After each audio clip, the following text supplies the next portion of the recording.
Welcome to HOJO Radio.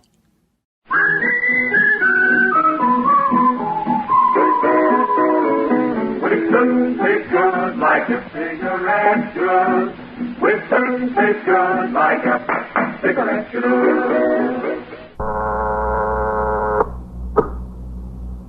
21st Precinct, Sergeant Klein. Yes? Where? 3120? In the bar and grill. Who's shot? What's his name? Where's the man with the gun? You are in the muster room at the 21st Precinct, the nerve center. Way? A call is coming through. You will follow the action taken pursuant to that call from this minute until the final report is written in the 124 room at the 21st Precinct. I'll send the officers. What? Talk into the phone. It's on its way. The ambulance is already on its way. Just wait there for the officers.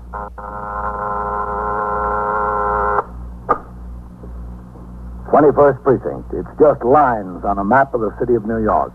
Most of the 173,000 people wedged into the 9/10 of a square mile between Fifth Avenue and the East River wouldn't know if you asked them that they lived or worked in the 21st.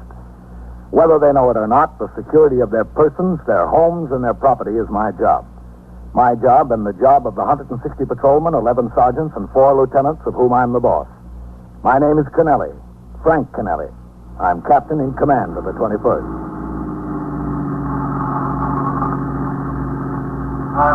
I was working my 6 p.m. to 8 a.m. tour. It was a hot, muggy night. After I turned out the platoon for the late tour, I went on patrol of the precinct with patrolman Johnny Farrell as operator and myself as recorder. At 2:55, we were driving south on Lexington Avenue in the 70s. There were few cars on the street and fewer pedestrians. All right, cut across east on 72nd, Johnny. We'll take a turn up first. Yes, sir. 8838. What was the matter with your boy, Johnny? I don't know, Captain. An allergy, the doctor said. 75. A rash like that could be caused by anything. Something he ate or one of his toys or weed or something. Hard to tell. Yeah, I know. And to keep him from scratching.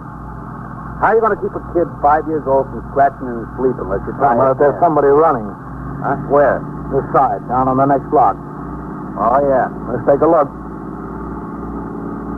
The man. Pull up ahead of him. Police officer. What's your hurry? Now? Hold up. I was running to the police station. Okay, Captain. Yeah. Well, tell me, mister. Hold up, guys. They stopped my boss. Where? Bar and Grill. He's dead. I think he's dead. And where were you running? The police station. What was the matter with the phone? I don't know. I was so excited, I guess. What's your name? Charlie Burgess. I'm the bartender. Okay, get in the car. Open the door, pal. Yes, He looked dead to me. All right, get in, Charlie. You go around, Johnny. Yes, sir. Where is this? The Bar and Grill, 2 blocks up. Oh, what's the street address? 3120. 3120, Johnny. Yes, sir. The 2 guys were there for an hour almost. Poor Dutch. All right, 620. Go ahead, 620. We picked up a man who reports a robbery and shooting at the Bar and Grill, 3120 Lexington. 3120. That's right. We've got the witness. We're on our way. Okay. You were running to the police station? Yeah, that's right.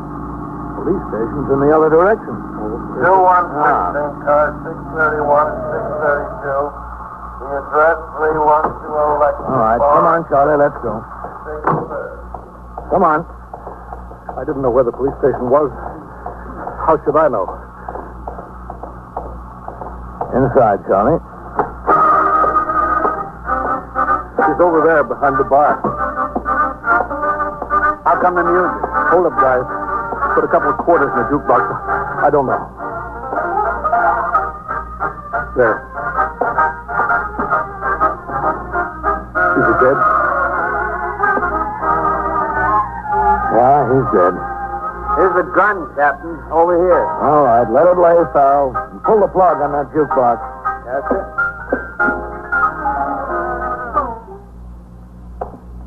Cash register's cleaned out. Why'd they shoot him, Charlie? I don't know. Happened so fast, I don't know. Where were you standing? Right here, right by the beer tap. You were the bartender? Yeah, that's right. Substitute. The regulars on vacation. Why didn't they shoot you? I ducked. I ducked down behind the bar. If you were the bartender, what did you do? Change into your street clothes after the shooting? No. Dutch said I could go home early. Business was slow. I could go home, so I chased. Well, if you changed, what were you doing behind the bar? It was my last night. I came back here so Dutch could give me my money. No other customers around when it happened? No, just the two heisters. Hey, what is this, anyhow? That's what we want to know from you, Charlie. What it is. Two sector cars, the sergeant's car, detectives from the 21st Squad, and an ambulance arrived on the scene almost immediately. As required in homicide cases, Lieutenant Matt King, commanding the 21st Squad, was called from his home.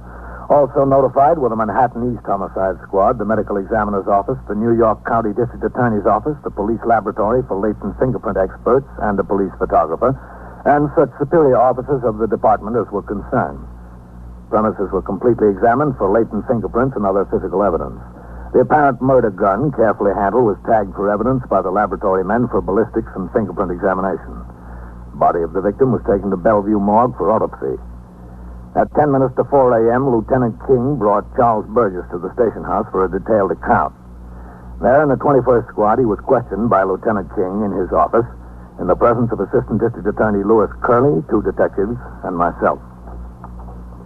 Now, you said the two bandits were average height. Yes, sir. Tell me what you mean, Charlie, by average height. Average height? They weren't too big. They weren't too small. Would you say they were as tall as I am? A little taller, maybe. About as tall as Captain Kennelly? About, yeah. Yeah, I guess. Both of them? And they were about the same height? Well, one was a little taller than the other. It was only a little. Which one? The one that fired the shot? Yeah, the one that fired the shot, he was a little taller. You told Captain Kennelly on the scene that the other one was a little taller. Isn't that right, Captain? That's what he said. Well, one of them was a little taller. What are you trying to do to me anyway? Getting a little confused, Charlie. Well, this whole thing is enough to confuse anybody. Here, Charlie. Have a cigarette. Yeah, I could use one, thanks. 21st Squad, detective. Shouldn't be confusing if you're giving us the facts. That's all I'm giving you is the facts. Thanks. That's all right. I'm telling you what happened. What else do you want from me? Okay, thanks. Nothing else, Charlie. Well, that was the ME's office with the preliminary report, Lieutenant. Yeah. 2 bullet wounds, one through the right shoulder, the other entered the left arm, went through the chest, and pierced the heart. That was the baby. Stand up a minute, Charlie. Me? Yeah, you. Stand up. Whitey. Yeah, Lieutenant? Come over here a minute.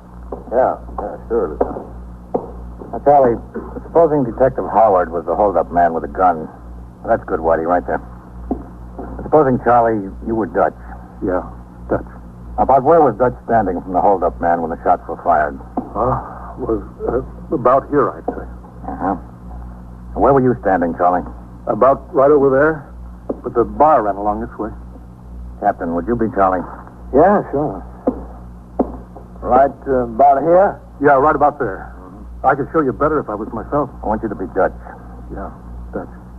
All right, now the hold-up man fired the first shot. Bang. It hit Dutch in the right shoulder. Yeah? The second shot. Bang. Through the left arm and into the chest. Dutch fell down. Yeah, that's right. He fell down. Charlie, are you sure that's about where the hold-up man was standing? Yeah, that's where he was standing about. Are you positive, Charlie? Sure, I'm positive. Okay. Now sit down. Listen, can't I go home? We've been at this an awful long time. I'll tell you something, Charlie. Dutch will be dead a long time, too. The questioning continued for some minutes more. Charlie Burgess stated he would be able to recognize either or both of the two killers if he saw them again. Finally, coffee and sandwiches were sent for. Charlie sat on a bench in the corner munching at his food.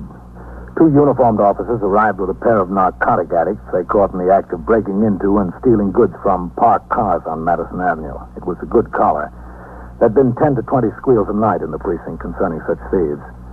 As detectives started to talk to them, Charlie watched with fascination from the bench. It was a question, who was more in trouble? I went back downstairs to the muster room and checked with the desk officer and the man on the boxes. Other than the homicide, it had been a quiet tour. I went into my office to read and sign reports which had accumulated during the tour. It was getting light out, and with the dawn came the first breeze in 48 hours. It might be a cooler day. Shortly before 7 o'clock, Lieutenant King came downstairs and crossed the muster room to my office. Captain, Come in, Matt. you got a minute? Yeah, sure. How are you doing? I don't know. I think Charlie's telling us a pack of lies. You think he killed a man? He sure could have, Captain, but we'll need a lot.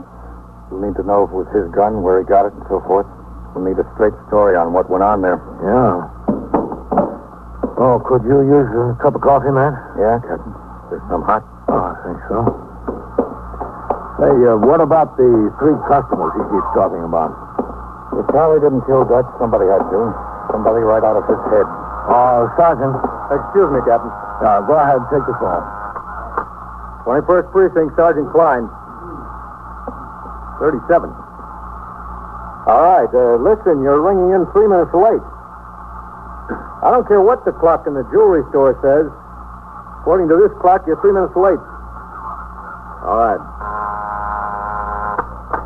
Yes, sir, Captain. Is there any hot coffee? Yes, sir, it's on the fire. Oh, thanks. There's sugars in the drawer there. Good, thanks. What do you think happened, Matt? I think Charlie tried to dip the till, and Dutch caught him at it. There was an argument. Charlie had a gun, and bang. Well, the cash register was empty. Money had to go someplace. Charlie didn't have it on him. Wasn't any place in the store.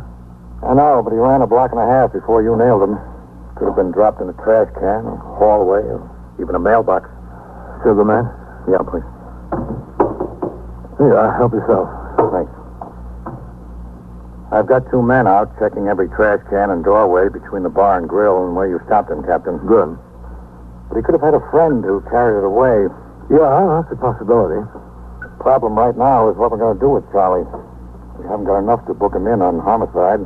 The assistant DA thinks we ought to take him down to court and have him held as a material witness. Sounds like a good idea. Oh, how's the coffee, Matt? Hot enough? Yeah, that's fine. We told Charlie what we're going to do. He called his brother, and I think they'll have a lawyer down there. The DA says if they put up a fight, he'll need your testimony at the hearing because you collared him on the street. Uh-huh. I told him you were due to go off at 8. Well, that's all right. I'll go down. He said he'd get it set down for as soon after 10 as possible. Oh, don't worry about it. Well, thanks, Captain. That'll help us a lot. Coffee sure tastes fine. Yeah. That was a good collar your men made, a Hearn and Ross. Ought to clear most of those squeals we had breaking into cars. Better still, Matt. It ought to stop him. Yes, sir. You've got a big point. At 8 a.m., I turned out the platoon for the day tour. A few minutes later, with the 2 detectives and Charlie Burgess, I rode to Police Headquarters Annex, 400 Broome Street. We parked the car and took the elevator to the 5th floor of Bureau of Criminal Identification. It was approximately 8:30 a.m. Charlie was taken back to the combination MO and general appearance file. Here, there are thousands of photographs of men with criminal records classified according to the type of crimes they had committed. Stick-up men, burglars, forgers, auto thieves, pickpockets, and so forth. Within each classification, the photographs are broken down according to general physical description. That is, according to height, weight, hair color, complexion, and build. Charlie was seated on a stool in front of the file. Fox and Howard stood on either side of him. I leaned on another file behind them and watched. Well, take your coat off, Charlie. You got about 6,000 pictures to look at. It's hot. No, that's all right. Oh, suit yourself. Relax, Charlie. Count on making a career out of it. I'm relaxed. Now, this is what's known as a visible record file. There's 12 slides to a cabinet, 71 pockets on each slide. In each pocket, there's 2 pictures, full face and profile of the same man. I'll pull out a slide, start dropping the pockets in front of you. Say no, and I'll drop the next one. You all set? I'm set, I guess. Now relax, Charlie. You'll be here a long time. All right, here goes. No, that's not him. Just say no or save your voice. No.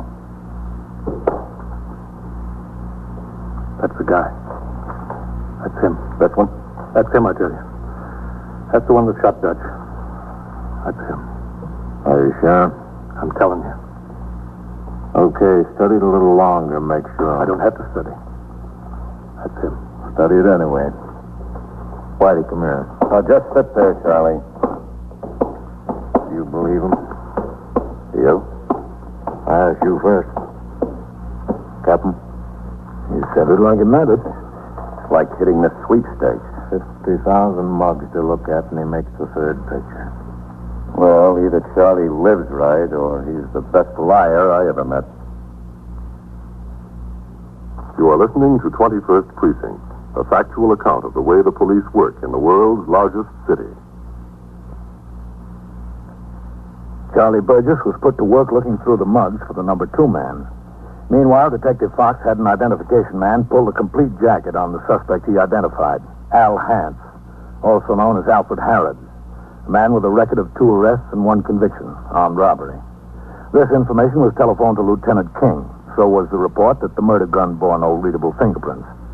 By 9:45 a.m., Charlie had failed to identify a picture of the number 2 man.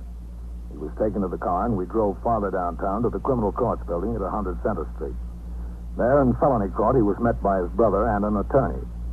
After considerable argument before the magistrate, Charles Burgess was ordered held as a material witness in $15,000 bail, which could not be posted immediately. The 2 detectives signed a receipt for Charlie and drove him back uptown to the 21st. I went with him.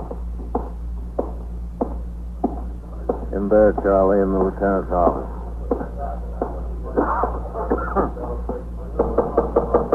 Come in. Go ahead, Charlie. Hello, Captain. Thanks a lot. Oh, that's all right. Shut the door, will you, Fox? Yes. Sit down, Charlie. Look. Sit down.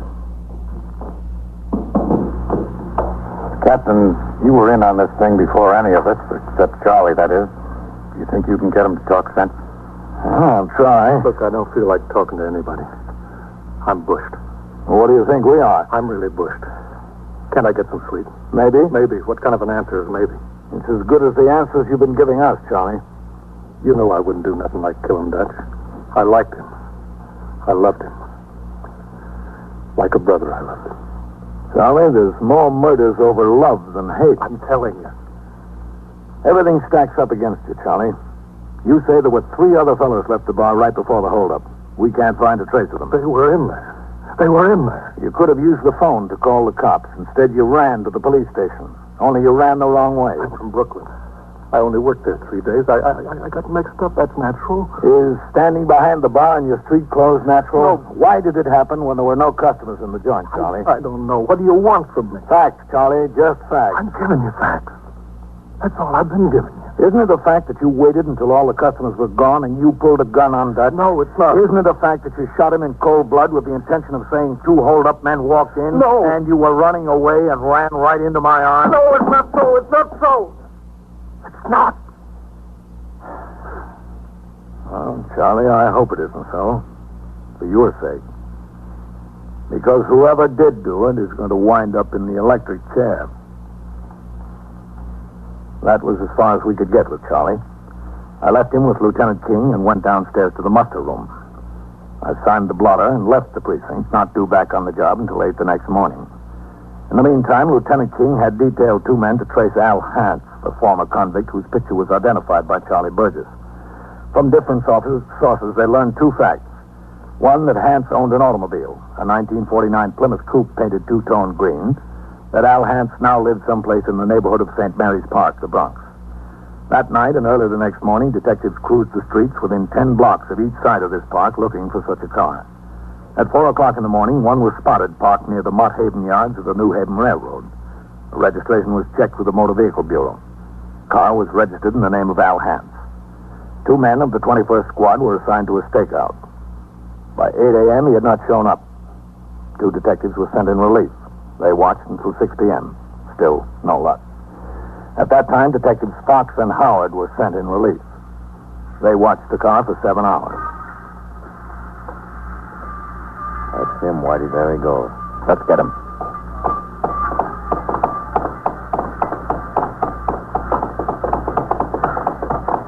Wait a minute, Al. Grab him. Police officers, hold still, Al. Hey, what's the idea? Hold still. He's clean. Listen, what's the idea? What do you want? We want to talk to you, Al. All right, let's talk. What's the beef? What have you been doing for the past week? I've been working. Working for a trucking company. Where? Here in the Bronx. Days or nights? Well, a little of both. And what else have you been doing? Well, I've been dating a girl. Every night? Yeah, almost every night. When I'm not working. You got the wrong party, boys. We'll see about that. Come on. Listen, why don't you save yourself a lot of trouble? Why don't you talk to her? She can account for my time. We'll talk to her. What were you doing there all the time? Well, we were drinking, etc. What's this girl's name? Her name's Wanda. Wanda Rutley. That's the honest-to-goodness truth. Where does she live? She lives on East 152nd. Where on East 152nd? I don't know the number. I can show you the house. Okay, Al, you show us the house.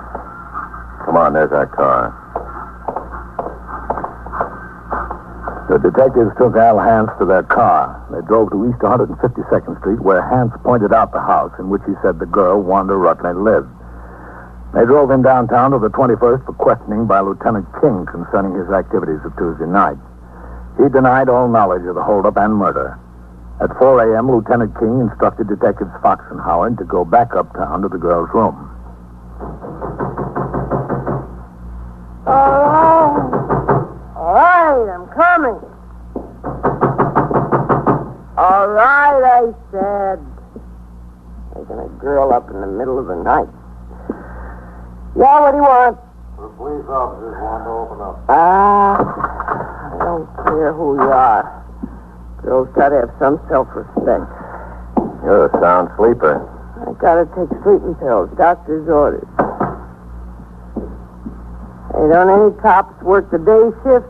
What are you always doing coming around in the middle of the night and disturbing somebody's self-respect like this? Look at me. Lucky I wasn't too groggy to put on a kimono. Wanda, you know Al Hance? Yeah, sure, I know Al Hance. You know I know Al Hance. When'd you see him last? What day is this, anyway? This is Friday morning, 4 o'clock. Have you seen him this week? Yeah, I saw him a couple nights ago. Tuesday? Wednesday? When? Day before yesterday. No, wait a minute. What was that, Tuesday? Day before yesterday? That's right. He was here, yeah. Excuse me, I gotta sit down. Go ahead. Oh, thanks. You're very generous. What time did he get here Tuesday night? Oh, I don't know. About 9, 10 o'clock, something like that. What time did he leave? It was late, very late. About midnight? No, much later. What do you do, anyway? 1 o'clock? No, much later. Close to 4, after 4, something like that. Close to 4, huh? I don't know exactly where. It was rather sometime. What was he doing here all the time? Well, we were... Do I have to say? I'll say anyway. We were drinking and we were playing canasta. Canasta. Canasta. We were playing canasta. All right, Wanda. Go in and get dressed. Why? Some people want to talk to you downtown. In the middle of the night. Always in the middle of the night. It doesn't look good, Whitey. Well, that depends whose side you're on. Looks great for Al. For Charlie, it looks terrible. I was on the job at 7:45 in the morning. After I turned out the platoon, I looked over the blotter and arrest records for a picture of what had occurred in the precinct during the night. Lieutenant King walked in the front door. With him were Detective Fox and Charlie Burgess. He told me that after a night of questioning, the girl had verified Al Hant's story in every particular. Now he was about to bring Charlie face-to-face with Hant. With Lieutenant King, I followed Detective Fox and Charlie Burgess through the back room, upstairs, and into the detective squad. All right, Charlie, let's go inside. Captain? Yep. When's it going to be over? That's what I want to know. Soon, Charlie. Okay. Uptown, downtown, I'm getting sick of it. Oh, is it? Lieutenant. Oh, all set, Lieutenant. Come in. Go ahead, Charlie. I try to help him. That's him, Captain. That's the guy. I'm the guy that what? You're the guy that shot Dutch. You're out of your mind. Him, I'm telling you. It's him. Hey, who is this jerk? He's crazy. It's him. It's him. Get your hands off me, will you? It's him. Tell him to get his hands off me. Charlie, sit down. Yeah. All right. Listen, what kind of a frame is this? He's the guy. All right, folks, be quiet. Fox, bring her in here. We'll wrap it up. Okay. Well, you wouldn't take my word for it, huh? But you'll take Wanda's. Who's Wanda? You'll see, Charlie. Everything I'll see. Tell me something. Come on in. Inside, Wanda. All right. Don't have to rush me. Sit down, Wanda. Hello, Wanda. Al Hans, why don't you stay out of trouble? So I wouldn't have to lose my self-respect and be waked up by policemen at such an hour to make alibis for you. Sit down. All right. Could say please. Wanda, you're involved in a very serious matter here. Oh, I'm always involved in a very serious matter, but Al was at my house. He was there from around 9 o'clock until after 3 in the morning, and nothing you can say will change that. It's a lie. Okay, Charlie. Wanda, did you know this was a murder case? Murder case. Is it? Murder? Well, Now, was Al at your place between those times on Tuesday night? I told you he was, didn't I? We want the truth, Wanda. I'm telling you the truth. You ever been in jail? Sure, I've been in jail. You know I've been in jail. How long? Overnight? I was in 2 nights once. Were you ever in 2 years, or 3 years, or 5 years? You know what it's like, Wanda? I'm not scared. I'm not scared of anything. If you testify for Al and we prove it's a lie, we can send you away. For what? For perjury. Or worse, as accessory to murder. And we will, too. You can't do that. Can you? If you lie on the witness stand, we will. Oh, fun is fun. Shut up. But I can't. Shut up, I said. Get away from her. That's all I give you. I'll kill you. Watch him. Break that wall. I'll get him. That'll hold. I didn't mean any harm. Honestly, I didn't. He just said that he was in a little trouble, and if I was asked any questions to cover up for him. All right, Wanda, sit I down. didn't mean any harm. I didn't know it was a murder, bee. Sit down. Yeah. Is he okay? He'll come around in a minute. Thanks, Captain. For what? You see? You see? Yeah, we see, Charlie. We're sorry if we gave you a hard time. It's all right, Lieutenant. You guys were just doing your job. I know that. I'll admit it. It looked bad for me. Awful bad. Charlie, no matter how bad it looked for you, it's going to look a lot worse for him. 21st Precinct, Sergeant Klein. How'd you know it was Burglar's man? And so it goes. Around the clock, through the week, every day, every year. A police precinct in the city of New York is a flesh and blood merry-go-round. Anyone can catch the brass ring. Or the brass ring can catch anyone. Incidents portrayed on tonight's 21st Precinct occurred last year. Names were changed to protect the interests of persons involved. 21st Precinct is presented with the official cooperation of the Patrolmen's Benevolent Association, an organization of more than 20,000 members of the Police Department, City of New York. Everett Sloan in the role of Captain Kennelly, Ken Lynch as Lieutenant King. Featured in tonight's cast were Elspeth Herrick, Wendell Holmes, Chuck Webster, Bill Quinn, Phil Sterling, and Lawson Zerbe.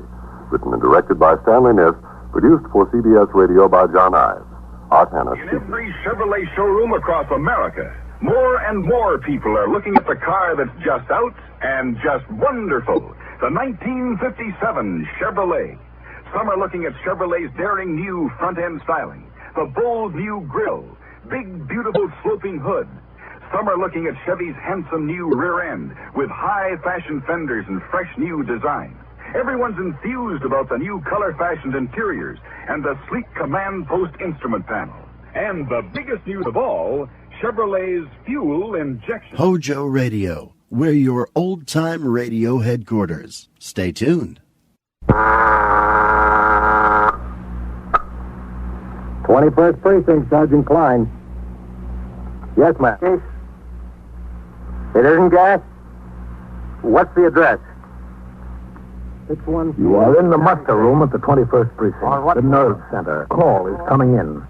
You will follow the action taken pursuant to that call from this minute until the final report is written in the 124 room at the 21st Precinct. All right, ma'am. You'll have assistance there right away. Yes, ma'am, right away.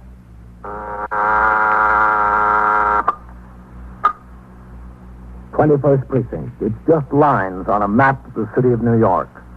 Most of the 173,000 people wedged into the 9/10 of a square mile between 5th Avenue and the East River wouldn't know if you asked them that they lived or worked in the 21st. Whether they know it or not, the security of their persons, their homes, and their property is my job. My job and the job of the 160 patrolmen, 11 sergeants, and 4 lieutenants of whom I'm the boss. My name is Kennelly, Frank Kennelly. I'm captain in command of the 21st. What makes a city?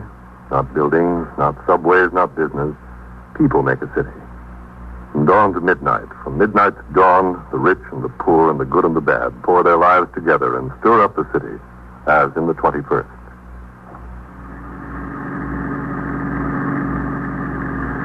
I was out of the precinct on my way to division headquarters. There was a meeting of precinct commanders in connection with new regulations for the supervision of cabarets and dance halls. It was 8:38 a.m. when the radio call went out. 21 Precinct, 5313 and 314. The address 614 East 76th Street on the second floor. All right, turn around, Johnny. Let's take a look. Emergency squad and ambulance responding. Okay. When we turned into 76, I could see we had plenty of men on the job. 2 sector cars from the precinct were in front of 614, an old law tenement.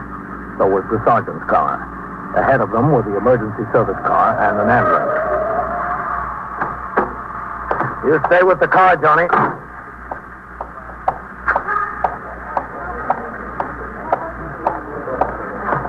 Police officer. Excuse me. Coming through there. Police officer. Oh, what have we got, Coley? A couple of kids, Captain. Gas case? Stay back, folks. There's nothing to see. Nobody's been down since I was posted here, Captain. I haven't heard anything. Thanks. Oh, Coley, stop in and see me after the tour, will you? Yes, sir. Now, stand back there, folks. There's nothing to see. It's all... The house was no better, no worse than 1,000 others like it. No cleaner, no dirtier. Even at that time of the morning, you could smell cabbage cooking. Somebody's always cooking cabbage. It's cheap. At the top of the stairs, the cop was posted in front of the rear flat on the second floor. All the neighbors had been shooed back behind their own doors. In the kitchen, a young woman, her hair in curlers and wearing a faded housecoat, sat in the corner sobbing. In the other room, the ESD men and the ambulance surgeon were laboring desperately with respirator equipment. Sergeant Burns was standing in the doorway between the 2 rooms. What do we got, Sergeant? 2 kids? Yes, sir. Is that the mother? Yeah. They're twins. 2 boys, 9 weeks old. How are they? I don't think it looks good. Let me try for a pulse again here. Yes, sir. That's good. Hold it there. All right. Where's the father? He was a corporal in the Air Force. Killed in the crash in Alaska 7 or 8 months ago. Oh.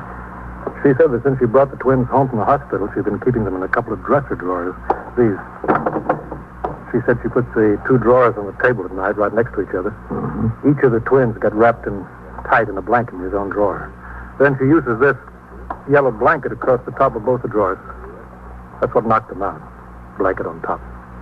What's her name? Lucas. Mrs. Ruth Lucas. Let's talk to her, Sergeant. How's it look, Doc? Not very good, Sergeant. Come on. Mrs. Lucas. This is Captain Kennelly. Oh, my baby. They're dead, aren't they? The doctor and the emergency squad are trying to save them. Respirator's still working. Poor little baby. We'd like to find out how this thing happened, Miss Lucas. If you want, I don't care. I was just going out today to buy a clip for them. I cut out an ad from the Mirror last night. At Kimball's, they're having a sale on baby things. I was going down there today. The ad's in my pocketbook in there if you want to see it. No, it's all right. If you don't mind, I think I ought to have my pocketbook anyway. I cashed my checks from the government yesterday. There's $100 in my pocketbook. More than 100. Where is your pocketbook? In there on the dresser. Would you get it, Sergeant? Yes, sir. Right away, Captain. How much do you get from the government, Miss Lucas? Altogether, you mean? Yeah, altogether. From both Social Security and the pension, it comes to about $145. A month? Yes, a month. That's for me and the baby. Mm-hmm. As soon as the checks come, I pay the rent. That's what I did yesterday, the rent and the little bill at the candy store. There's about $100 left. Is this it? Yeah, that's it. Thank you very much. Did you talk to the doctor? Is there any sign? You know. He was busy. Oh. As long as you've got your pocketbook, Miss Lucas, you said you wanted to show me that ad. Oh, yeah. I was going to get Mrs. Gonzalez to come and stay with them this morning while I went downtown. She stays with them when I have to go out. It's very nice for me. She lives upstairs on the 4th floor. This is the ad. It was in the Mirror. Mm-hmm. All your money there? Oh, yeah, I'm sure it is. Well, maybe you ought to look anyway. There's been a lot of people walking through here this morning. Yeah, it's all here. It's a funny time to be worrying about money. I'm sorry. Well, you've always got to worry about money. Weather's been pretty warm out, Miss Lucas. Seems to me you have them wrapped up in a lot of blankets. They've got to be kept warm. They're still so young. There was a blanket for each, the blue ones. I always wrap those around them. And then I always put the yellow one over the top of the drawers, you know. Did you tuck it in under the drawers, the yellow blanket? Yeah, it never touched them. That's why I can't understand how it happened. It never came more than this close to them. It was just to keep away any drafts. And there was at least this much open space over their heads. Only thing I can figure is they're getting so they can kick a little. One of them must have kicked it, you know. You put them to bed last night? Yes. About 6 o'clock, and then about 8, Mrs. Gonzalez came. Stayed with him for a couple of hours. Where were you? I went out with a friend of mine. Where? You know, around we went to movies. We went and had some pizza and a bottle of beer. Girlfriend? No, man. Well, I met after Harry died. What's his name? Why? Oh, I just wanted to know. Oh, Dan Torber. Where is he now? Work, I guess. He's a mechanic. He works for a taxi company. What taxi company? Ace, something like that. I don't know. Where does he live? Uptown in the Bronx. I don't see what he has to do with it. He had nothing to do with it. He's just a friend of mine, that's all. Could you hand me that box of tissues, please? Yeah, sure. Thanks. I don't get it. I just don't. The babies were all right when I came home. Mrs. Gonzalez takes good care of them. She said she changed them, and she gave them a bottle about 11:30, and they went off to sleep again. I just don't get it. What time did Dan bring you home, Miss Lucas? Oh, I don't know exactly. It was before midnight, I think, a little before midnight. Did he come upstairs with you? Why? Oh, just wanted to know. Sure, he came up quite a while after Mrs. Gonzalez left. What'd you talk about? Dad and me, you mean? Yeah. Nothing in particular, just talk, that's all. You got up this morning about 8:30. That's kind of late for the mother of two infants to get up, isn't it? I never set the alarm. The babies are my alarm clock. They usually wake up about 6 o'clock or so, and I hear them cry. Poor kids. I don't kill them. Sergeant. Yeah, Doc? Can I see you a minute? For sure. Captain? Okay. Excuse me, Miss Lucas. I'll be right back. Well, how's it look? Captain Canelli, Dr. Mastico. Glad to know you. Yeah. Well? They're both dead. They were DOA. There wasn't even any use trying. You have any idea what the cause of death was? I don't know. It wasn't anything external. Probably suffocation. I'm going to pack up. You'll notify the medical examiner, Sergeant? Yeah. Yeah, sure. I'm sorry. There wasn't anything that could be done. I know, yeah. Excuse me. I've got to pack up. Rough deal, Captain. Yeah. After you call the M.E., Sergeant, notify the detectives. Tell them we've got two suspicious deaths. Possible homicide.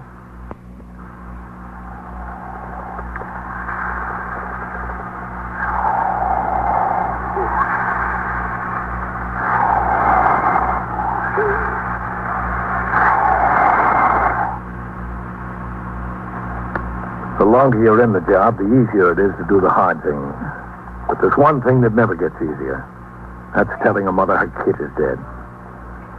I told Mrs. Ruth Lucas that both of hers were dead. I left Sergeant Burns in charge with instructions to wait for the arrival of the medical examiner and the detectives. Sector men were ordered to resume patrol. On the way downstairs, I thought of a squeal I investigated as a detective before the war. A mother, a girl from a good, hard-working family, couldn't stand her baby crying day and night. She grabbed him by the throat and strangled him. That was messier, but the twins were just as dead. She did. I tell you, she did. All right, lady. You'll get a chance to tell your story. Oh, hello, Captain. Captain? Are you the captain? Yes, that's right. Coley, keep the people moving. Yes, sir. Now look. Kill those babies? I know it. Well, that's a very serious accusation, ma'am. I'm making it. What's your name? And Mrs. Gonzalez, Mrs. Mary Gonzalez. You the woman who stayed with the babies last night? That's right. I stayed with them all the time. I loved those babies. She had no use for them. No use at all. Well, that doesn't mean she killed them, Mrs. Gonzalez. Oh, don't it? She wanted to marry this Dan Corbett, but he didn't want any ready-made family. She told me that herself. When did she tell you that? Oh, last night. Before that, even. Look, Mrs. Gonzalez, I'd like you to talk to the detectives who are handling this. Have you got time to come to the station house now? Right now? I'll give you a lift in my car. Oh, I was just going out to the butcher. All right. The detectives will come around to see you. Oh, I'll go. I'll go now. Okay. Come on. Don't forget to stop in, Coley. Yes, sir. I love those babies. Couldn't have loved them more if they were my own grandchildren. And I got two grandchildren in Jersey City. What time did she get home last night? It was after midnight, way after midnight. Miss Lucas said it was before midnight. Oh, thank you. It was after. I came at 8 o'clock and she gave me $1.25 for 5 hours. That goes to show you I love those babies. Station house, Johnny. Wouldn't mind children for that unless I loved them. And I was always bringing them things. Toys and clothes and things like that.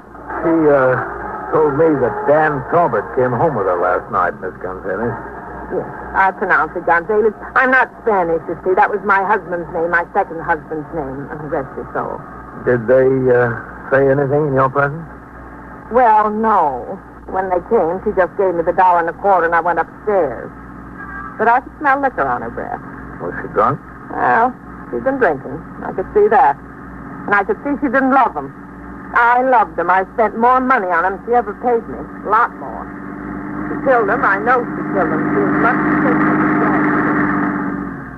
than The woman continued talking all the way to the station house.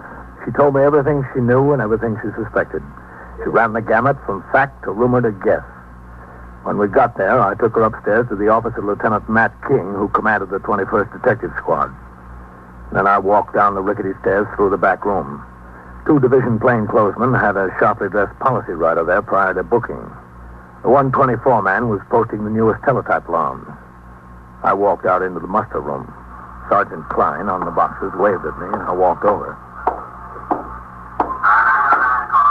Couple of messages for you, Captain. Yeah? Call division headquarters. Okay. Mrs. Franklin called. She says she's president of the PS 181 Parent Teachers Oh, yes. Association. Call her back, Sergeant, and tell her the order came through. We're posting a patrolman at that crossing before and after school beginning Monday. Yes, sir. And Father Tanacci called and asked whether you'd like to speak to the boys' club this Wednesday or next Wednesday. Either date is open. Oh, which did he prefer? He didn't say anything, Captain. All right, I'll phone him. Get me division. Okay, Captain. This is the 21st Precinct. Captain Kennelly to speak to Deputy Chief Inspector DeAndrea. Where'd you take it, Captain? In your office? No, I'll take it here. Captain Kennelly. Hello, Chief. Yes, sir. Well, I was on my way. We had what looks like a double homicide. Yes, sir. Yes, sir. Well, I can come now. Oh. All right, Chief. I'll send my clerical man. Yes, sir. Right away. Sergeant, send McCarty up to division to get notes on the meeting of precinct commanders that just broke up. Yes, sir. I'll be in my office. 21st Precinct, Sergeant Klein. Sergeant Burns on the 614 East 76. Brains and the ME showed up. I turned it over to them. I'm going back on the street. Well, give the street my love. What's with you? The chief just chewed out the skipper. Oh, is that all? I'll see you. A precinct commander's job runs from A to Z and back again. During the morning, I approved the plans of the precinct youth patrolmen for neighborhood softball teams. I listened to a delegation from St. Anthony's on their application to close off 80th Street for a block party, and I wrote out my recommendation for departmental recognition of a patrolman. In the meantime, the investigation into the death of the twins continued. The bodies had been removed to Bellevue Morgue for autopsy. Detectives brought the mother to the station house for further interrogation by Lieutenant King. While she was upstairs, another detective brought in Dan Talbot.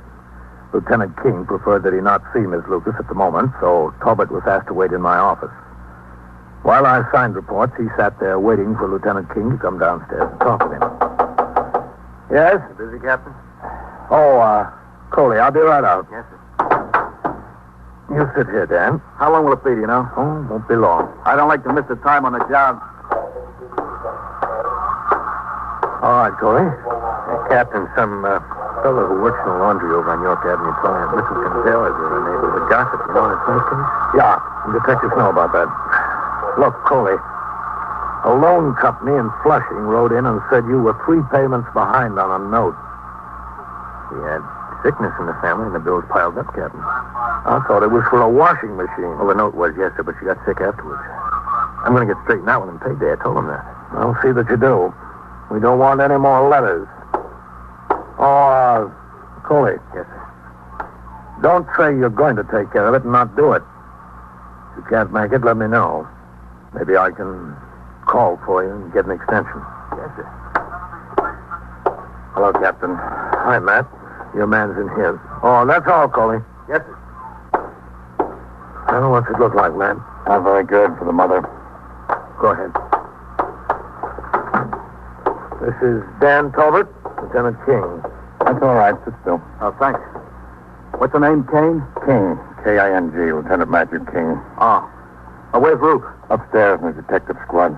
Oh, she's not in jail? No, just in the office. Oh, I thought somebody was kidding me when that detective came and told me what happened. Thought it was a joke. There would have been some joke. Well, my boss was sore I had to leave. I was putting a new clutch in the car. It has to go on the street tonight. Well, we'll see if we can get you out of here fast.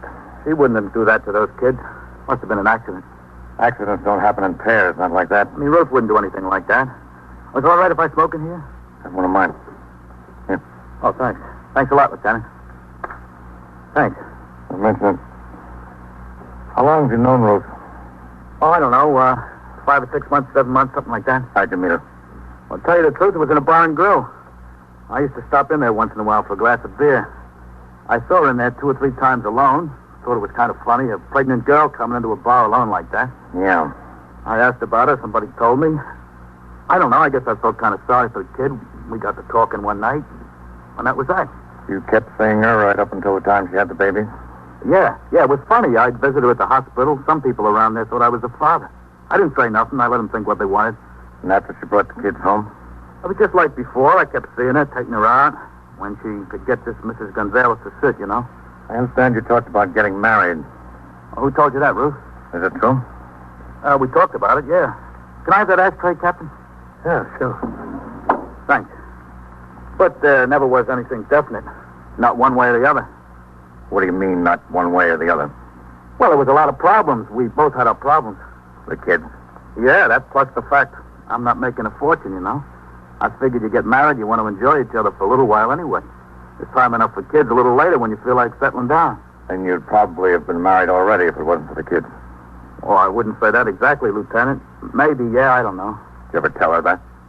Well, we talked about it pro and con from every angle. You know, if a guy's going to have a family, he'd much rather be his own. That's the facts of life. She gets some money from the government, doesn't she? Yeah, she even went down and got the details from the VA or somebody. If she got married again, it'd be cut down to half or so. About $60 a month for the twins. That's what she'd get. What'd you talk about when you brought her home last night, Dan? Oh, different things. About getting married? Yeah, it was mentioned. You told her you didn't want to see her anymore, isn't that right? Well, how'd you know that? Well, let's say I guessed it.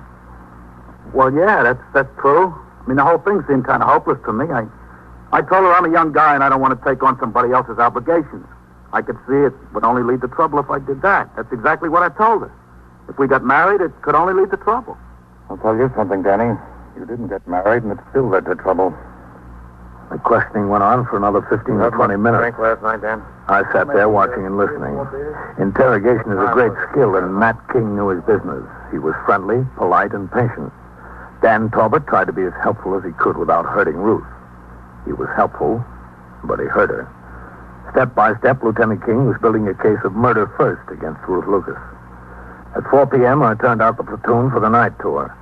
At 4:10, Sergeant Klein came into my office for a conference in regard to tours off for accumulated days spent in court by men in his platoon.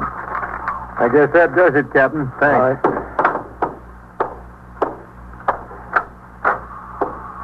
Is the captain in there? Well, he's busy now, ma'am. Can you tell me what it's about? I want to see the captain. Well, I said the captain... All right, Sergeant. I'll talk to her. Come in, Miss Gonzalez. Certainly is hard to get some attention around here. That's all I can say. Certainly is hard. Sit down. No, thanks. I can stand. I gave a lot of time when Lieutenant King wanted to know all about everything this morning. Now I can't even see him. Well, I know that he's very busy this afternoon. Well, I gave my time when he wanted it. Did you talk to any of his detectives upstairs? Maybe they can help him. Oh, sure. I talked to the detectives. But they said I'd have to talk to the lieutenant, and lieutenant won't talk to me. What am I supposed to do? Well, what is it that you want? I just want my things, that's all. I gave a lot of things to those babies, and they're dead now. I want them to give to my own grandchildren. Should have given them to my own grandchildren in the first place. You'll get whatever is yours as soon as the investigation is over. Well, I just want to make sure they aren't turned over to some charity or something. After all, charity begins at home. Well, I suggest you make a list of what you claim is yours. I don't need a list. I know. There were 4 pairs of little Johnny coats and a raffle for each one of them, and there was a rubber sheet. Oh, Mrs. Gonzalez, and there was Yes, come in. Excuse me, Captain. You said you wanted to ride over and take a look at conditions at First Avenue Playground after school. Yeah. Well, okay. I'll be right with you. Yes, sir. Oh, Sergeant. Yes, sir. What time does the messenger leave for the distributing room tonight? About 5:30, Captain. All right. Have him stop in here. I'll have these reports signed. Okay, Captain. And there was those 2 pillars. They're the most important. 2 pillars with real down. Took me a whole day to make them, and you know how much down is. Real down. Well, you'll be able to get all of it back if it's yours. Well, it's definitely mine. I didn't give her anything. I only loaned it. The pillows couldn't be anything except loaning, because she didn't even know about them. I just put them in last night. You put them in where? In the drawers. Where'd you think? Those poor little babies sleep in those hard drawers like that. It was a shame. Last night? That's right, just last night. I only finished them yesterday afternoon. I thought the babies would be a lot more comfortable. Didn't you say anything to Miss Lucas about the pillows? Well, I was going to mention it, but when I came downstairs to sit, I forgot to bring them. After she was gone, I went back upstairs for a minute to get the pillows. I was only gone a minute. I wouldn't leave those babies alone. When did you put the pillows in the drawers, Miss Gonzalez? When the babies woke up for their bottles, about 11:30. After I changed them, I put the pillows in the drawers. And how high are the pillows? What do you mean, how high? Well, I mean, are they thick? Well, very thick. They're very good pillows, genuine down. And I want them back. You'll get them back. I guarantee you'll get them back. Well, as long as I have your guarantee. All right, let's go upstairs, Miss Gonzalez. Why? To see Lieutenant King. They told me he's very busy. We'll see him. In Lieutenant King's presence, I had Miss Gonzalez repeat her story about putting the pillows in the drawers. She went through it word for word. Back to sleep. Now I want the pillows back. Don't you think I'm entitled to them? What's your point, Captain? Where are the drawers? At the house? No, we brought them in here for evidence. The drawers and all the bedding that was in them. What's the point? Let me show you. In my office. Oh, is she in there? Yes, she's in there. I don't know if I want to talk to her. You don't have to talk to her, Mr. Gonzalez. Got them over on the table.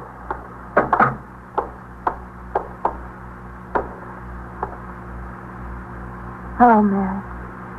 Hello. Over here. Here they are. The pillows are right under the sheets. That's where I... Just a minute, Miss Gonzalez. I'll do it. Well, they're my pillows, after all. Now, look, man. Miss Lucas didn't know the pillows were there. You take them out, and they lower the place where the baby slept about 3 or 4 inches. No. With them down that much lower, there was plenty of room for them to breathe when the yellow blanket was pulled tight over the top. You put them back, and they're up pretty close to the yellow blanket. Close enough to cause trouble.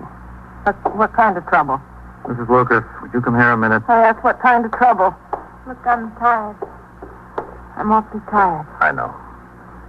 Mrs. Lucas, did you know these 2 pillows were in the drawers? What 2 pillows? These. No.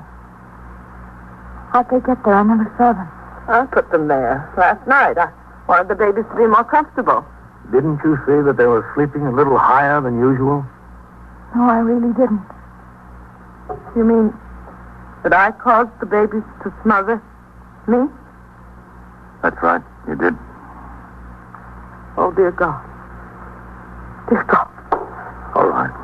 Sit down, Miss Gonzalez. I loved them. I loved them so, Ruth. You know I loved them. I know. I wouldn't do that for anything in the world. Forgive me. Please forgive me. Oh, Mary, I forgive you. It wasn't your fault. Accidents happen. Ah. 21st Precinct, Sergeant Klein. Yes, sir? What's the address? 205, 209. Inside? In front of the shoemaker's. What's the trouble there? What does the man have? And so it goes, around the clock, through the week, every day, every year. The police precinct in the city of New York is a flesh and blood merry-go-round. Anyone can catch the brass ring, or the brass ring can catch anyone. The incidents portrayed on tonight's 21st Precinct occurred last year. Names were changed to protect the interests of persons involved. 21st Precinct is presented with the official cooperation of the Patrolmen's Benevolent Association, an organization of more than 20,000 members of the Police Department, City of New York. Everett Sloan in the role of Captain Kennelly, Ken Lynch as Lieutenant King. Featured in tonight's cast were Joan Loring and Barbara Weeks. To make every day more enjoyable, treat yourself often to refreshing, delicious Wrigley's Spearmint Chewing Gum. Here's a taste treat you can enjoy indoors, outdoors, at work, or at play. The cool, long-lasting mint flavor refreshes you. The smooth, steady chewing helps keep you fresh and alert. Adds enjoyment to whatever you're doing. Wrigley's Spearmint Chewing Gum. Healthful, refreshing, delicious. Stay tuned to HOJO Radio. The FBI in Peace and War, ordinarily heard at this time throughout the year, is taking its usual summer vacation and will return to CBS 3 weeks from tonight on September 1st. Broadway's My Beat. From Times Square to Columbus Circle. The gaudiest, the most violent, the lonesomest mile in the world.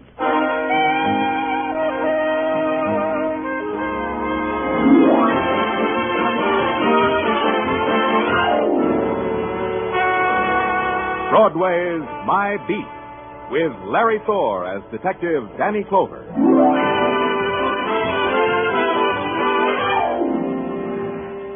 Broadway. It's a journey some people have to make. A journey that ends in a screaming, blinding furnace of light, or ends in darkness, cool and still. You walk it with a quick puppet strut of slapstick, or you walk it slow. Slow like the last walk you'll ever take. Whatever way it is, it's My Beat.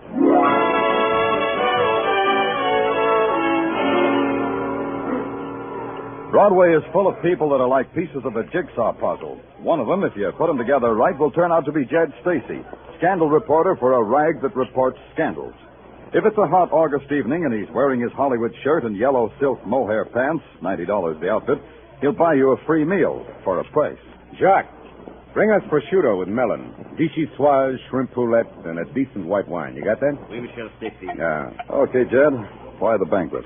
Ah, you know me, don't you, Danny? I don't give nothing for nothing. I don't get nothing for nothing. Yeah, that's life, like Jacques says. Yeah. Look, Danny, I got a note in the mail today, a typewritten note. I want to read it to you. Something you wrote? No, this has class. Here's what it says. Dear columnist, if you need a prophecy, here's a prophecy. A girl, Jane Darnell, will be found murdered tonight. That's a prophecy. I was just checking, Danny. You got a corpse named Jane Darnell? No. Give me that note. Give it to me. Sure. Here, Danny, I'm through with it. It'll be in my column tomorrow anyway. It's all set up. Why didn't you give me this before? Ah, you know it, scribes, Danny. We clutch things to our bosom. Besides, what good would it do you? If Jane Darnell is going to be killed, how would you stop it? You'd play nursemaid to a murder for a beat, wouldn't you, Jed? You're getting too large, kid. Too large. Take it easy, Danny. First, you got to find the little lady. It's a tough thing to do. Even for a guy like you, it's a tough thing. There's a telephone call for you, Monsieur Stacy. No, thanks, Jack. Plug it in here, will you? Oui, monsieur. Excuse me, Danny. Yeah? Yeah, this is Stacy. Where? Okay. Yeah, you get a fin. Yeah, the same to you. Come on, Danny. We going someplace? Yeah, to the room of a Jane Darwell. She's asleep in it, Danny. Dead asleep. Just like I prophesy in tomorrow's column.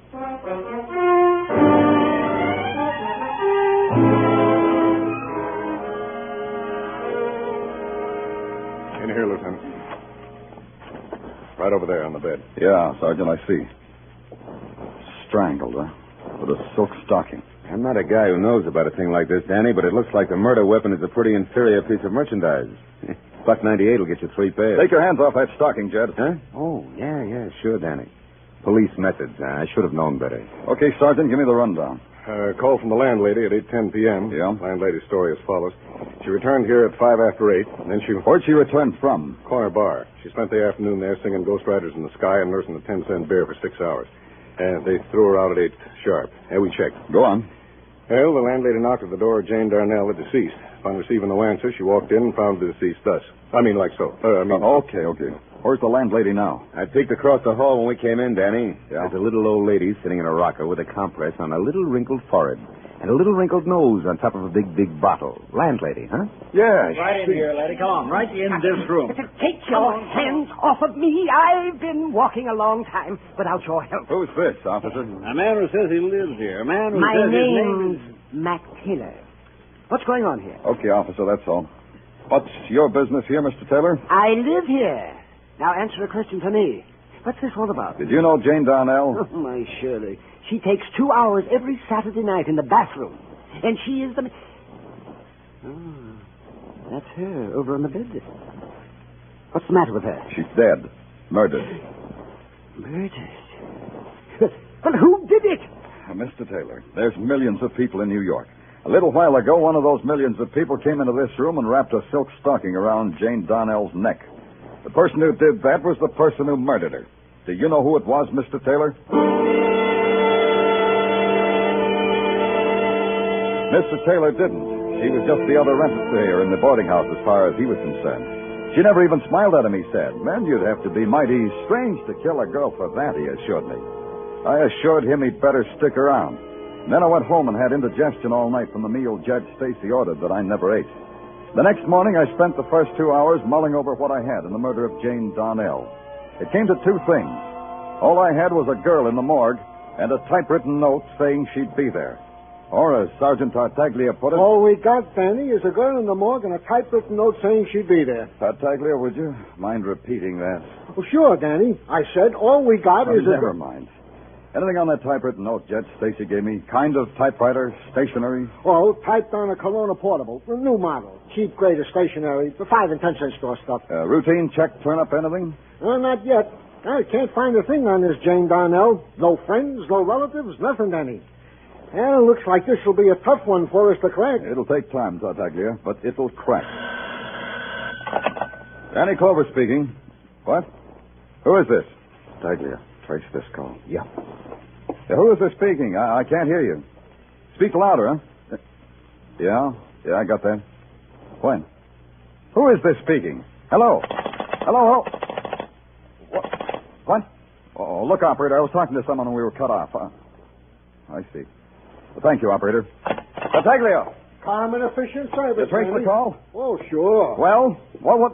You traced it to a phone booth in Grand Central Station. Oh, fine. That call was important? Tartaglia, I was just speaking to a murderer. Yeah? Well, what did he have to say? A murderer? Yeah, a murderer who was disguising his voice. He had to say just this. He had to say he did quite a job on Jane Darnell, and tonight he was going to do a better one on a friend of hers. A friend named Mary Smith. Mary Smith? Hey, I know a Mary Smith. Which Mary Smith, Danny? Which Mary Smith?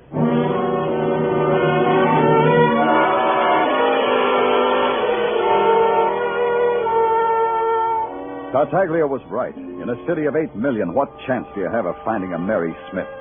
If it's the Mary Smith who's going to be struck down by a murderer, the odds are precisely 1 in 8 million.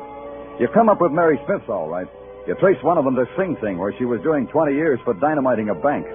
Another Mary Smith left her husband's bed and board in Poughkeepsie.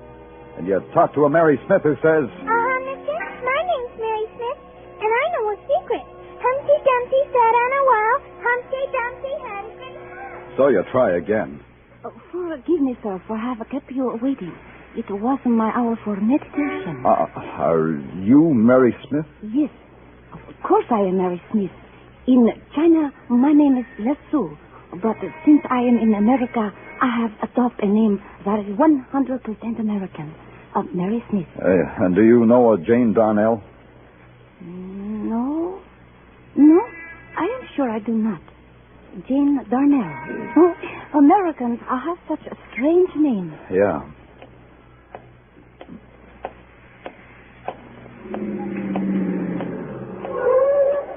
Danny! Hey, Danny, hop in. I want to take you someplace where maybe you ought to be. Move your hearse out of the way, Jed. I might scrape the polish with my shabby squad car. Oh, now, Danny, you don't like me anymore. That hurt. I like you. Now, will you move your car? They told me at headquarters you'd be here. Now, look, if you check with me, I could have saved you wear and tear, Danny. I'll make a note. Always check with Judge Stacy. He'll save you wear and tear. Or maybe I can buy it tomorrow for a nickel. You're fighting me, boy. You're fighting me. Get out of my way. You got nothing to say to me. Nothing I want to hear. You'll want to hear this, Danny. The Mary Smith you're looking for, I know where she is. Where? Well, if we're still friends, I'll tell you where. Cut it down to a number in a street. 10 West 16, Danny. A sordid walk-up, a scabrous... How do you know so much, paper boy? Anonymous phone call, Danny. Anonymous voice. Voice gives me address and particulars. Particulars? Anonymous girl named Mary Smith. Now we're friends again, huh, Danny? Huh?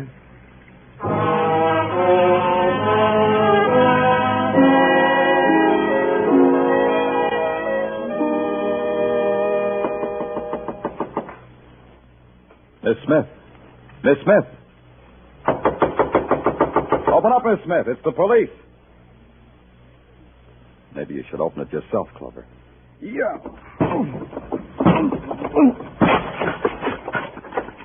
Miss Smith. The girl named Mary Smith was home. She wasn't anonymous anymore. The scrawl of blood on her clean cotton dress gave her an identity. And the ice pick thrust deep into her throat was like an ugly pin that held her in one place in one time. And death hadn't yet washed away the torture and the strain and the horror that was frozen in the carved lines of her body. The draft from the door I had crashed open moved her hair in gentle whirls away from her face. Then I saw her hand holding something tight, like a claw. It held onto it tight. It was a typewritten note. It said, "What girl next, police? What girl next? I give you a riddle. There were 2 that will be 3. Who will it be? Who will it be?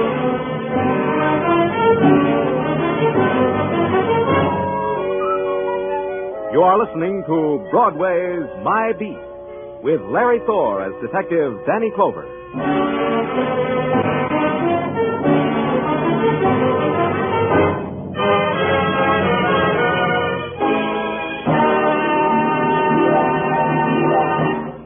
Those two outstanding adventure shows, Escape and Crime Photographer, will bring you new thrills, new chills, just a little later tonight. Casey, Crime Photographer, will encounter a wealthy stamp collector, his two sons, and a strange murder in Death of a Stranger. Escape will present another Thursday thriller in Red Wine by Lawrence Blockman. This Thursday, every Thursday, hear Escape and Crime Photographer on most of these same CBS network stations. Now back to Broadway's My Beat.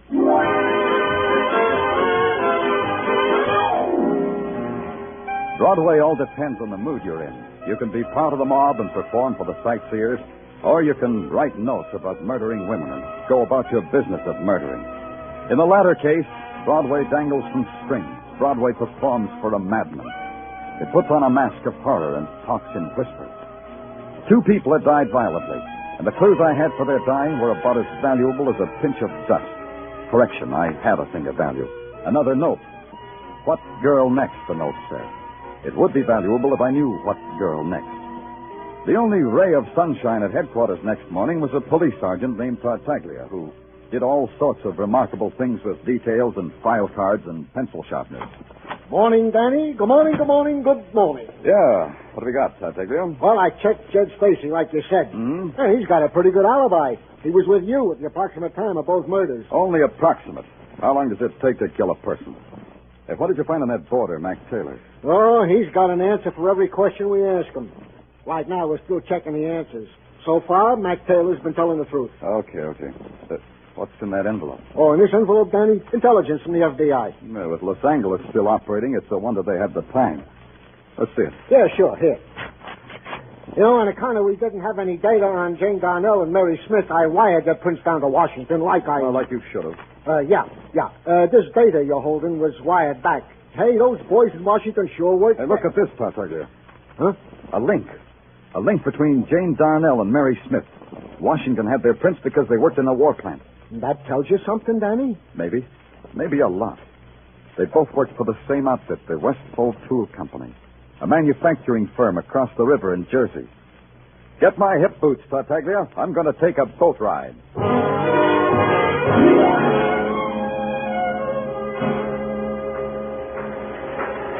You want to see me? You're the foreman? Yeah. Can't we go somewhere where we can talk? What? I said, can't we go... Let's go somewhere where we can talk, huh? Yeah. Oh, what do you want to see me about, mister? I'm Danny Clover, New York Police Department. Oh, glad to know you. I'm Freddie Ney, Punch Press Department. You've been working in this department long, Mr. Ney? Oh, 10 years. Why? Try this in your memory. Jane Darnell and Mary Smith. What does that do to you? Jane Darnell, Mary Smith, Oh, yeah, it does something to me, all right. Yeah, they worked here side by side in my department, right through the war and after we converted automobile parts. And what else? Well, they quit about a year ago, within a week of each other. Within a week of each other, huh? How would that figure, Mr. Ney? Well, they were chummy. Jane Darnell and Mary Smith were in a carpool with another girl. All three of them rode to work in Jane's car. This other girl, who was she? I don't know. She wasn't in my department. Does your personnel department keep records of people who ride together in carpools? No, never did. We got all the paperwork we can handle. Yeah. Where's the phone? Right over there. Thanks. Can I get an outside line on this? Sure. I guess that's about all I can tell you about those two, Mr. Clover. Well, maybe it was enough. Hello? Motor vehicles? Give me registration. Anything else, Mr. Clover? No, that'll be all. Registration? This is Danny Clover. Want the make and the model of a car owned by Jane Darnell. Yeah, motor number 2. You sure there's nothing else, Mr. Clover? I enjoy aiding and abetting the police. I said that's all. You can go now. Yeah? Yeah?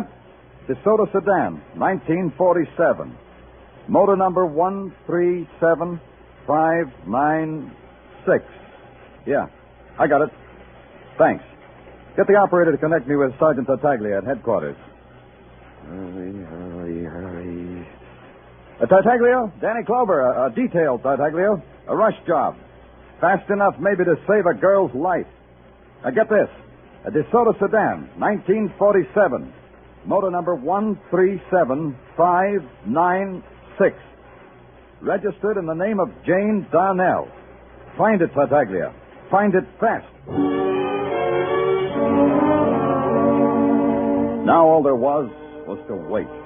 Wait while the life of a girl ticked away. A nameless girl in a nameless place. And the girl without the name watched as you waited, her face veiled in the gauze of terror, and her eyes piercing the veil with hatred because all you could do was wait. There were two that will be free, the note said. And 3 is a number that can add up to death. And a motor has a number that can add up to... And then suddenly the waiting was over. They traced the number. Traced it to a littered, junk-strewn yard presided over by a frightened little man wearing a beret. I do not know why. Suddenly I am a matter for the police. I have done everything as it was told me to. Oh, well, don't worry about it, Mr. Stern. David Stern. Yeah. They tell me here in America that there is dignity in dealing with junk. So I deal in it. But with the police, dignity becomes sour. It'll sweeten up, Mr. Stern. Give us a chance. Oh, I did not mean that. I mean, what I mean is not insult, only an analysis, a philosophical diagnosis. It's too deep for me, Mr. Stern. Some other time. Where's the car? You mean the one that the policeman in the uniform checked its number on its internal anatomy? I mean the one... Yeah, that's the one I mean. Internal anatomy? It's right here to your left. You see? That heap of junk? The police are interested perhaps in buying some used parts. The hubcaps are still nice and the carburetor... When was this brought in, Mr. Stern? Oh, just about a year ago. I remember because, you see, I remember the personality of machines. Now, this one is the victim of complete nervous shock. It looks like it was in a wreck, a bad wreck. Exactly. That's what brought on this psychosis. But in good hands, with good treatment, this could recover. Maybe. Yeah. Well, thanks, Mr. Stern. Thanks. Maybe I ought to start going to night school. You said something?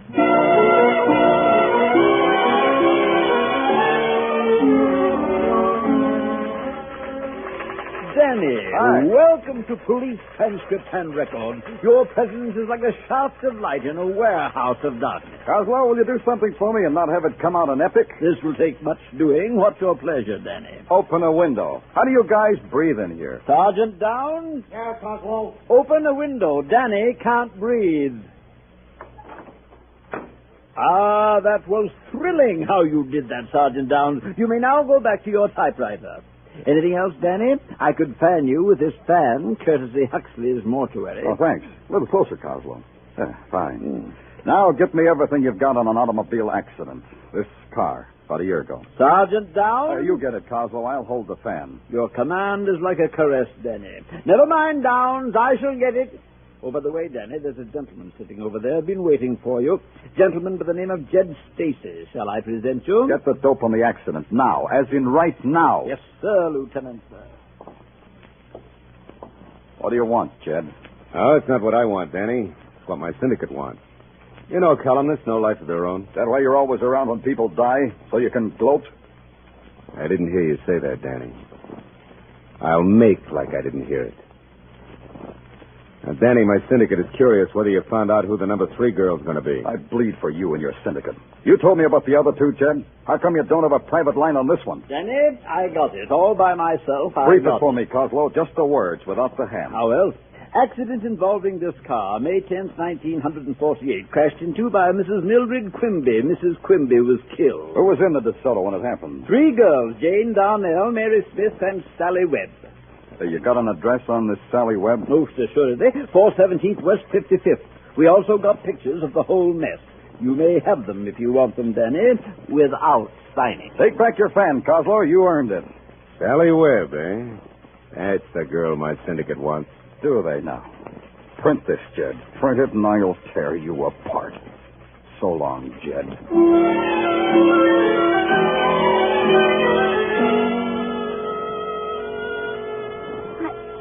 don't believe you, Mr. Clover. I don't believe you. Why should anyone want to murder me? We're dealing with a madman, Miss Webb. A madman who makes his own reasons. But me? Why me? I never hurt anyone or anything in my life. Maybe Jane Darnell and Mary Smith were like that, but they were killed. I hardly knew them. I just rode with them to work. We had nothing in common outside of that. You had this in common, Miss Webb. You were in an accident in which a woman was killed. So she was killed. Can't you rise from the dead and murder me for that? Someone who loved her very much might want to kill you because he holds all of you responsible for her death. Well, then why don't you catch him, put him in a cage, rip him into shreds, and, well, do something. Something. Miss Webb, that picture on your bureau. Who is it? My boyfriend. Why? How long have you known him? Oh, a few months. You expecting someone? No. Let him in. Let them in, Sally. Hi, Sally. I found this envelope addressed to you in your mailbox. I brought it up. Is it all right? Give it to me, little girl. Huh? Oh, give it to him, Mary, and you'd better go now. All right, Sally. Sorry I haven't time to be polite, Sally. Mind if I see what's in the envelope? Thanks.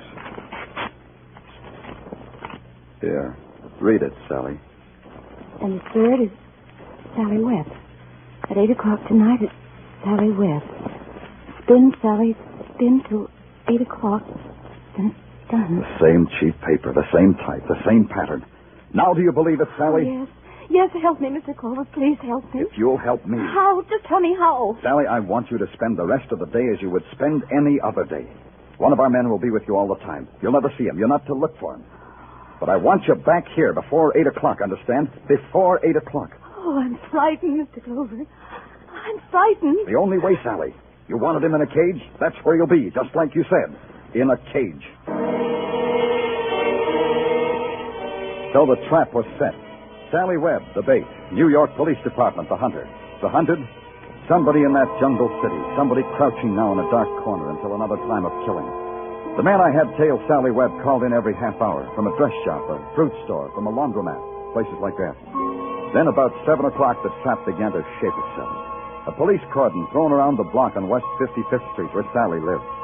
And a few minutes before 8, I was standing in a doorway next to the address, and the trap was ready to be sprung.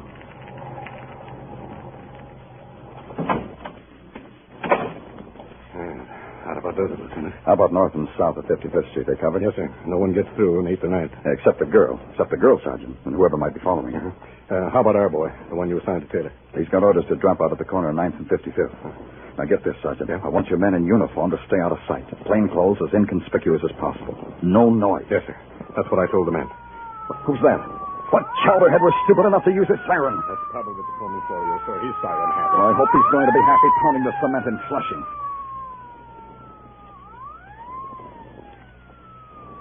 Hey, Lieutenant. That girl who just came out of the subway entrance. That's her. Sally Webb. Time's just about 8. She's walking awful slow. She's scared. Scared.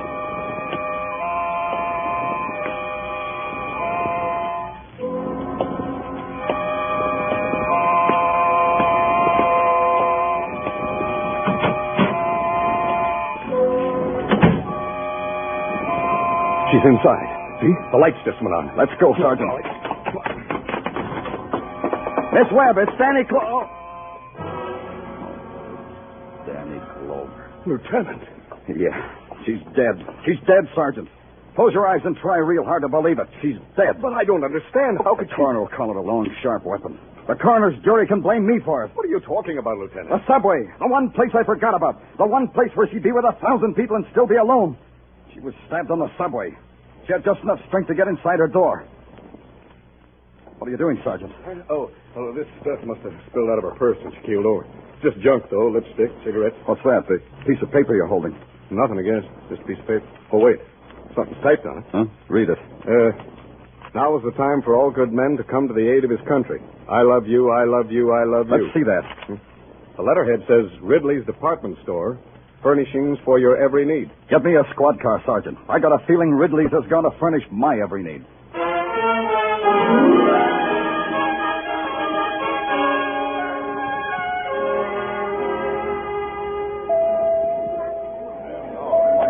Interested in a typewriter, mister? Oh, I didn't know you worked here, Mac. Mac Taylor, isn't it? The indignant boarder who lived across the hall from Jane Darnell? Yes, this is my place of business. The typewriter department. Yeah. I've got a time card, employee's number, everything. I sell them. You want to buy one? Some other time. Which Corona did you type those murder notes on? Huh? Hey, what do you mean? Sally Webb really loved you, didn't she, Mac? I got proof positive of that. She put your picture on her bureau, and she hung around here and wrote love notes on your demonstrator typewriter. So? Tell me something, Mac. Why did you change your name from Quimby to Taylor?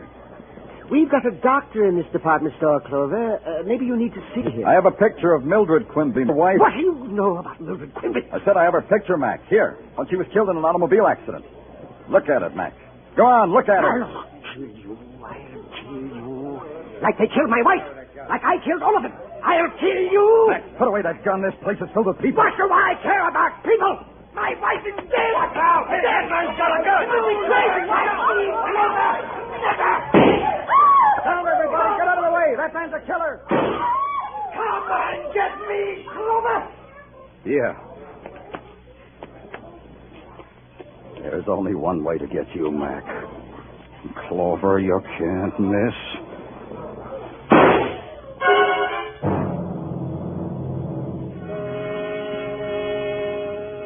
A madman lying in the blood of his death isn't much different from any man who dies in violence.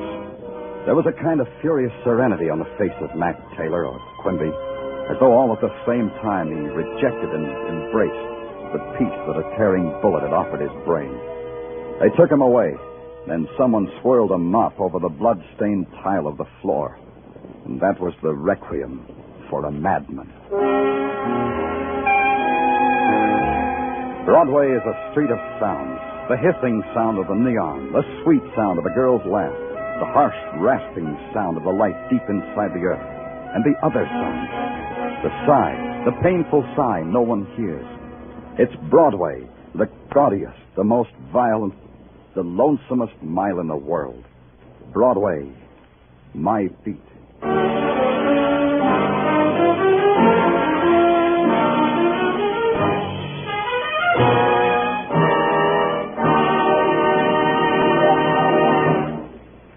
Broadway's My Beat, with Larry Thor as Detective Danny Clover, is produced and directed by Gordon T. Hughes, with script by Morton Fine and David Friedkin. Musical direction is by Lud Gluskin. Be sure to join us next week, same time, same station, for Broadway's My Beat. The launching of a promising career as a singer, a bunch of yellow roses from an admirer, a single sniff of their aroma, and sudden death. These are the events that launch Mr. Keene, himself a promising career man, as sleuth in one of his most fascinating cases tonight. Mr. Keene's latest adventure, the Yellow Rose murder case, follows immediately over most of these same stations. This is CBS, the Columbia Broadcasting System.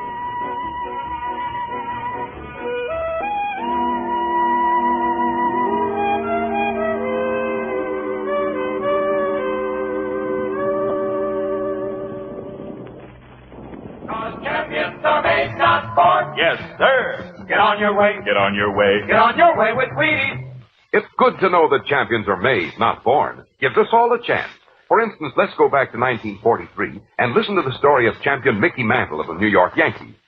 Mickey worked hard to learn the game. As he got on his way to fame, he practiced batting, learned to throw. And Mickey knew what champions know. Wheaties for breakfast, away you go. No wonder Mickey's got all that steam. Mantle and Wheaties, they're still a team. Why, Mickey Mantle grew up on Wheaties, been eating them since he was 12. So good for a guy. There's a whole kernel of wheat in every Wheaties flake. Come on, Mickey, belt that ball.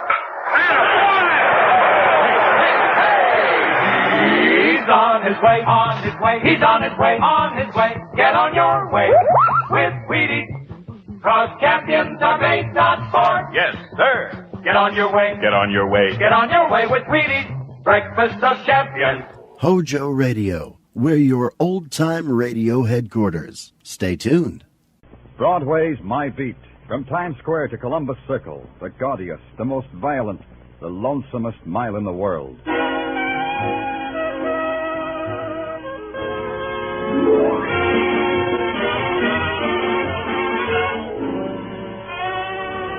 Broadway's My Beat, with Larry Thor as Detective Danny Clover.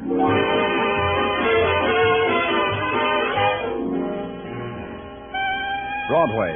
It's a swamp that'll drag you breath by breath into its shadowed pools, or it's a meadow shining with golden light.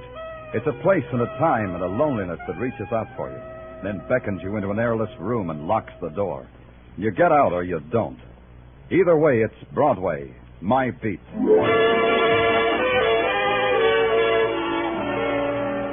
A man dies in silence and in dark, and the city sets up a shrieking clamor, and you're part of it. You ride a scream through the crowded, heat-heavy streets, and then you hit a dead end. And it's a building, and a room at the top of the building, and it's a man lying in the center of the room while other men take notes on the history of his dying. All right, Joe, get one from this angle, huh? Yeah, hold the light while I focus, will you? Hiya, Danny. Okay, that's good. Got it.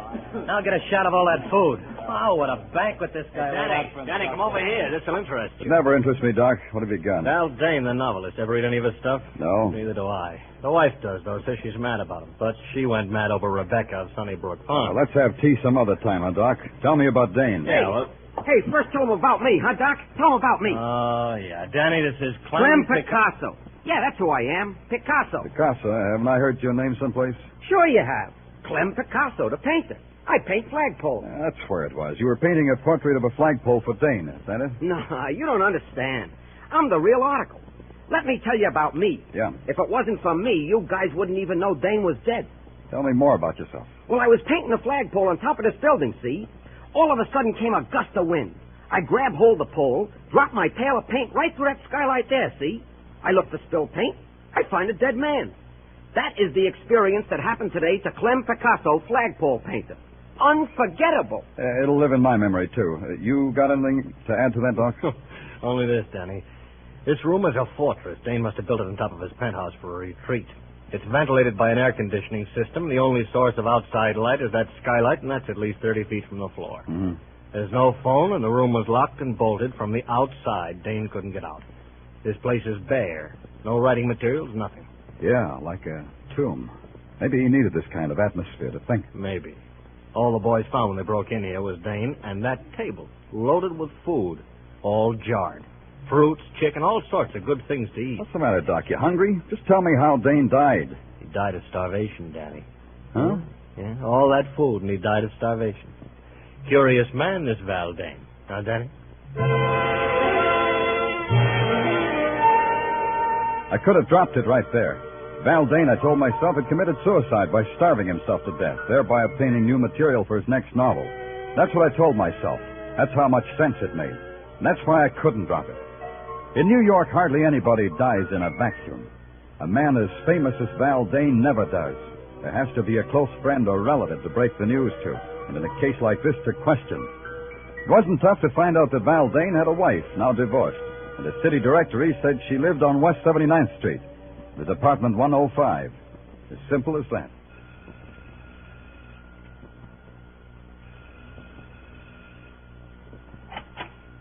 Yes, what is it? You're Mrs. Dane? Well, only approximately. Mr. Dane and I are divorced. I've kept his name for my son's sake. You're... Danny Clover. I'm from the police. Oh, how interesting. We've never had a caller here from the police. Won't you come in? Thank you. I do hope you'll stay until Jimmy comes home. Jimmy is my son, Mr. Clover. I'm sure he'd love to hear the experiences you'd have to tell him. In here, the living room. Yeah, that's quite a collection of glass toys there on the floor. Clowns, building sets, animals, and all in glass.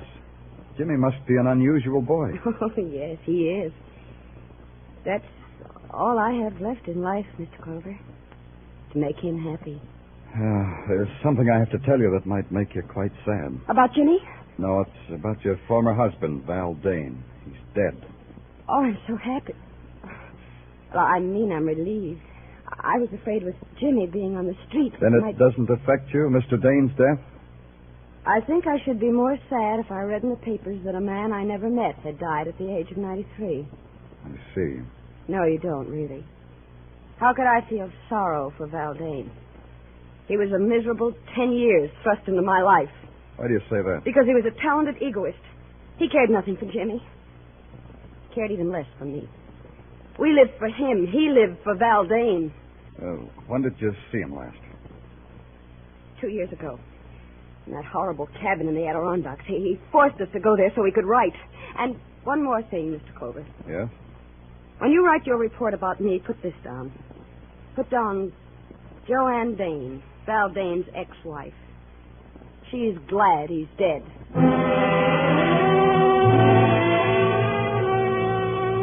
I didn't bother to tell Joanne Dane that her former husband had starved to death. I had a feeling she would have enjoyed that too much, and death doesn't need laughing at. But when I hit Broadway again, death was screaming at me in big black letters. Val Dane had become public property for a nickel a copy. You got the funny papers, too. I called headquarters and asked Sergeant Tartaglia if anything new had turned up. Something you have. Get back to your office right away, the sergeant said. There's a guy who wants to see you. He's hysterical. The sergeant wasn't kidding. Something in my office makes you laugh like that? The pollen, maybe? I can't help it. It's the richest one I've ever heard. Okay, come out of it. Who are you? My name's Brooks, Lyle Brooks. Lyle Brooks, huh? Tell me gently, what's so rich? Oh, I think of it again, Lieutenant. I shall roll in your floor in continued convulsions of hilarity. And think of something real sad, like a right to the jaw, and tell me what's on your mind. Why, Val Dane starved to death. Don't you think that's funny? No?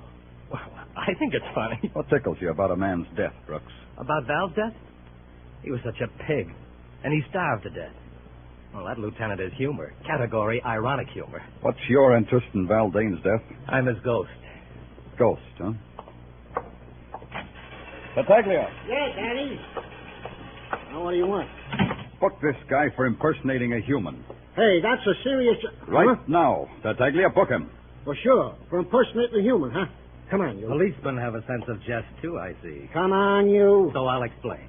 I am Val Dane's ghost. You're doing it again, Brooks. His ghost writer. I did much of the writing, which is credited to our so literary Mr. Dane. That's why I came to give myself up. To give yourself up, huh? Did you have anything to do with this dying? Assuredly not. But you might think so. I hated him. Val Dane cheated me time and again. But this time was the biggest cheat of all. What's he talking about, Danny? I'm talking about The Great Fake, Val Dane's latest book. I wrote at least half of it, you know. Got no credit. Val said I would get credit. What are you trying to tell us? Just this. If Val Dane met with foul play in any way, I should head your list of suspects. Me and Cynthia, of course. We mustn't forget Cynthia. Oh, we can't forget her. Cynthia who? Cynthia Troy. Why, everybody knows she's the woman in The Great Fake. Heaven, do you mean to say you haven't read the book, Mr. Clover? Mr. Clover hadn't, but Mr. Clover did. The Great Fake, new novel by Val Dane, available at your favorite bookstore, $3 the copy. I bought it, noted it carefully on my expense account, and went home and curled up with $3 worth of vitriol. Because that's what the novel was. A book of hate, a sneering book, a book without humor. There wasn't a person in it, only caricatures dipped in acid. And the leading woman of the novel had been dipped deepest of all. It tweaked me. The next morning, I just had to see her. I'd been expecting a call from the police, Mr. Clover. Drink? No thanks, Miss Troy. Then you won't mind if I do. No. I realize it's before noon, but then I haven't had my breakfast yet. You sure you won't have a drink? Yeah, I'm sure. Just why had you been expecting a call from the police, Miss Troy? Because I have no doubt about your intelligence. One thing you must know in my business is never to underestimate anybody. Do you mind if I ask what your business is? The same as in Val's novels. I give parties, Mr. Clover. I arrange that the unfortunate rich be impressed by their leisure and their wealth, by opulent and clever parties, Mr. Clover, for an opulent price, Mr. Clover. Now the question, Miss Troy. Why were you expected, Mr. Clover? The answer is a question. How do you get a man to starve to death? I've been asking myself that. You think somebody got Val Dane to starve? Undoubtedly. Val Dane was a man whose only love was Val Dane. He was too jealous of his love to kill himself. He would never commit suicide. Then you think he was murdered? I believe I implied that, don't you? Did you kill him? The idea titillates me. Yes, it's a rare thought.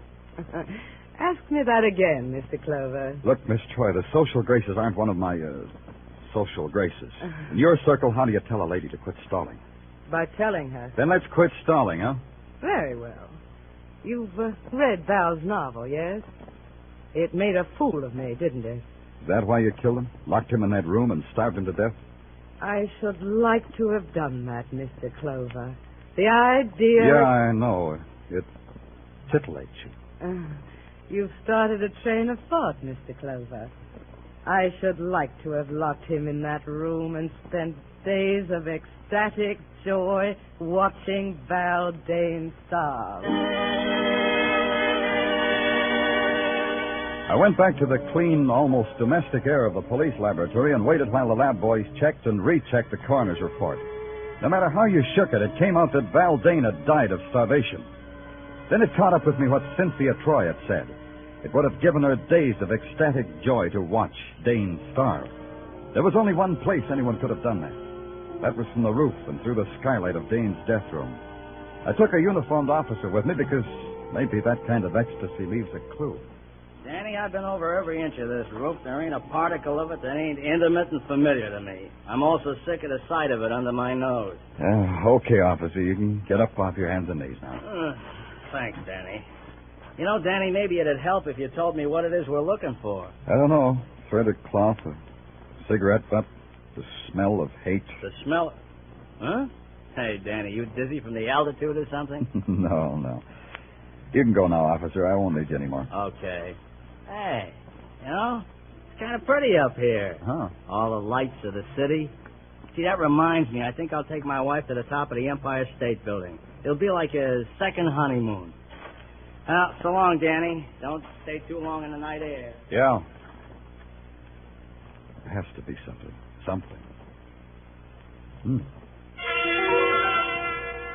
Didn't make sense what I saw. A piece of Scotch tape stuck to one of the panes of the skylight. I leaned down to examine it. And then there was something that did make sense. The sound of someone moving toward me. And then I whipped out my gun and ducked behind the jet of the skylight. And then it found me.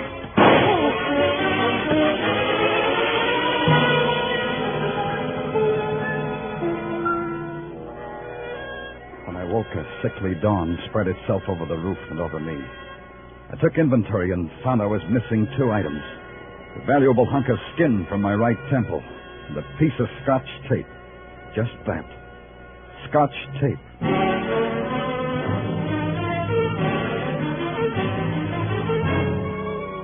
You are listening to Broadway's My Beat with Larry Thor as Detective Danny Clover.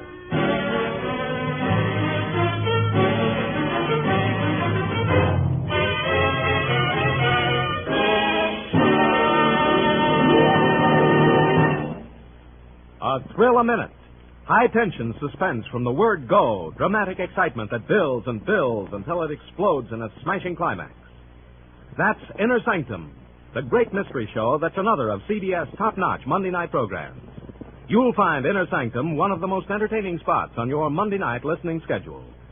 And remember, Lux Radio Theater returns next Monday, August 29th, for its 15th year of great dramatic presentations. Inner Sanctum, Lux Radio Theater, every Monday night over most of these same CBS stations.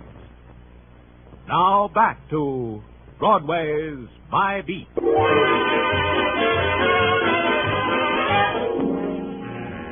Morning on Broadway is like any other August morning on 1,000 other main drags. People are caught up in a salary to be earned, baseball scores, and the heat. You keep moving and do the best you can.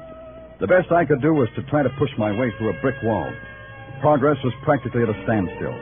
But by now, one thing was obvious. I had a murder on my hands. Val Dane had been found starved to death in a locked room with a banquet spread before him. That in itself was something to nick the curiosity. But when I got too curious, somebody had taken a shot at me. Draw a line and add that up, and you get a 6-letter word meaning foul play. At headquarters, after I had my head bandaged, Sergeant Tartaglia was terse and intelligent about the whole thing. I can't figure it, Danny. Now, don't try it, Tartaglia. If you could figure it, you'd become invaluable to the department. You'd never get your pension. Did you get what I told you to? Yeah, one piece of frosted glass, just like you said. Thanks. Where'd you get it? Now, Danny, where would you get a piece of frosted glass at police headquarters? Out of the men's powder room. You better hurry up with it. Yeah. Now, we'll tear off a piece of Scotch tape. Now, we'll paste it over the glass like this. What are you doing, Danny? Pasting Scotch tape on frosted glass. It's the latest craze. Now we hold it up to the light. Look through it, Tartaglia. Get up close and look through it. Hey, Hey, you can see right through it. The part of the glass with the Scotch tape on it, you can see right through.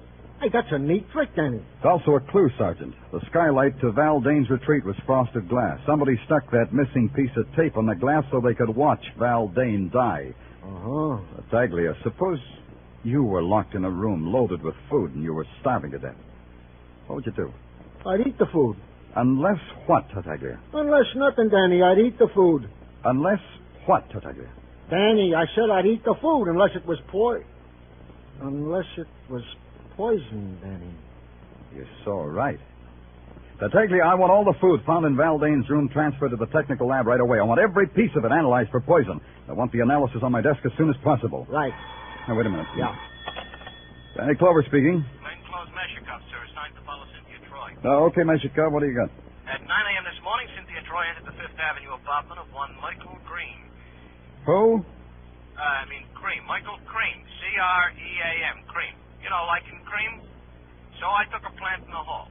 At 9:15, I heard loud voices, which at 9:20 become a heated argument. Who's this Merkel Cream? Oh, him I checked. He's a yogi. A yogi, huh? Oh, that's interesting. These guys go on starvation diets to get next to their souls.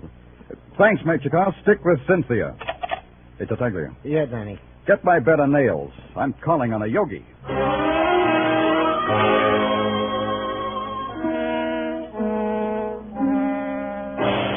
The yogi with a homogenized name, Merkel Cream, lived in a rich, creamy Fifth Avenue mansion with a high money-fat content. The outside stairs were covered with a thick layer of perfumed oriental carpet. When you rang, a girl made of copper with bells on the ankles of her bare feet and a jewel stuck in the middle of her forehead opened the door. With a scented arm, motioned you into the presence. The presence was a muscular man with the body of a professional football player, wearing a plumed turban and an imported English tweed loincloth. He sat in the middle of the floor, bathed in the celestial glow of a baby pink spotlight. And then the presence spake. You have come. Yeah, Mr. Cream, Speak not when I speak. You have come. You said that. You have come to attune yourself to the eternal harmony that lies 6 fathoms deep in the cosmic sea. You will go into the cleansing room. Huh? You will go into the cleansing room and there cleanse yourself and attire yourself in a loincloth. You will find a suitable array hanging from pegs. The panther skin for you, I think. Look, Mr. Have Cream... no fear. They are sterilized after each use. Now go, tortured one, go. Look, Cream, I'm not here to cross your palm with How silver. dare you speak to Merkel Cream thus? How dare you, savage? That's me. Look into your crystal ball and tell me why you should scream at a tortured one named Cynthia Troy and vice versa. How did you know? Don't answer. I will answer for you. You are omniscient, clairvoyant, like the me that is the true me. Like the me that is Danny Clover, New York police. I got a hunk of protoplasm named Meshikov who floats under windows and soaks up things like a fishwife's brawl between you and Cynthia. But you are clairvoyant. The Cynthia underneath Cynthia is a fishwife. She pays you to tell her that? Cynthia Troy is a disciple. Disciples fall out sometimes, as you know. I've heard. Val Dane, he was a disciple, too. What did you do to Dane, Yogi? Put him on a starvation diet for his eternal harmony? Then you've read his book. Yeah, he gave you a paragraph. Let's see if I can remember the exact words. The Yogi, a vicious parasite, a jeweled vampire, a stinking phony. Did I quote the exact words exactly, Yogi Cream? Dane died in a way that pleases me. He died in an agony of hunger. What does it matter if his exact words are remembered? To him or to me, what does it matter? Yeah. Get up, Cream. You're coming with me. I got a feeling you can give me better answers with your pants on. You believe that I'm a fake? You believe what Dane said of me? To put it bluntly, Cream, yeah. Sorry, but yeah. Maybe Dane killed your lush racket with his bestseller. Maybe you knew it would. Maybe you arranged for him to die. Let's go. Help me up, Mr. Clover. Yeah, cosmic harmony makes you weak. All right. You know I can't afford to go to jail. It would ruin me. Let go. If you move, Mr. Clover, I'll break your back as if it were a stick of wood. Let go me. A little trick I learned from a man on Amsterdam Avenue. 10 judo lessons for $20. Worth it, don't you think? Don't you think? I got my lessons for free. Well, send them back. They're no good. Let's find out, shall we? Let's find out. Now, my way, Cream. Let's do it my way. Oh. Well, what do you know? The Yogi found cosmic harmony. Has to be a phone in this dump. Yeah.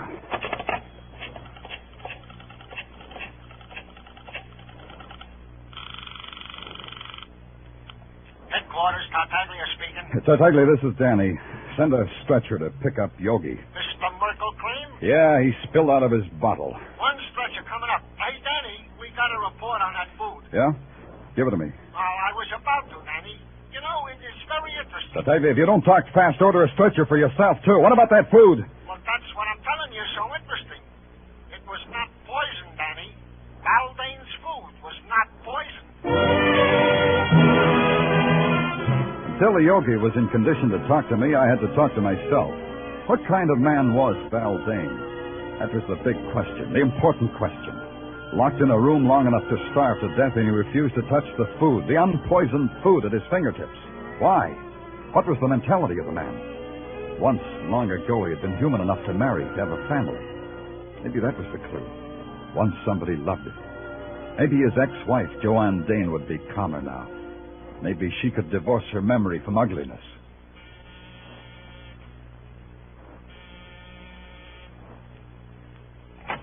Yes? Who are you? I'm Danny Clover, police detective. Who are you? I'm the landlady. What can I do for you? I want to see Joanne Dane. Joanne's not in any trouble. She's a fine girl. What kind of trouble would she be in? And I didn't say she was in any trouble. I just wanted to talk to her. Well, she ain't in. Where is she? Oh, Joanne's out for a walk. With Jimmy? Jimmy? What are you talking about? His son, Jimmy. Mister, you got the wrong address.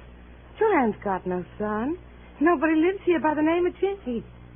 Say, what kind of a detective are you anyway? Yeah. What kind, Clover? Let's go find out.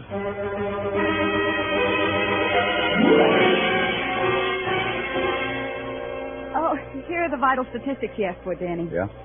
Hey, when are you going to take me to see South Pacific, Danny? Oh, any day now, doll. I'm just waiting for that inheritance. Oh, Danny, stop pulling my leg. Here. Know the vital statistics, Danny. Read it to me, doll, because your voice is like honey. Read it to me. Get him. James Dane, age 4, son of Val and Joanne Dane. Died June 22nd, 1947. Cause of death, accidental poisoning. Death spasms took 4 hours. Remoteness of cabin in Adirondacks made it impossible to reach boy in time to help. Signed, Dr. James Robeson. Hey, Danny, where you going? I haven't finished. Danny, come back here. I've got some things to settle.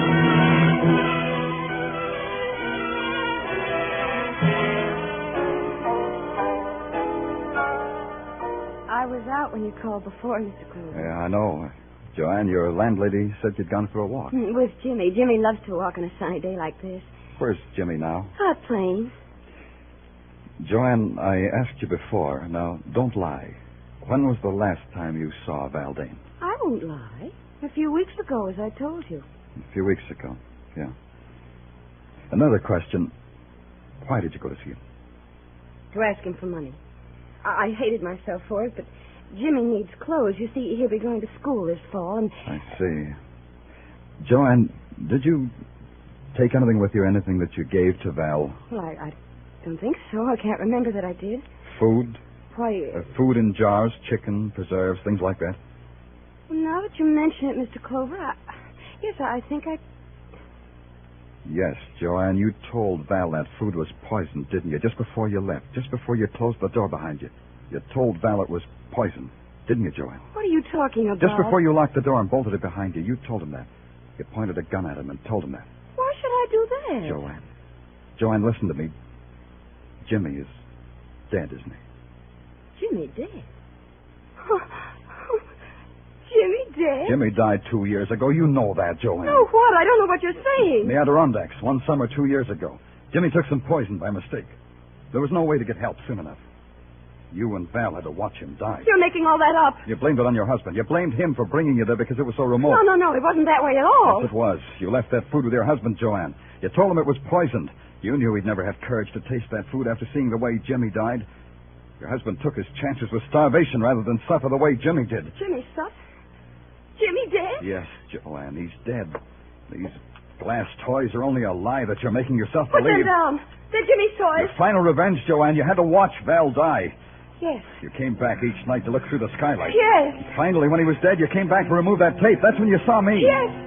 And I wanted to kill you because I was frightened of you, Mr. Clover. That's the only reason. I didn't hate you then. You've got to believe me. I didn't hate you. Joanne. But I hate you now. And I've got to kill you now, Mr. Clover. I've got to. Joanne, put down that gun. I'll kill you. You broke Jimmy's toys. You broke them. Oh, Jimmy. Jimmy, all your beautiful toys broken. All your toys. Oh, Jimmy, Jimmy.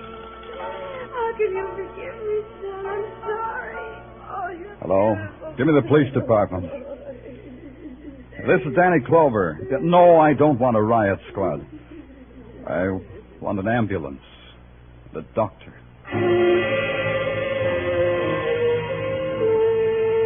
It took 15 minutes for them to come, and in that time I watched the shadows soak up the remnants of her mind. How do you tell a woman her life is done? How do you fill it in reports? How do you make statistics out of it and file it in a ledger? How do you write sorrow as a number? How? Broadway's really living now. It's got a creamy yogi back in circulation. Cynthia is throwing a marvelous party for Patrolman Mishikev. And the ghost, Lyle Brooks, he's haunting another author. Broadway's jaunty now, and it wears a chip on its shoulder. It's flexing its muscles and daring the nighttime. And before it's over, it'll tear itself apart and laugh at its own agony. It's Broadway, the gaudiest, the most violent, the lonesomest mile in the world. Broadway, my beat.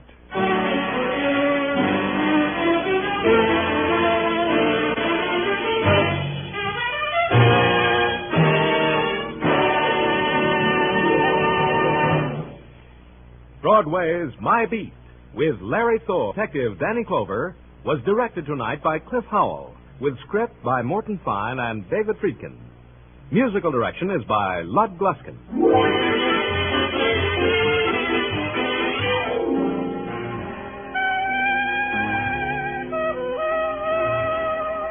That man is coming back again.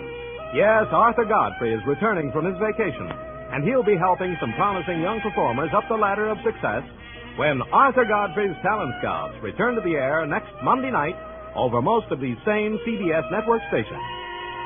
Along with the Talent Scouts, you can hear such great shows as My Friend Irma, Inner Sanctum, the Lux Radio Theater, and the Bob Hawke Show, all on Monday night and all on CBS. Stay tuned now for Mr. Keene, which follows immediately over most of these same CBS stations. This is CBS, where you hear Lux Radio Theater every Monday, the Columbia Broadcasting System.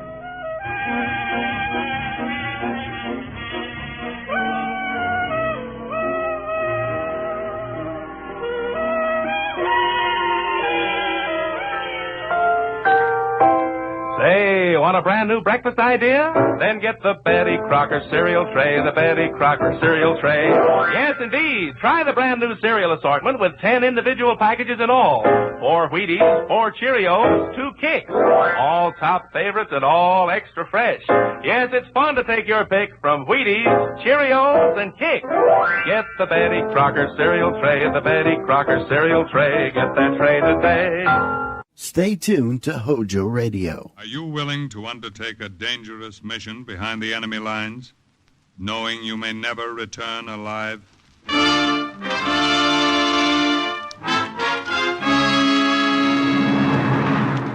What you have just heard is the question asked during the war to agents of the OSS, ordinary citizens who to this question answered, yes. This is Cloak and Dagger.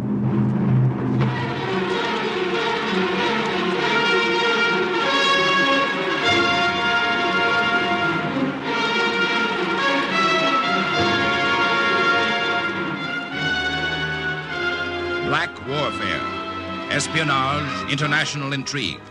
These are the weapons of the OSS.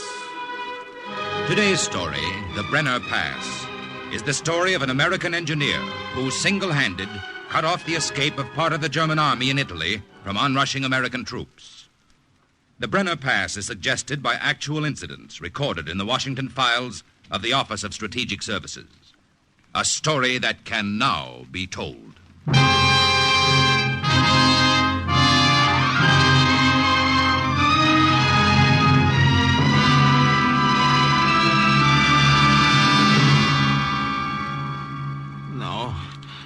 No, Padre, I don't want it. Ecco, qualche cosa a bere.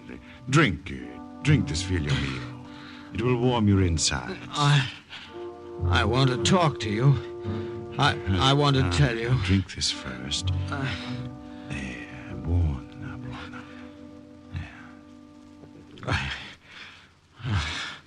I'm so tired. Rest, then. So tired. Rest. You won't give me away, will you? You'll hide me if the Germans come. Won't you, Padre? Won't you? You came to me, my son, because you knew I'd give you sanctuary. Any man has sanctuary in this house. Yes, I've taken an oath, figlio mio. Anything you tell me, only God and I will witness. And if I had not taken this oath, I still would not give you away. Thank you, Father. No. You are an American. That much you have told me. Do you want to tell me more, or do you want to sleep first? No. It is better you sleep first. I'll sit beside you. I won't leave you. No, Padre. I want to tell you. There may not be much time. I have a feeling that time is running out for me. My name was Donald Harper.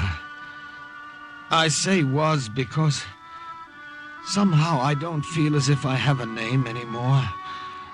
When you're tracked down and hunted, you're not a human being. There's no past or future. There's just the present, and you run. So much has happened in a few weeks that it's hard for me to remember. Remember back from this morning when you found me unconscious on the steps of the chapel. Back to the morning I was sent on my mission. November 12th, 1944.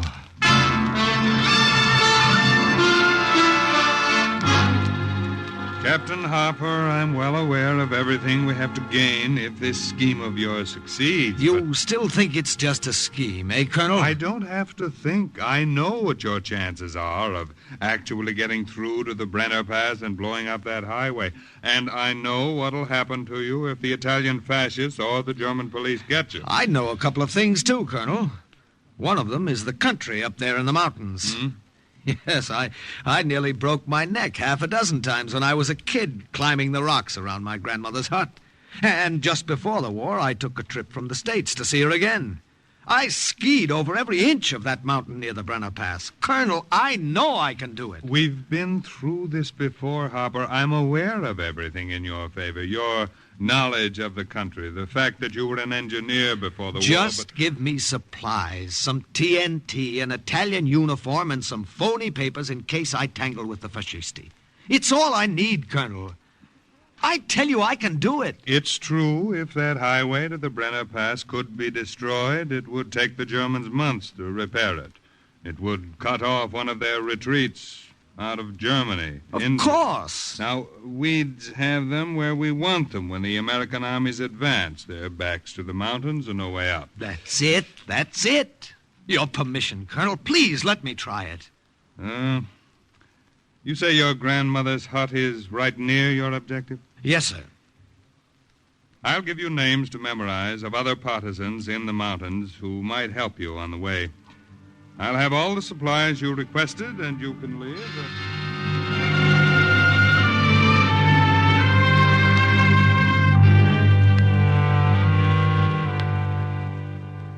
From the beginning, Padre, I had bad luck. It snowed during most of the 40-mile journey, and it was difficult for me to move quickly. And the longer it took me, the more chance I had of being discovered. Then it came.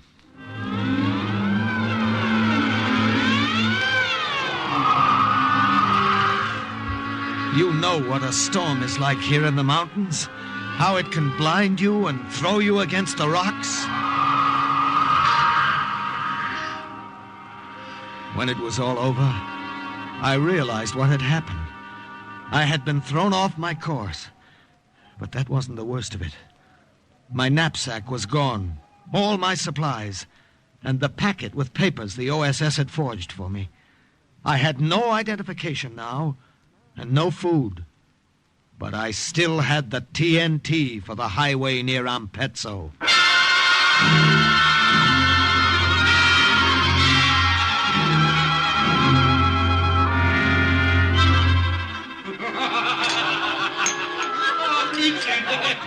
There is a tavern, Padre, not far from Parola. It wasn't sheer recklessness, but desperation that made me go in there knowing I had no papers. Knowing the tavern catered to Nazis and fascisti. Knowing the rucksack on my back was filled with explosives. But there was no other place for miles, and I had to get food or I couldn't go on.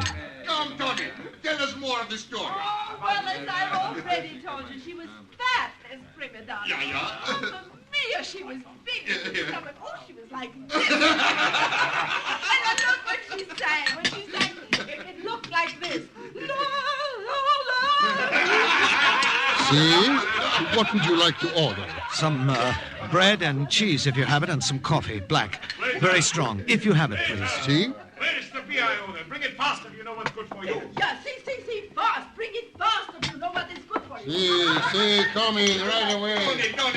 I tried to make myself as inconspicuous as possible. Oh, you would tear me. I hoped the Germans would continue to be amused by the Italian girl and not ask to see my papers. I had nearly frozen in the snow a half hour before. Now the sweat broke out all over my forehead. Pay attention to her, I kept praying. Watch her, watch her. Don't even look my way. Here you are, senor. Cheese, bread, coffee. Oh, grazie.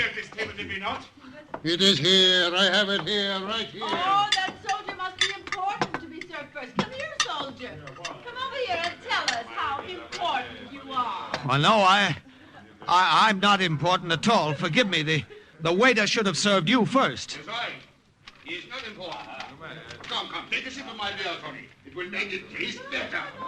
Let the soldier have beer with us. No. Poor soldier. He's all alone.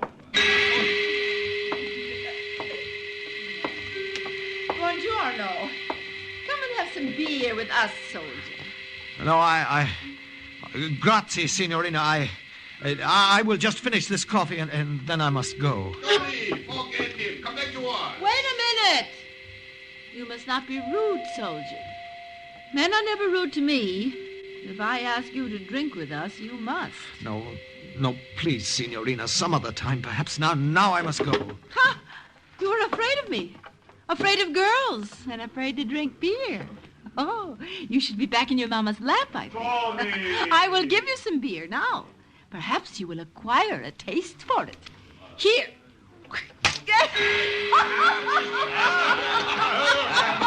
She threw it in my face. I felt it start to trickle down my neck, and I could hear the Germans laughing themselves sick. I wanted to snap that small neck of hers in half for making me the center of attraction. Grazie, waiter.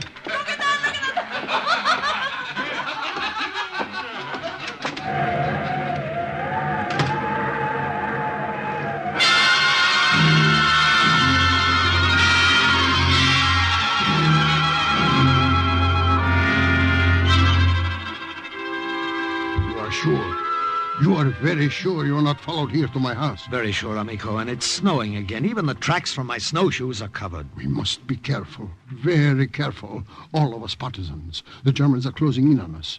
Do you know what would happen if they found out I took you in? An American.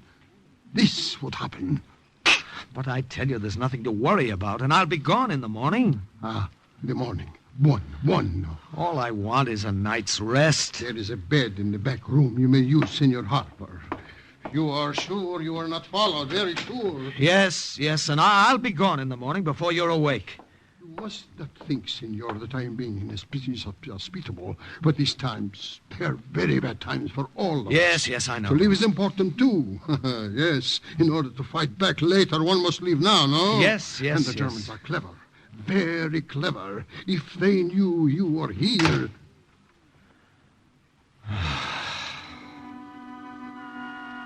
I was too tired to stand there and listen to the old man's whimpering.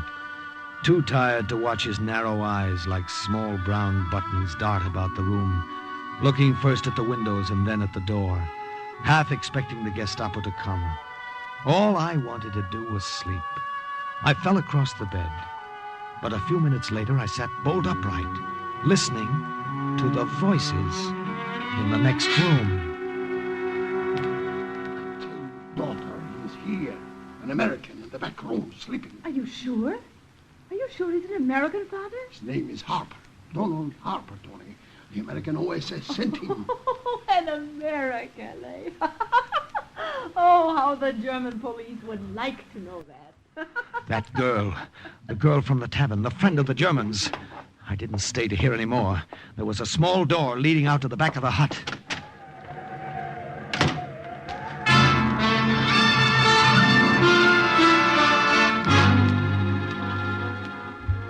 I knew, Padre, that somehow I must have come to the wrong house. I didn't dare take any more chances and stop again until I reached my grandmother's. And I was so tired, so tired.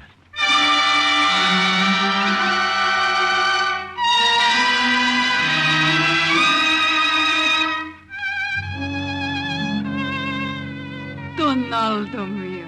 Donaldo. So good it is to see you again. Oh, Nana. Oh, but how you look, so thin, so tired. Nothing changes here, does it? It could be 6 years ago or 10. Nana sitting here like this, in this house. Ah, and your mama, your papa, how are they? Mail does not come here easily any longer. You have heard from them? Yes, Nana, a few weeks ago. They're fine.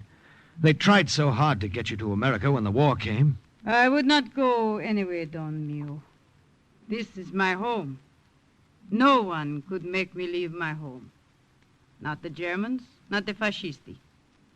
Here I stay until the world rights itself again. But what can I get you? So comedy. Make yourself comfortable. You are hungry. Yes, but I'm too tired to eat. I just want to sleep. Do then. I'll make up the room for you later. For now, rest here on this couch. When you wake, I will have food for you. Like the old days, caro mio. My dear one. I will be in the kitchen. Sleep now. Sleep.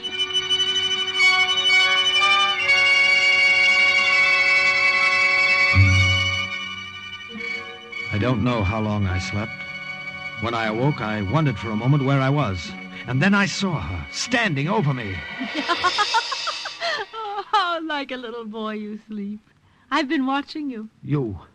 What are you doing here? Watching you sleep. You don't drink beer, and you're afraid of girls, and you sleep like a little boy. You followed me here. You brought them. What have you done with my grandmother? What? I'll kill you. Oh. I should have killed you then. I will now. Stop! Stop it! You're hurting. Friend of the Germans, you little she-devil. I'll kill you.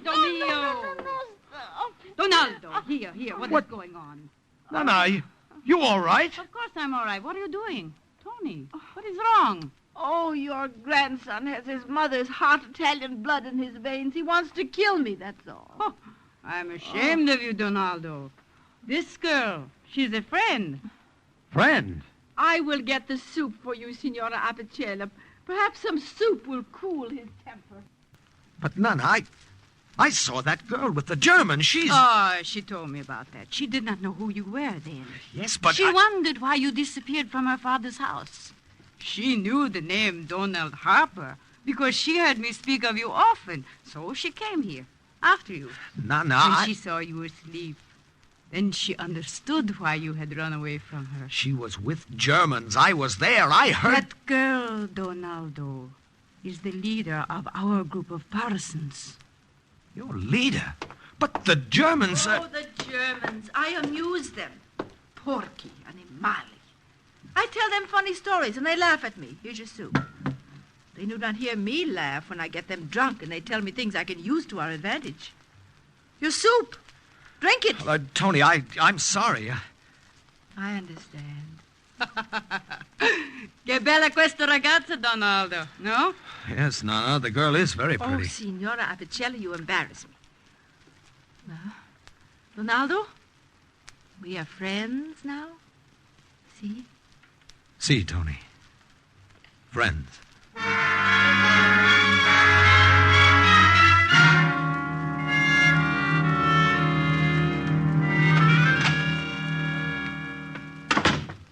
You work too hard, caro mio. What are you doing? Oh, drawing diagrams, Nana. I've got all the plans made to blow up that highway early tomorrow morning, and I want to make sure nothing goes wrong. Here. I brought you something to eat. Oh, you'll spoil me, Nana. But it was good to have you spoil me again these past few days. Ah, how good it is to be able to. Will you leave then, tomorrow, after you do what you have to do? Yes, I must, but I'll come back to say goodbye first. Yeah. I come. Ciao, Signora Ciao, Apicelli. signorina. Where's Donaldo? Tony, what are you doing here? Are you displeased to see me? Where is that partisan friend you were going to send to help me? Here. What? Me. I am the friend. Oh, no. I can do as good a job as any man. Let me help you, Donaldo. No, it's crazy. Please, let me do it. Girl, it's crazy. It is not crazy. Think what it will mean for me after you are gone from these mountains. Listening to my fat friends, the Germans, talk about the explosion, and to know secretly that it was I who helped to make it. Please. Donaldo. Mio. Well, it's too late to get anyone else. That's why I waited so long. The only man to get on this short notice is my papa, and he is a scared rabbit.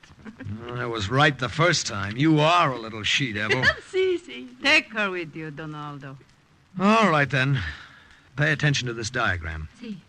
Now, there's a railway, as you know, going right over that highway. If we plant enough TNT to blow that right onto the road, it'll be blocked up for months.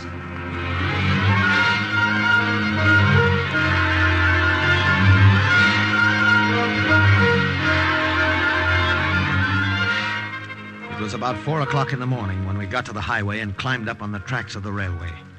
Tony stayed up above, and I made my way slowly climbing down into the framework of the trestle, feeling my way along the girders. They were icy under my hands, and 2 or 3 times I almost slipped. Careful, Donaldo. It's all right. Watch yourself. Watch how you handle those explosives. Do not trouble yourself about me. I told you I can work as well as any man. Then work as quietly as one. The troop train of Germans would be coming over the railway soon, and I had to finish before it came. I had a coil of wire around one arm and a pair of pliers hanging on a thong from my waist. Tony, you hear me? Yes, I hear you. Well, hand me down those packages of explosives, one at a time. Here you are. All right, thanks. I shoved them in where I wanted them, packed them close. Tony, the wedges. Quickly, don't be so slow about it. I'm doing it as fast as I can. There. All right. I lashed the grenade on top of the braced explosives, wound it tight with a wire, twisted it with pliers. Finally, I was finished. There was snow on the ground, and yet my shirt was wet with perspiration. All right, last finishing touch. That does it for this side, Tony. Now let's get to the other side. See? Give me your pliers before you drop them. Okay.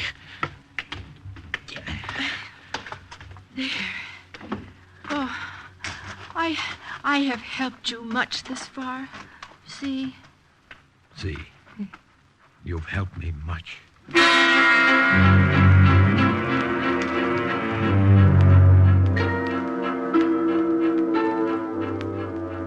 Let me do it. No, we haven't any time to argue. That train will be along any minute. Please let me set off the explosion. Let me have that pleasure. I will follow your directions. I will do it just the way you told me. No. The train, it's coming. Just tell me when to pull it. All right, you win. But heaven help you if you make a mistake. Hold it now. Steady. And don't pull on the wire yet. Yes, I will pull it softly, lightly, but firm. Here she comes. Pull it!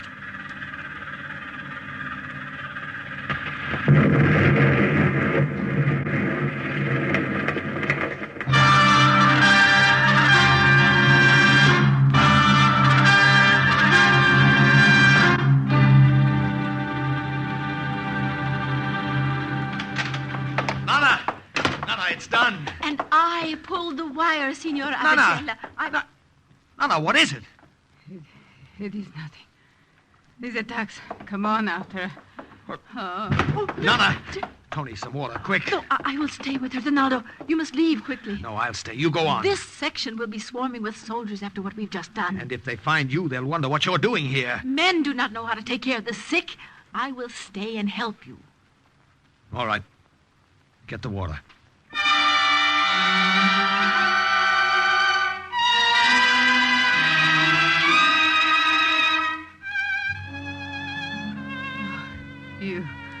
You should not have stayed, Don Mio. I would have been all right. All right, don't talk. Just rest. Donaldo! What is it? Germans coming to this house. I can see from the window. Oh, no. No, you should have gone before, not waited. No, it's all right. Donaldo, do this one thing more for me. I won't leave while you hold them off for me. Is that what you want? I know them. I am a favorite of theirs. Please, caro mio, you can escape and do more important work. And I will not be harmed if I stay behind. She is right, my son. Escape. There is still time. The girl knows them.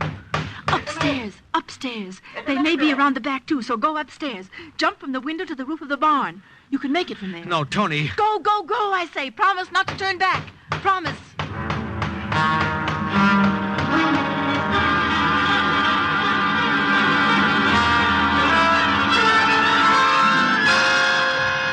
I ran up the stairs to the tiny attic.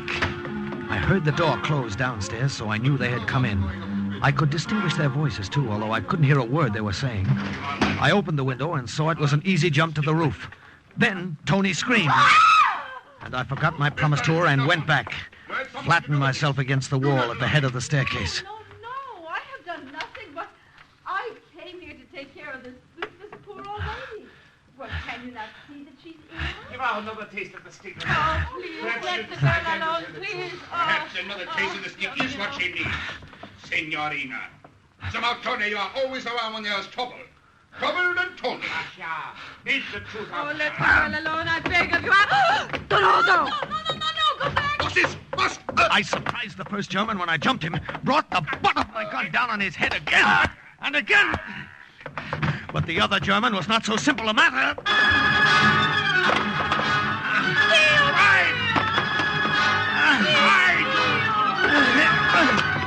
No. He had my shoulders pinned down, and I couldn't move.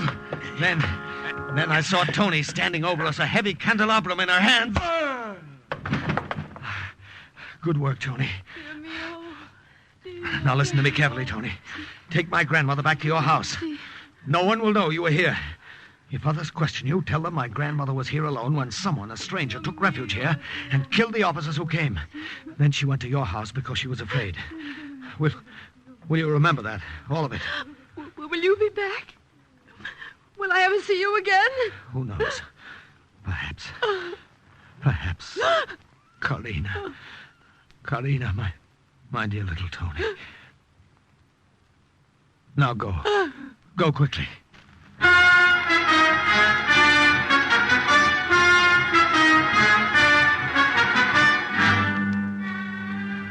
She did. I wanted to tell you, Padre, that's everything that's my way here. You will hide me. Rest easy. If they come, you... I will do what I can for you. What's right of you coming in like this, breaking down the door? Do not make trouble, Padre, I warn you. No, this is the house of God. It's all right, Padre. It's all right.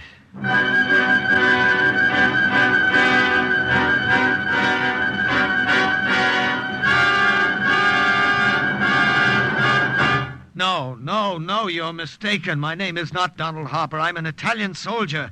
I was lost in the snow. My papers are gone. Come, this is tiresome. Admit it. You are the American who blew up the highway. Answer. You are mistaken, Herr Hauptmann. You are mistaken. We will see. Sergeant, send in the old man. Ja, Herr Hauptmann. In der Whistle. See. Hauptmann. In der Whistle. See, I come. Oh, You recognize him, I see. Excellency, Mayor, what is this man's name? Wie heißt er? Harper, Donald Harper, the senor is an American. Now I have told you, you will let us alone, see? You have talked enough. Go now. You will leave my daughter and me alone, and the old lady, too, now that I have told you. We have done nothing to do with it. Yeah. But you will not tell my daughter. You promised, remember. She has a soft heart. It would distress her. Take him away, guard. You will let us alone now, see? See, we are on your side, loyal fascisti. You have nothing to say. Everything has been said for me. That highway has been completely destroyed. I'm delighted to hear it. That many loyal soldiers of the Reich have been killed. Well, thank you for telling me. And what is more, you are in Italian uniform. A spy. Bullets are too good to waste on you, American. But a rope can be used again. Sergeant! Ja, Herr Hauptmann. Take this man out and hang him.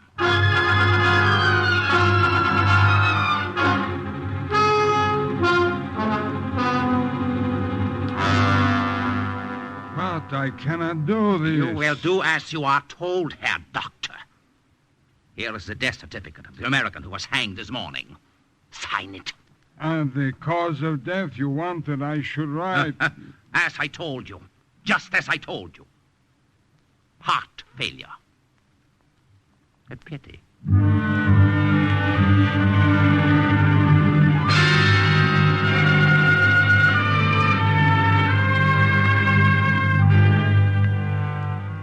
Some weeks later, 2 retreating German battalions found their escape through the Brenner Pass blocked. Captain Harper had done his job well, and the onrushing American troops caught the enemy with their backs to a mountain. Though Donald Harper did not live to see victory, he shared in it. And once again, the record of an OSS agent closes with the words, "Mission accomplished." A further adventure in black warfare is next week's Cloak and Dagger.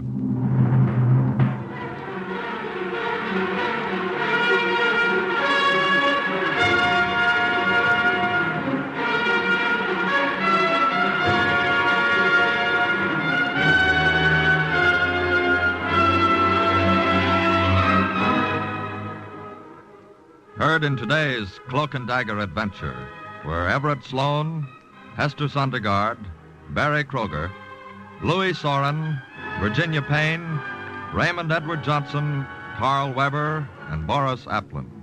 Script was by Winifred Wolfe. Music was under the direction of John Gart. Today's true OSS adventure was based on the book Cloak and Dagger by Corey Ford and Alistair McBain. This has been a Louis G. Cowan production in association with Alfred Hollander and was under the direction and supervision of Sherman Marks.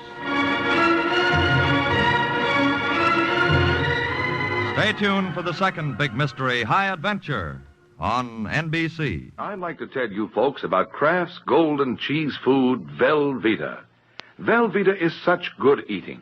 Just taste that grand, rich, yet mild cheddar cheese flavor. And Velveeta is so good for you. It's rich in important food values from milk itself. For swell-tasting snacks, for good hearty sandwiches, for thrifty, easy hot dishes, it's smart to keep stocked with Velveeta. Get it tomorrow in the handy quarter-pound package or in the economical 2-pound loaf. The cheese food of top quality. Velveeta is made only by Kraft. Keep it tuned right here to HOJO Radio for more classic old-time radio. Are you willing to undertake a dangerous mission behind the enemy lines, knowing you may never return alive?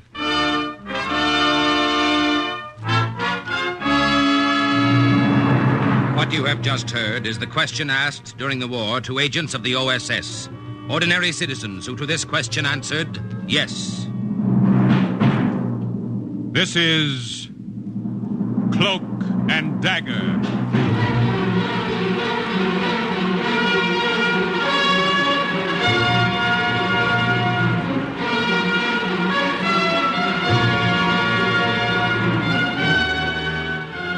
black warfare, espionage, international intrigue. These are the weapons of the OSS. Today's story, The People in the Forest, is suggested by actual incidents recorded in the Washington files of the Office of Strategic Services. A story that can now be told.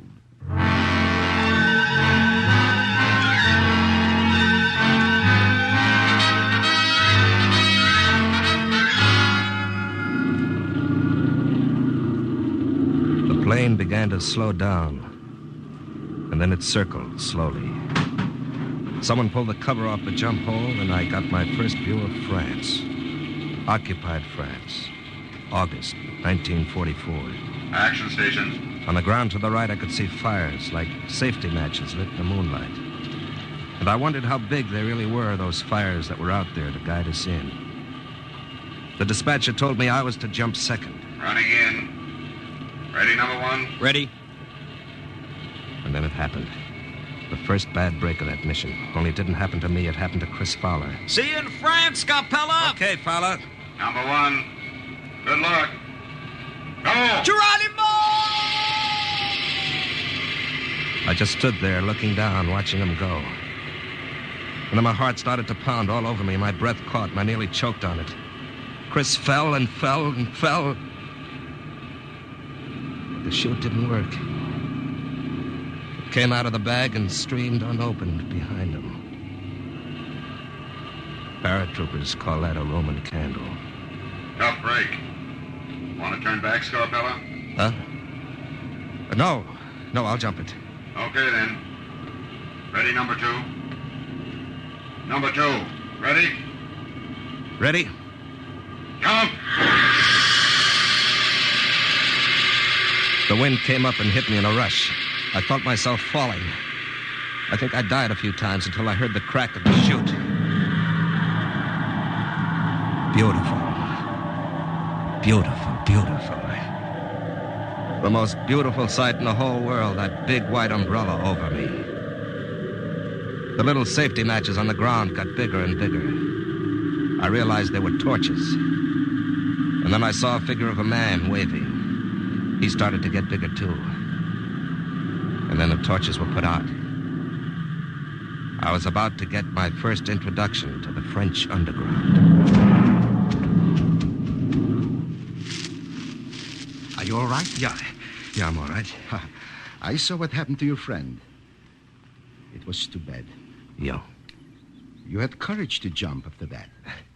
Maybe if I'd stopped to think about it, I never would have. Maybe I was afraid I'd never jump again if I didn't then. Well, anyway, here I am. My name is Captain Robert Scarpella. Captain Robert Scarpella. American. Welcome. Welcome to France. I'm ecstatic to make your acquaintance, Captain. The little guy threw his arms around me and friend. kissed me. When I was 12, I'd said nix to kissing my father goodnight because it embarrassed me. And here was this little Frenchman with the beret and baggy pants and farmer's shoes with his arms around me. Hey, cut it out, will you? I'm just so happy to see you, American. Well, I'm the Fox. The Germans themselves gave me that name. Look at this head.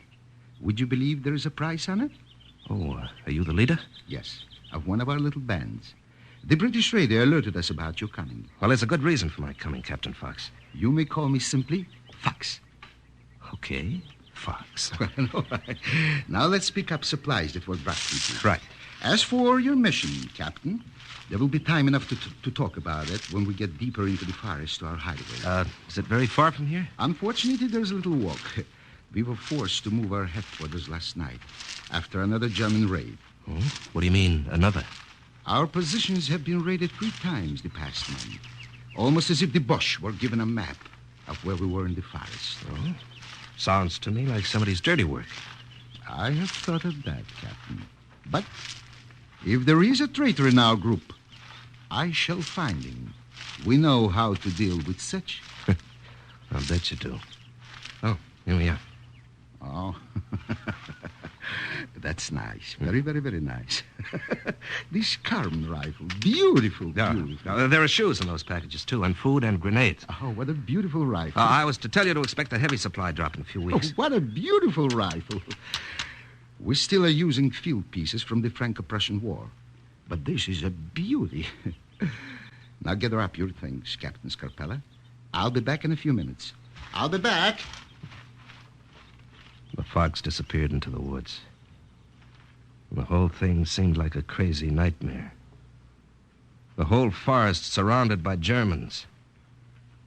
And yet here I was passing the time of day just like nothing at all with a Frenchman who had a price on his head.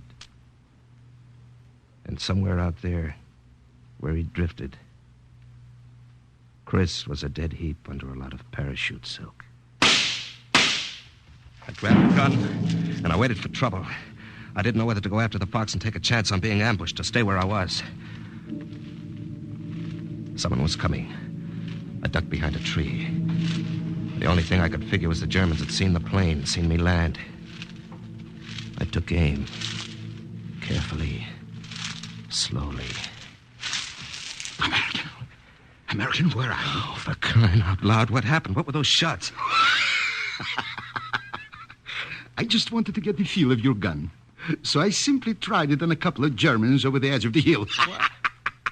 It sights very well, though. Oh, for crying out loud.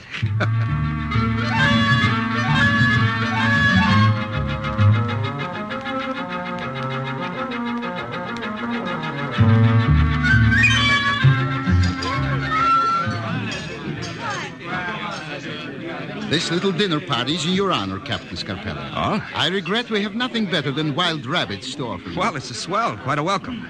Headquarters didn't tell me to expect anything like this. Luzette, more wine for the captain. But of course. Here, I will refill your glass. Oh, thank you. Oh, mais non. In France, we say thank you this way. Hey. You mind my kissing you?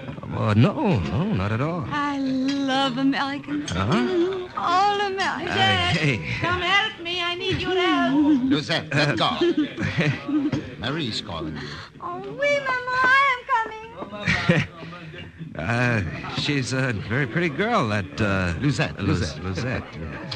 And very young. Yeah. Only 17. Oh? Already she has seen so much. Hiding like this in the forest, sneaking back into the German-held village. Into the village? Oui, monsieur. Many of our group work in the village, right under the noses of the enemy. And the Germans do not know that they are members of the Maquis. Oh, but they know you're here. Oh, they know that we're here, but they do not dare come near the forest, except in big raiding parties. Uh-huh. They know very well that to one dead of ours, there will be 12 dead of theirs. Well, Captain, now about your mission. Its purpose? Tell me more, please. Well, I was sent here to find out the German defense plans for the port of San Nazaire and the entire coastal area around here. Now, I know those plans are in German headquarters in the village. And you request our help? I've got to have those plans, and in a matter of days. I've got to deliver them personally to 8th Corps headquarters. Now, put your mind at ease, Captain Scarpella. The fox will help you. Now, the first thing I will do is put you in contact with... Attention! Captain Scarpella, I'm Marie. She's the mother cat of that little kitten who kissed you before. Oh, well, happy to meet you. And we are all enchanted to meet you, American. In your honor, we have a special surprise. Listen. Attention. 1, 2, 3. Take me out to the boarding game. Well, Take me out to the for crying out loud.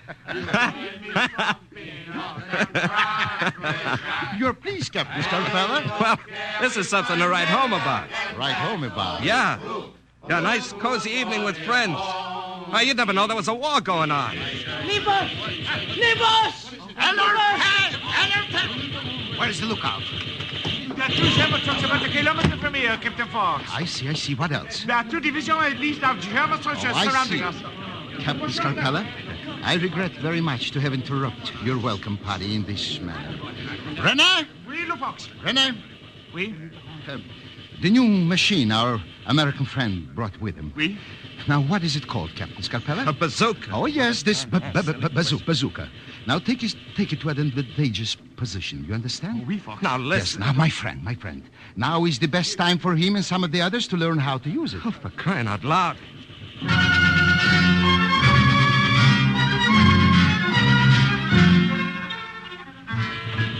If I thought it seemed like a nightmare before, it was nothing to what happened now. It's so mixed up in my mind I can't remember it clearly. It wasn't anything like the patrols I'd been trained for in the Army. Now, Captain Scarpella, follow me, please. All right. These Germans are becoming very annoying. Would you mind pointing that the other way, Fox? Yes, excuse me.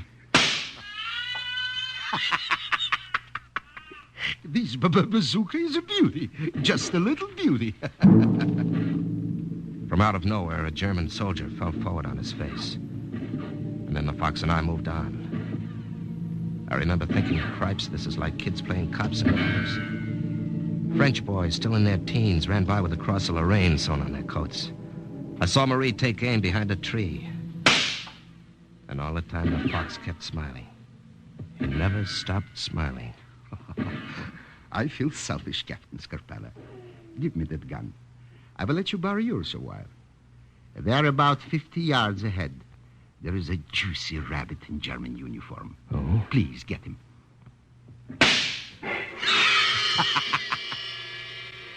Captain LaFox was right. The rifle did sight well.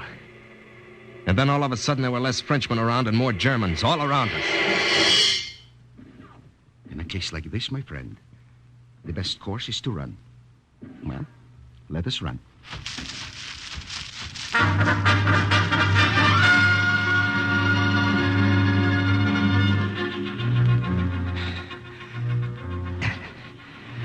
This forest is like a jigsaw puzzle to me. You know it backwards.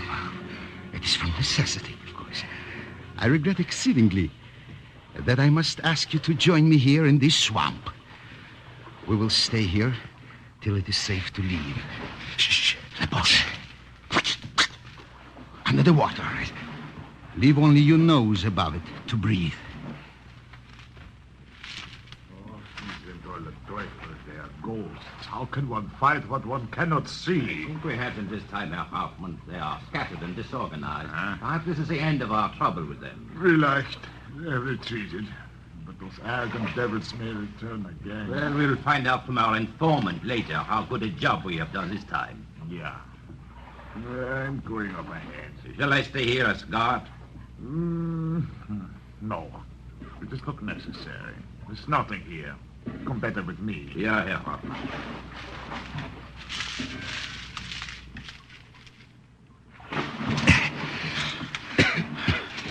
They have posted a guard here. It would have been most inconvenient, Captain Scarpella. Are you very wet? What do you think? Well, there will be clean clothes for you at our hideout. Come. It is time for us to go there. Well, this has been a very annoying evening, Fox. Fox, did you hear what they said about... An informant. I heard.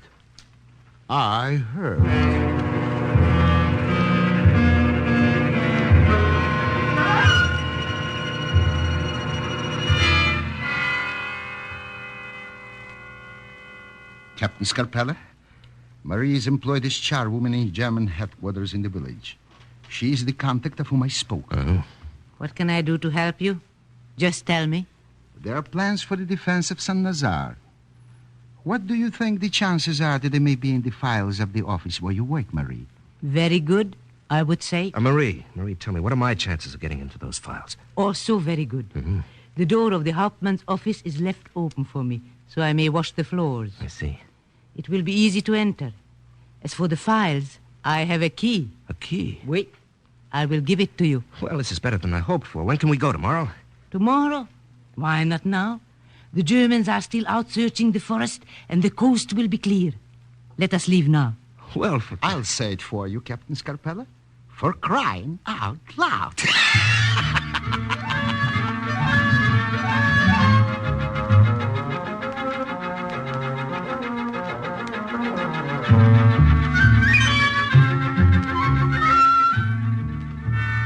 Less than an hour later, we were in the village. It was 5 o'clock in the morning, and there was no one around. The village slept. Captain Scarpella, listen to me. Yeah. There is the German headquarters across the street. Mm-hmm. I will leave you and go inside to get my mop and bucket. You will watch through the window. Right. When I distract the guard, go quickly to the side door. It is open. The Hauptmann's office is the third door from the end. Third, huh? You have the key to the files, eh? Yes, I have it. Bon, I go now. Remember the signal I gave you, in case of danger. I watched her go into the building. And then I took up my position at the open window. There was a guard at the front desk. No one else around. I pressed myself into the shadows. And after a while, Marie came to the front desk and began to mop the floor. How are you doing here so early? I'm not that early, Sergeant.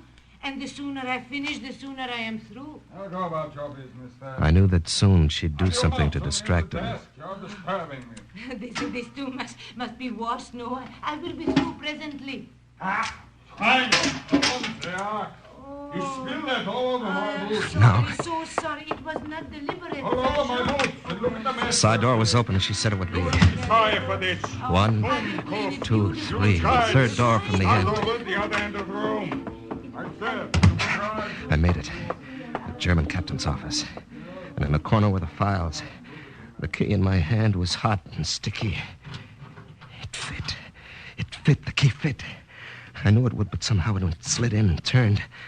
I took a breath of relief. I didn't have much time. I knew it didn't have much time. I had to find those plans, but where? The papers, where were they? And I heard Marie's signal. And I froze. What a break. But I couldn't stop searching now. Where are they? I only meant that I would have been through with washing the floor in front of your office. Almost as if God had put it into my hand at the right moment, I found the photostatic copies of the defense plans. And now, if she could only hold them off until I got out of the place. Let's see now, let's see. The window, that's it. It was only a short drop to the ground and still no one in sight. I had a feeling Marie could take care of herself, and I started back for the forest, the plans in my pocket.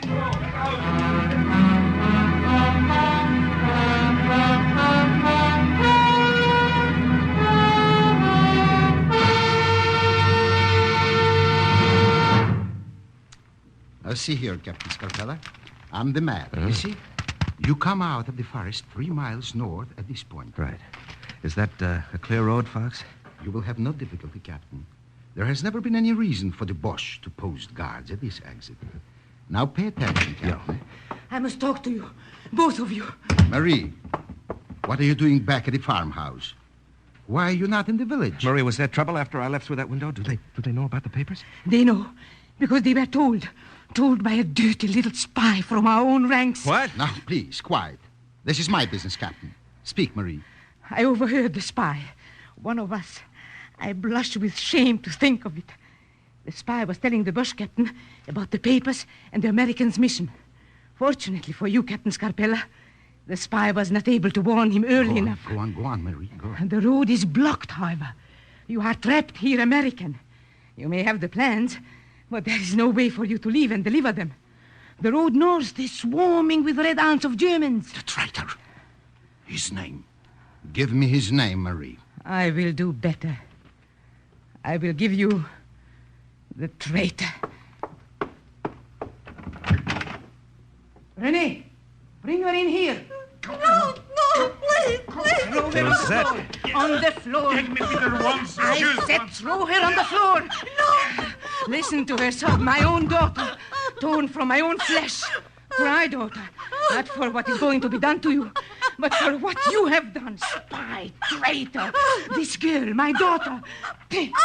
I spit on her. I did not know. I waited for her outside. What I was doing. After I hurt her with her captain, her German captain.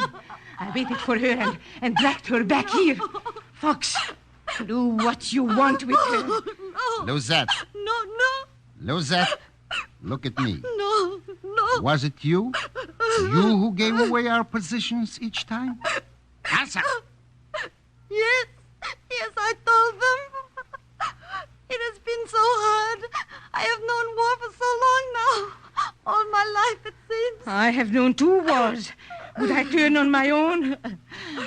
I'm glad your father is dead, so he does not see this. They promised me so much. I did not think it so bad. I only gave them small bits of information. Small bits of information? Except for this last about the American. You call giving away our hideout small, Luzette? We are so much smarter than they. and it always gave us a chance to kill so many of them. Your excuses disgust me. Say the word, Fox. Let me throw her to the rest. No, Mama. Pity. I am your mother no longer. Do not call me that. Now, wait a minute. Listen to me. Fox, this may be your affair, but I've got a stake in it. Now, what do you wish to say, Captain? There's only one way out of this forest. It's blocked right now. Thanks to her. Now, let's forget that. All that matters to me is that I get through with these plans. Now, Luzette, do you want a chance to prove yourself? Oh, I will do anything. Do not listen to her, Captain. Marie. Two faces she has. Now, quiet. Go on, Captain. Now, at German headquarters before, Marie distracted the guard because she knew him. Now, who knows the Germans at the exit to the forest to distract them? I do. I will. Let me, please. They trust me. I will give you a chance to slip by. It is too great a risk, my friend. I have no choice. I can't stay trapped here. The plans are no good in my pocket. Very well. On one condition. I will go alone. And if she does not do as she says, the fox will shoot her through the heart.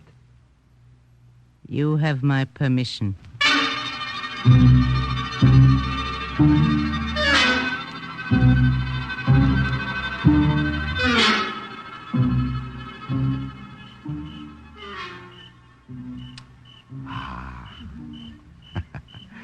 There are many clouds out tonight to hide the moon. Well, the darker the better. Luzette, there are your friends at the foot of the hill. Go to them. We will hide here among these piles of firewood. I will go. And remember, Luzette, this gun is aimed at you. Go.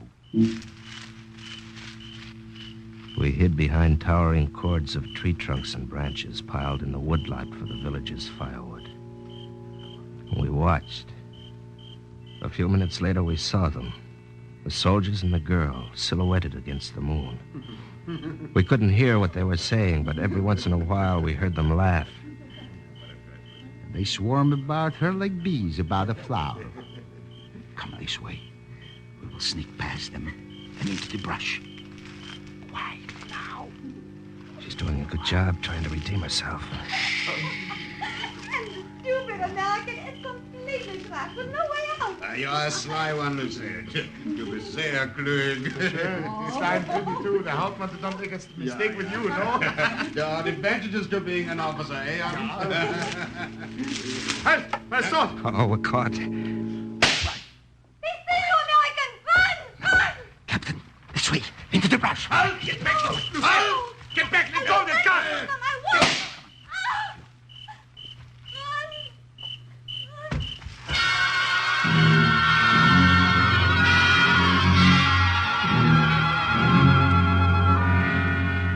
I looked back over my shoulder and saw Luzette crumple into a heap on the road. I knew she was dead. Do not grieve for her, my friend. It is best this way.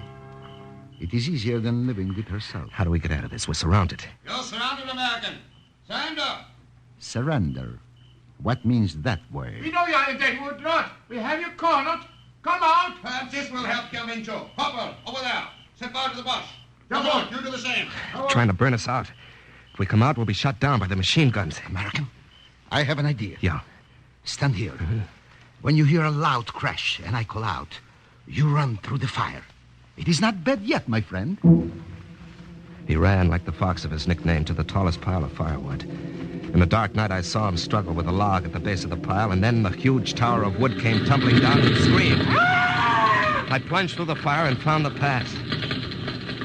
And a few minutes later, the sly fox miraculously joined me. You can make it from here alone to the American lines, Captain Scarpella. What about you, Fox? Don't worry about the fox. I'll get back all right. Perhaps we shall meet again one day, Captain. Who knows? Well, au revoir, then. Goodbye.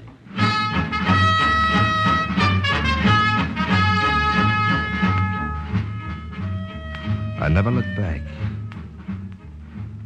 and I never saw him again. But when I think of him now, I think of him not with the beret, but with a green hat and a feather. A little like Robin Hood. Captain Scarpella delivered the plans personally to the Assistant G2 at 8th Corps Headquarters, and he was recommended for the Distinguished Service Cross for the American lives he had saved at the port of Saint-Nazaire.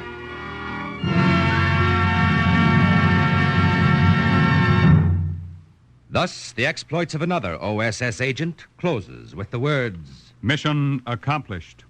A further adventure in black warfare is next week's Cloak and Dagger.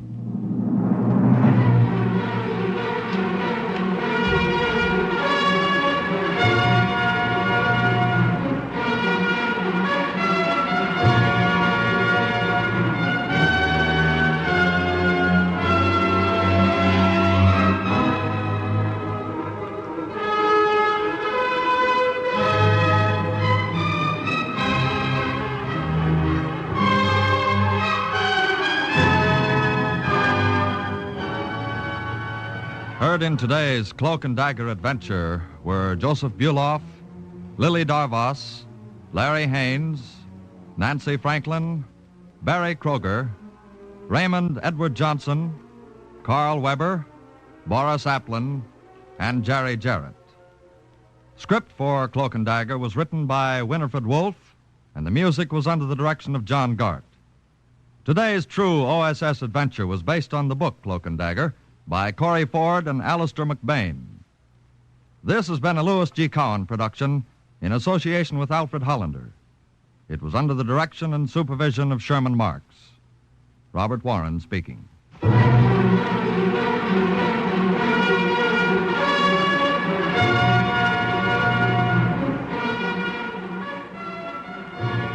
Stay tuned now for the up-to-the-minute news on the Open Golf Championship.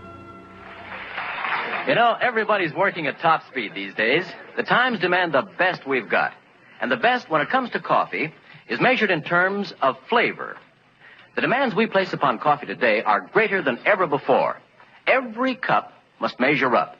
Every sip must hit the spot.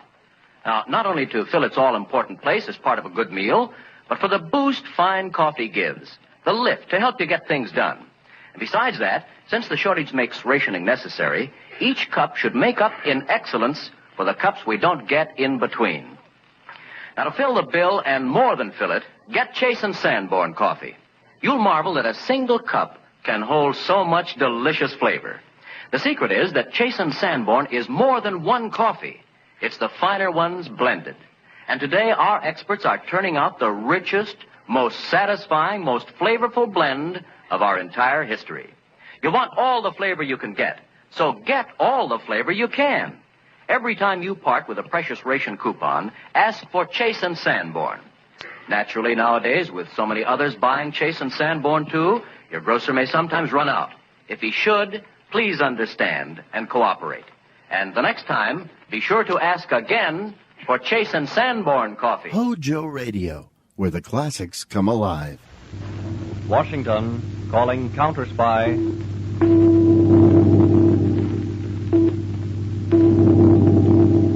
Washington, calling Counter Spy.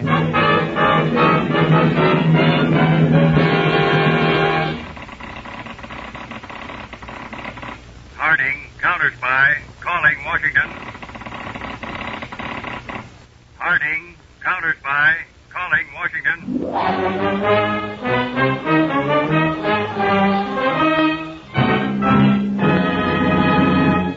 The Blue Network presents Phillips H. Lord, Counter Spy.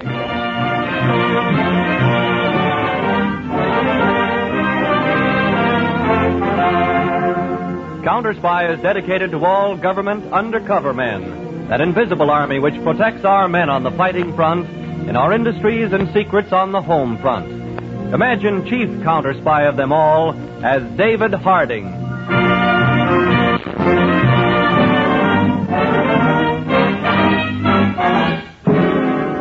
One of the methods enemy spies have been using recently to enter the country is to try and fly over our borders at night and drop by parachute in some wild section of a border state. In old Mexico, way back in the sandy hills, is a ranch on which is a modern airplane. The ranch is about 90 miles south of Juarez and is well hidden in the hills. Tonight, a Gestapo agent has arrived at the Mexican ranch from where he'll be flown over the border and dropped into Texas. The airplane has been pushed out and is about to take off from the ranch. We are ready to take off for the Texas border, Herr Burger. Take the suitcase. Put it in the cockpit. Senor Burger! Yeah? Senor Burger! Yeah, what is it, Herr? Do not go yet. Why not? A very unusual thing has just happened, senor. Yeah. No one ever comes this far from the main road, but at the ranch house has just arrived Councilor Carlos Costello. Costello? He is taking a long trip by horseback for his health, si, senor. Make him leave. We do not want this place discovered. Oh, but I have a very interesting thought. So? Suppose I tell him you are wealthy Americans down here with your plane. You are going to take a little ride under the moon in the sky. I invite him to go with you. Yeah? When you cross the border, you will fly very low. It will be very unfortunate, but his feet and hands will be tied very tight. The door of the airplane will open. He will fall out. He will be killed. You will find him with his hands and feet tied and dead on American soil. Aha. I see. There will be quite a strain between the Mexican and the United States governments. A prominent government official murdered on American soil. Yeah, hello. It is a good thought. When they picked you to run this ranch, they picked the right man. You like my little idea, huh? The Gestapo shall hear about this. You shall be rewarded. Please, not by medals. I prefer my reward in money. Go, hello. Invite the official to join us. Then we will see what happens.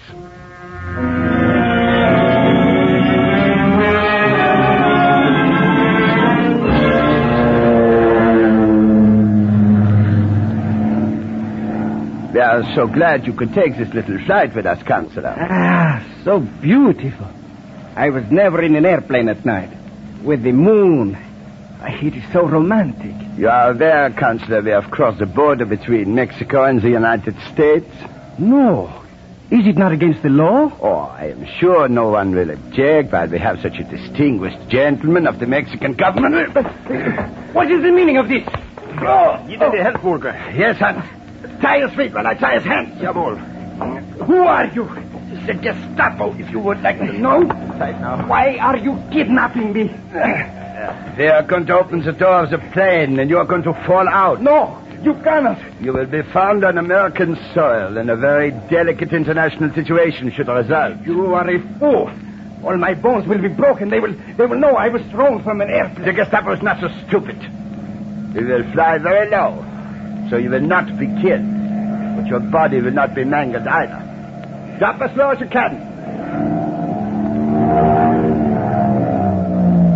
Soon Mexico, like the United States, will belong to Germany. And you will be glad that you are dead. You pig! Laugh! Now, Counselor, I shall open the door, and we will make ready for your big experience. Dios omnipotente, guardadme. Libradme de estos hombres. What are you doing? Praying? You fool. I cannot fight. I'm tired. Therefore, I must pray. Pray? To whom? Fool.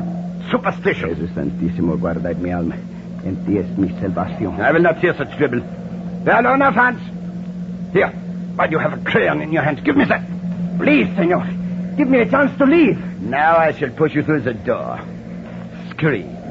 Holla, go on. Oh. He falls. So, here's it. Put the plane back on the course.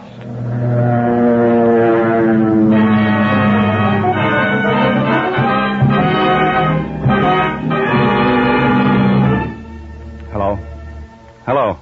Proceed. This is Harding speaking. I'm in the testing laboratory of the Walker Optical Company. In an hour, I shall take a plane for Washington. Set up my appointment for me at 3 o'clock with Colonel Marvin. Tell him urgent. Emergency. Yes, sir. You wish me to continue, Mr. Harding? Yes, Mr. Walker. And this is a grave emergency. Now, those light bulbs you have lined up over there, are they lit now? Yes. But naturally, as they are high-frequency lights, you cannot see them with your naked eye. Oh, I see. You cannot see the light, Mr. Harding, unless you are wearing this green hypie lens in your glasses. This is a 5-tray one. Oh. Now, look through it. Yes. Yes, I can see the left light's burning, but I can't tell whether the one on the right is burning or not. Well, you would need another specially colored lens to see that one. Oh. In other words, Mr. Harding, these high-frequency lights can be burning, but you cannot see them unless you are wearing specially prepared lenses. Well, Mr. Walker, as I explained to you, this is a case of great emergency. It involves an international incident with Mexico. I see. How soon could you make me 12 pairs of each of these two different lenses? Why, I believe by 8 in the morning, Mr. Harding. Good. I'll have a Navy plane waiting off Pier 3 and a government car here to deliver them to the plane at 8 sharp in the morning. Right now, I'm going to fly to Washington.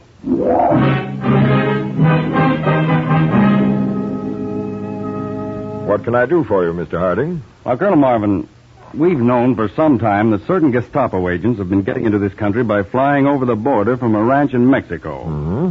Now, they're landing in a deserted section of Texas, where they usually stay for several days before leaving for different parts of the United States. In other words, you've allowed them to enter this way because you know how they're entering.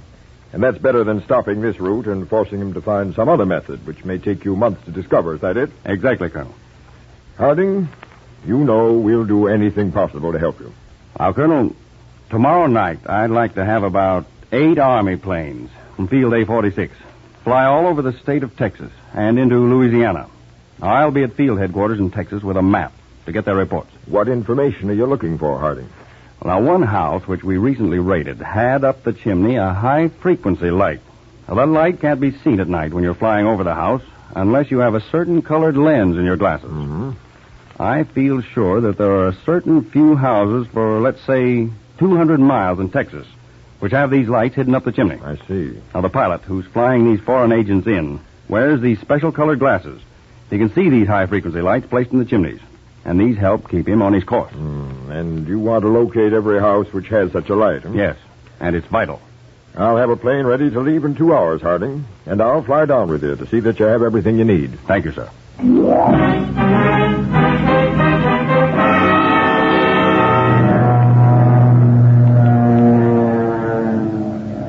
Now, Colonel, if we can have the houses which have these invisible lights spotted from the air, we'll know the exact route the plane's flying, which brings in these spies, right to the ranch where they land and stay for a few days. When that time comes, we'll be able to make a mass raid. I see, yes. But, Harding, what are we doing about that prominent Mexican official found tied and murdered on American soil?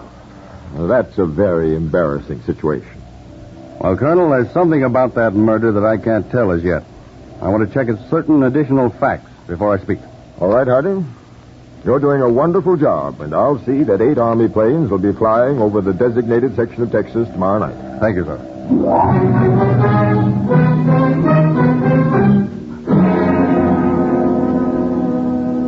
Just look at this chart, Mr. Harding. That last report mentioned this house. Southwest, square 411. Let me have that other chart, Kelly. Yes, sir. Yes, notice how this route's beginning to shape up. 42P calling. 42P calling 4X. Come in. I'm flying over Sandville. Check your chart. Chart square TS4. Chart square TS4. Here's the square he's talking about, Kelly, this square. Northeast beam, intersection, main highway, 2 miles from corner. Can you locate on your chart? Yes. This house right here. 42P. We have located it. 42P signing off. I've got that marked. Your signal light's on, Kelly, the upper frequency. Yes, sir. 42R, calling. 42R, calling. Come in, 42R. Come in, 42R. Chart square, 6, TS6. Northeast corner, intersection, military highway. South in port of road. I've got that one, too. It's right here. Cross-check with field light.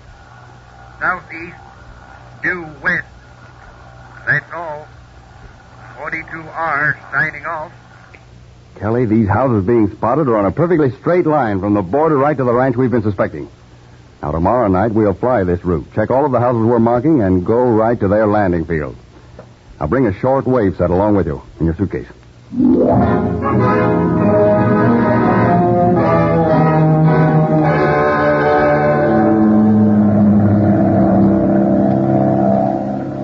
We've seen every light the pilots reported last night, Mr. Harding. As we should spot that ranch and their landing field most any minute. Yes, sir.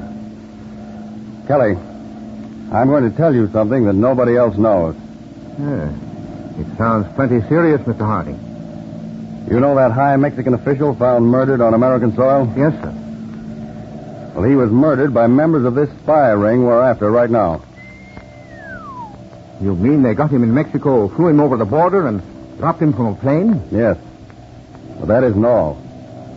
It wasn't the body of a high Mexican official. But his papers. He was identified. I did the identifying. Oh. And who was it? It was one of our own counter-spies, Kelly. Tado Zales. Tado? Murder? Yes. I was working with the Mexican authorities. We suspected this Mexican ranch, so the Mexican counselor was taken into our confidence. He went into hiding for a few days. And Tado, posing as a counselor, visited the ranch. Well, he was evidently surprised by them and dropped out of a plane. Good Lord. But how do you know he was dropped from a plane, Mr. Harding? The old trick. In the scuffle, he got a pencil from his vest and hid it in the palm of his hand. While his hands were tied together, he was able to write on the palm of one hand the word air. There's the landing field, Mr. Harding. Yes, there's the large ranch house, the two barns. It's barren, all right. Tado. Murder. We'll land, and I'll have the pilot take off immediately. Oh, Lieutenant, land as far from the house as you can. We'll hide the suitcase with a short wave set out in the field. Perhaps they won't hear us land. We can get to the house before they know we're here.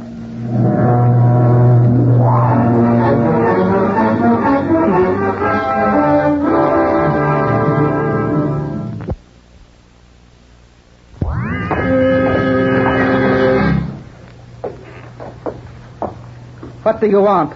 Who are you? BR2. We want to stay a couple of days. My name's Mr. David. This is Mr. Kelly. Where did you come from? Hacienda Pedro, over the border. We've been traveling a long time. We want to rest a day and then go on. Yes. I have a room for you. You can have food here, too. Yeah. Are you empty now, or do you have any more guests? We have an Italian and a Japanese. I did not want to take him in, but we are under orders. And your husband? He is out in the barn. You will meet him when he comes in. Is the Japanese of the Black Dragons? Yes. And the Italian of the Ovra? Yes. Heil Hitler. Heil Hitler. Now, I ask, for one must be most careful in our work, do you expect any more guests tonight? Not for several days. You wish to go up to your room now? Just to clean up. Then I think I'll take a walk around and get a look at things. After you have washed, you will find my husband in the barn. You will again identify yourself to him.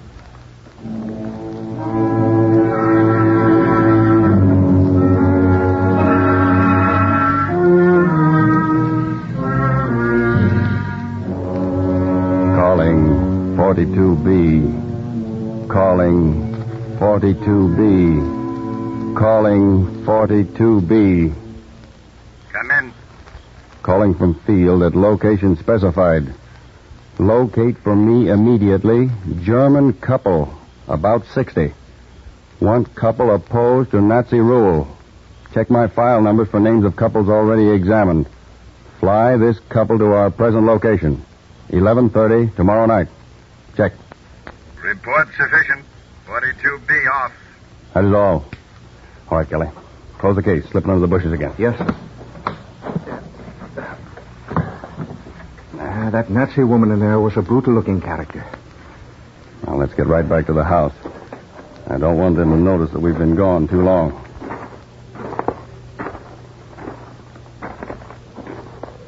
What did you think of her husband? I'll answer that a little later. If I'm not mistaken, I've got a complete report on him in Washington. A fanatic, isn't he? Aren't they all? Would they be Nazis if they weren't?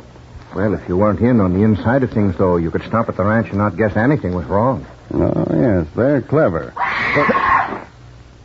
What was that? Quick, get back to the house.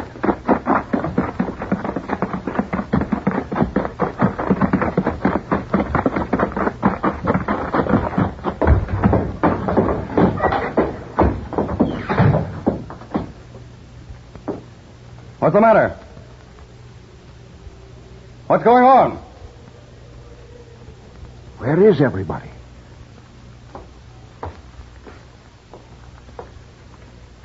I heard footsteps upstairs. Let's get up there.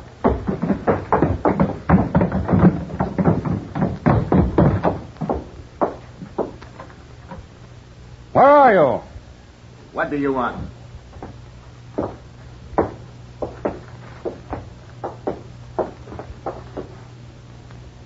Oh. I was in my room at the other end of the house. I heard a scream from this room. I come running. This Italian and I got here just at the same time. I was at the other end of the house, in my room. You'd better fix your collar. Looks like someone had grabbed it and torn the button off. Here comes my husband. He will be very angry. Where were you, may I ask, when this happened? And the other gentleman? We were walking toward the house. We heard the scream. We ran in here as quickly as possible. Very pleasant alibi. What has happened? Why did one of you scream like that? Why are you all standing there looking like... Oh, I see. He was evidently stabbed in the back while he was sleeping. I'm not angry because the Japanese is killed. I hate them. But he should have been killed somewhere else. Who did it? None of us seems to know. Did you? I was at the other end of the house, in my room. And you? I would not have done it inside the house, you know that. You too? No. Oh, we were outside, walking toward the house. You left me 20 minutes ago. Where have you been since? Why did you not come right back to the house? Because we were all cramped up from traveling. We wanted to stretch our legs, take a little walk. So. There are so many ways it could have been done to leave no telltale. The river, out of a plane. Yes, like possibly you would do with a Mexican. Why do you say that? Hello told me of it.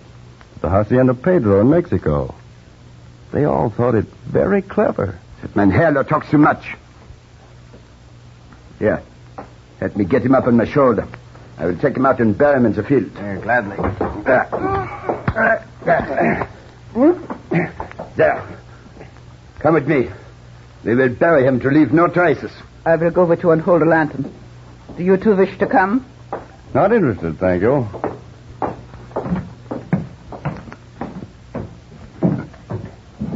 Kelly, will you do me one favor? What, sir? Kick me just as hard as you can. Why? Well, the minute I saw that Jap had been murdered, by habit and instinct, I started to ask questions. I knew the Italian had killed him.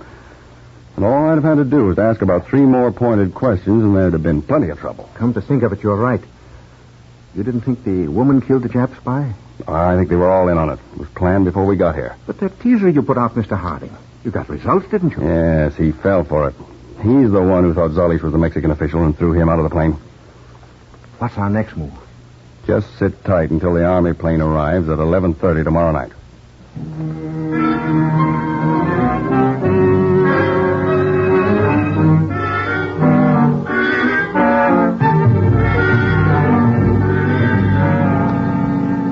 Mr. Harding, that's the Army plane, all right. Yeah. Take these glasses. It's signaling with the invisible light. Just to the right of the moon, see? Yeah, good. Good. Now we've got to work fast while the plane's landing. The German couple and the Italian are in the sitting room. Let's go in. And you will leave? I will be leaving in the morning. I've already American money, which I will supply with. If you two gentlemen don't mind my intruding, and If it's all right with you, madam, I'm going to have to ask you all to get your hands up. Don't move. We both have you covered. You won't have to do much persuading for me to put a bullet right through you. Signor, vi prego, per carità, aiuto un nemico, per l'amore di Dio. You whimpering fool. We don't operate like your Gestapo, Burger. We give them a chance according to our laws. Why do you call me Burger? That is not my name. It's the name I have you listed by in Washington. You forget your activities in the Boone before the war broke out. And incidentally, the Mexican government official you threw from the plane wasn't the Mexican consular. I don't know what you're talking about. He was an American counter-spy, one of my assistants, posing as a consular. I'll promise you, Burger, you're going to pay for that, and pay plenty. They will kill us. Signor, I'll give you money. I'll tell you all I know. Enough of that. An army plane's just landed outside. Now march out that door to the plane. And keep your hands up.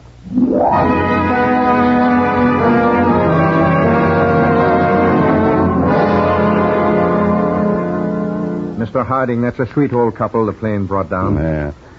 Motherly-looking soul, isn't she? You wouldn't think that this couple who just arrived and the other couple who we took out to the plane were both German. Well, there are some Germans who are not Nazis. Well, I'll let them finish looking around the house. And we'll leave in the army plane with those others we're taking with us. Well, I believe we have seen it all, Mr. Harding. It is quite a place. Now, do you two feel that you can live here and pretend to be Nazis? And run this place for the spies who come over? Yeah, Mama is a great actress when she needs to be. And so is Papa. I will run the house, and he will look after the outside and the little radio station to send you the information. Good. Now, as soon as a spy arrives, we shall want his complete description. Something that he's touched so we can get his fingerprints. Knowledge of where he's going, and any information about what he has in his bag. We shall see you have it all, eh, Papa? We shall do everything. We shall give our lives to see the Nazis crushed and wiped off the face of this earth. You two must have had a terrible experience from the report. Oh, we lived just outside of Hamburg. We were happy. And our two boys had graduated and were the ministers of the German Lutheran Church. It was in the middle of the night. Oh, Papa. The Gestapo broke in the front door and dragged our two boys out of bed. Then they came and got Mama and me. You forgot. They beat our boys because they were ministers of the church. They dragged them outside. They tied our boys to the fence. They made us watch. The Gestapo stepped back and took aim and shot them. Our youngest boy, Hans, he did not die. So the leader of the Gestapo put a pistol to his head, spit at him, and fired. The leader of the Gestapo tore off the crucifix that Hans wore around his neck. He threw it on the ground, stepped on it. Then he raised his arm in the Nazi salute and said, Heil Hitler, the Führer will rule the world. We left Germany, Mama and me. It took us 4 months to escape across the border, but we did it. Now we are in this country. God bless it. Then you know what it means to have the Nazis rule. Wait, I hear footsteps. Somebody's coming. Careful now, there may be trouble. Yeah? Come in. I am a traveler, X4 from Mexico, from the Hacienda Pedro. You have arrived at the right place, X4. Good. Our plane was forced down. I have had to come the last 100 miles by motorcycle. Heil Hitler! The Führer will rule the world. The Führer will rule the world. I remember. I shall show you to your room. Who are these men? We don't ask questions like that around here. Yes, you are right. Take my bag. Yeah. Mama, bring a light from the mantel. We will show this gentleman to his room. Yeah, Papa. This way, please.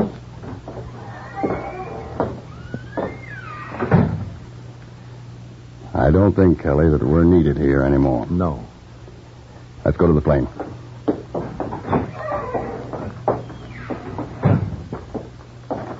Look how bright the stars are tonight, Mr. Harding.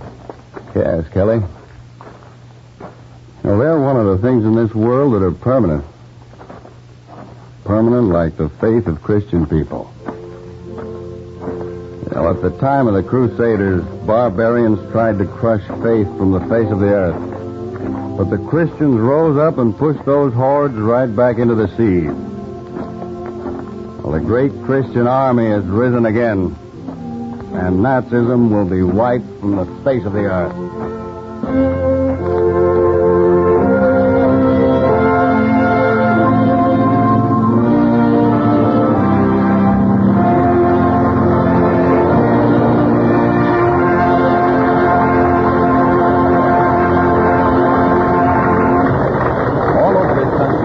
Spread a great army of counter spies, men whose names may never be known or their deeds ever revealed. But 24 hours a day, 7 days a week, these counter spies are the guardians of our home front.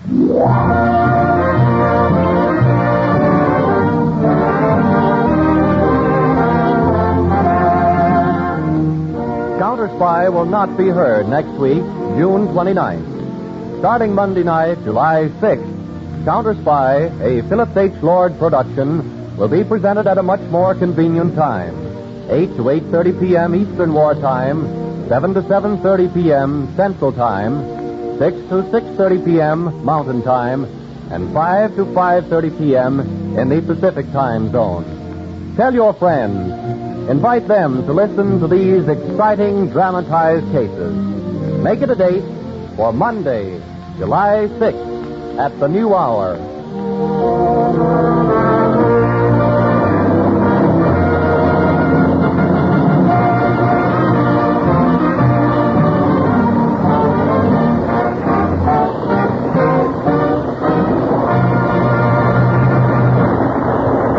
In a great many businesses and trades, a man's or a woman's hands are exposed either to weather or to such things as paints, chemicals, and abrasives. Now that more and more people are doing industrial work, that's truer than ever. Maybe you or someone in your family has a job like this. It's tough on hands. So let me tell you about a marvelous, simple routine. Before work, smooth a light protective coating of Vaseline petroleum jelly on your hands. This helps keep grit from grinding into your skin, helps safeguard against infection when the skin is broken, and it makes cleanup easier. Also, after washing, apply Vaseline petroleum jelly again. This brings soothing relief to chapped, sore hands, and it helps promote quick healing of nicks and scratches. Besides, Vaseline petroleum jelly is grand for babies' tender skin and for minor household burns. Get a jar or two of Vaseline petroleum jelly tonight or tomorrow. Only 15 cents for the regular jar and only 25 cents for the large economy size. Thank you, Rosemary DeCamp. Stay tuned to HOJO Radio. Harding, Counter Spy, calling Washington. Harding, Counter Spy, calling Washington.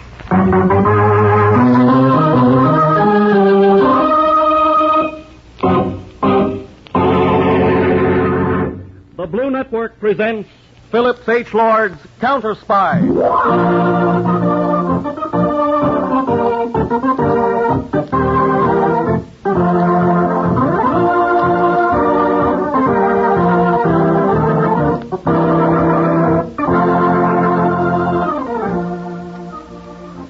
A counter spy is a United States undercover agent whose duty it is to smash the professional enemy spies operating in our midst.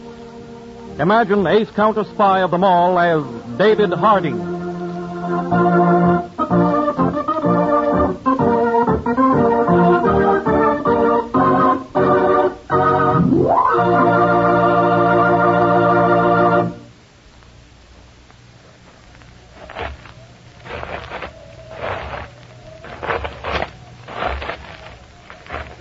Those are the footsteps of Liza Gott as she walks along the narrow, rocky path which runs on top of a high cliff, looking out over the sea on the northern coast of Maine. 42 years ago, Liza Gott married. Mark Gott, her husband, sailed away and was drowned. For 41 years, Liza Gott has kept a little kerosene lantern lit on her front porch. So just in case Mark should return, he'd see the lighted lantern from the sea and know she was waiting.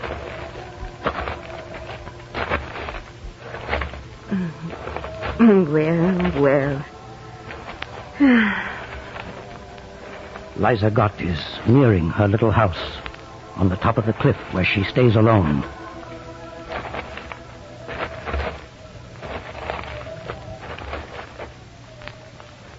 Liza sees something on her front porch.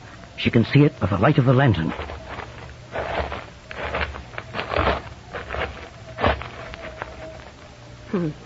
That's funny.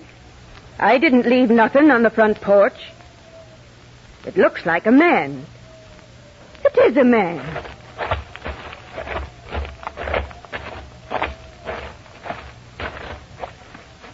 What are you doing on my front porch? Oh. Wake up! Oh. I says, what you doing lying on my front porch? Oh, I was just lying here. I'm exhausted. Guess I fell asleep. You're a stranger. Yes. I've had a narrow escape. I landed here in a lifeboat. Saw your lantern lit, so I came up here. When I found nobody was in, I was too tired to go anywhere else. What happened to you? I was in a small Norwegian lumber schooner. There were 5 of us. Just off the horseshoe reefs, we were torpedoed. I got the lifeboat over alone. The others were killed in the blast. I was way after. I'd have been killed, too. One of those terrible German or Japanese submarines? Yes, it happened yesterday morning. I've been rowing for land ever since. Then I heard a bellboy. And about an hour later, I landed on the beach, down there. You've had a terrible time, ain't you? Could you give me a little food? Let me stay here tonight? Come in. You've got to be took care of. Thank you.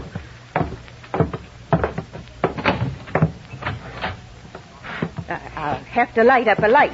Shall I bring in the lantern? No, sir. That lantern stays there lit under all conditions. And it ain't never going out nor being took in. So long as I'm conscious.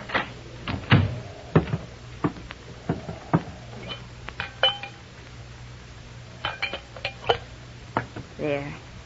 Now you can see. I'm sorry to trouble you. Tain't no trouble at all.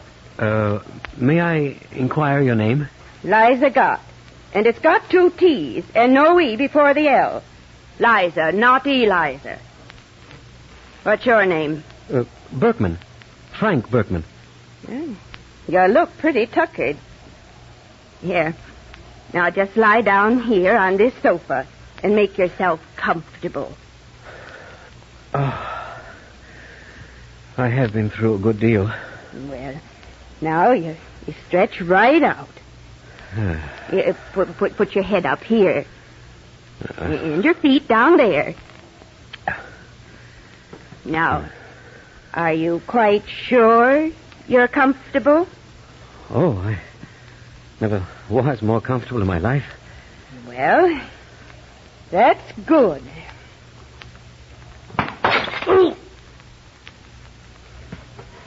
There.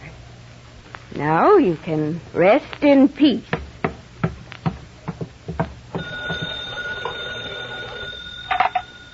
Who do you want? Danny, this is Liza. Get me quick as you can the counter-spy headquarters in Washington. And I want to speak to the head of it. No young stripling. You gone, Daffy? Do as I tell you, Fanny. Get me the head of the counter-spies. Well, I still think you're Daffy, but I'll ring 'em.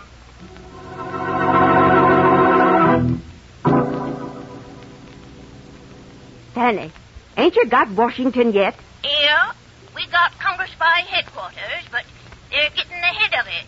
I said it was a calamity. Hello. This is Harding speaking. This is Liza Gott, a Loganberry Point, Maine. I've caught me a spy. Pardon me. Would you say that again? I'm Liza Gott, a Loganberry Point, Maine. And I've caught me a spy. Naturally, I'm a little dumbfounded. Where is he? Well, lying on the sofa over there. But if he hears you, why doesn't he get up? What? You ain't see the condition he's in.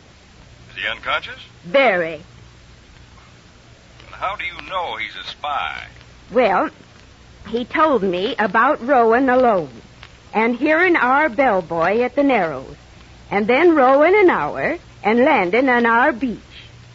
Well, I was born here, and I know this coast, and there ain't nobody rowing from the bellboy at the reef to this shore on an ebb tide in 1 hour.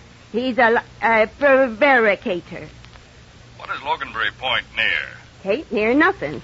The nearest place is Stuyvesant. Well, that ain't near nothing either. Well, this is very unusual.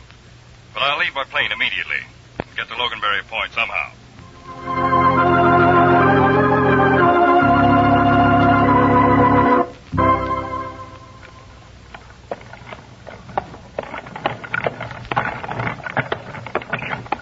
Well, it's very nice of you, Captain Stinson, to drive me over to Loganberry Point. The plane couldn't seem to find a nearer landing place. So? You don't suppose, do you, Captain, that the horse might trot a little? I'm not much worried about it. No. I mean, could you make her trot? No. I put her out to pasture when she was 22. She's been out there 8 years now. I had to call her back into harness when the gas rationing went in. She has enough trouble to stand up. Say nothing of trotting. I see. Do you happen to know Eliza Gott over at Loganberry Point, Captain Stinson? Yep. Is she quite a responsible person? Salt of the earth. I just thought I'd visit her. You mean room there? Yes. You don't know Eliza. What do you mean? You'll find out when you get there.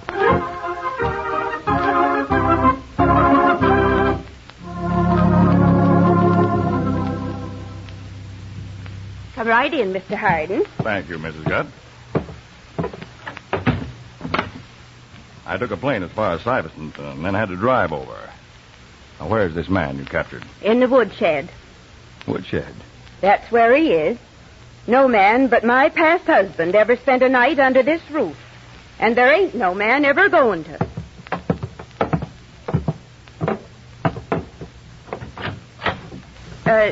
Don't you want to put down your suitcase? Oh, no, thank you. I have some equipment in it. Oh. Now, you'll have to go the rest of the way yourself. He's right in there, laid out on a cord of wood. I ain't going into no woodshed with no 2 men. All right, Mrs. Gott. I'll go look.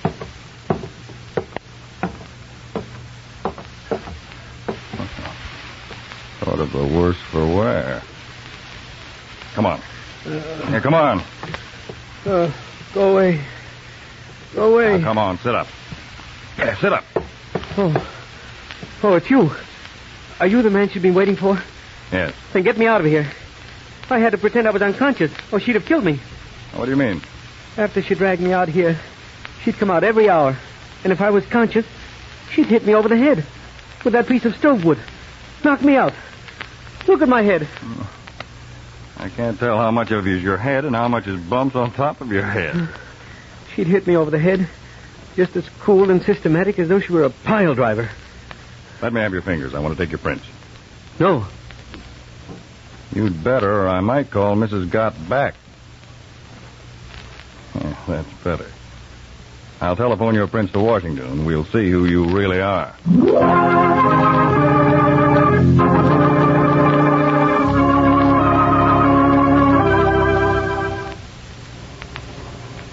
G6, Counter-Spy Headquarters, Washington, reporting to Harding. The fingerprints you just telephoned in are prints of Dr. Slesson, who left San Francisco for Portugal 18 months ago. He was employed in the Stillwell plants while they were experimenting on cargo carrying air transports. It looks like Dr. Slesson is the one we have been expecting the Gestapo to try and smuggle into the country. Come in. I'm glad to know it's Slesson that we've got. It's quite obvious Slesson has been sent in to secure all possible information on the newly contemplated cargo carrying transport. This is a job the Gestapo probably allowed him about a week to complete.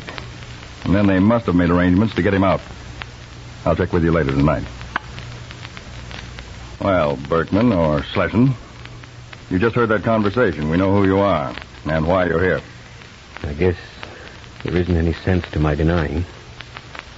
After all the plans, had to bump into that woman. You going to talk? No.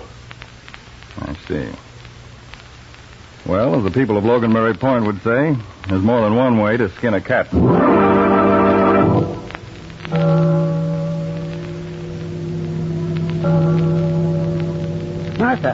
Martha, the church bell's ringing. Something's up. Put it on your hat, Martha, the one with the yellow ribbon.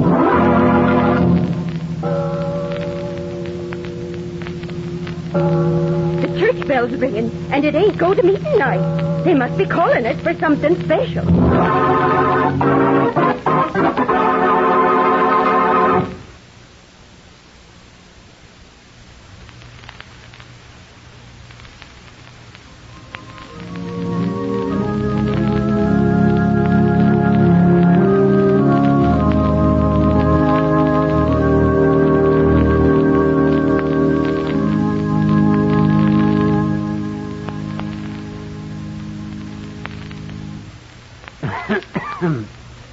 You have been called to the church here at the request of Mr. Harding concerning an important matter.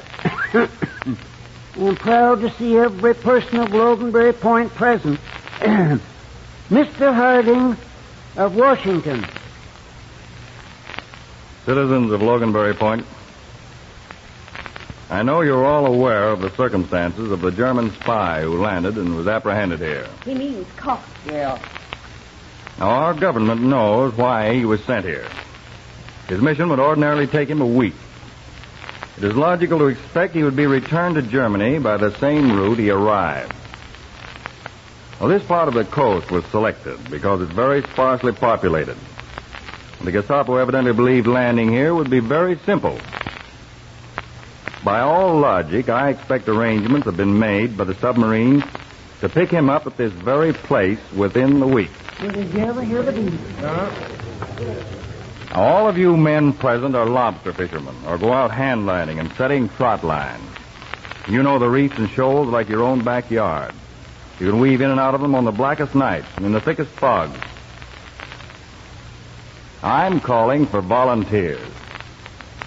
Every night I want 6 fishermen to pretend that their motors have gone back on them and remain out there in their launches.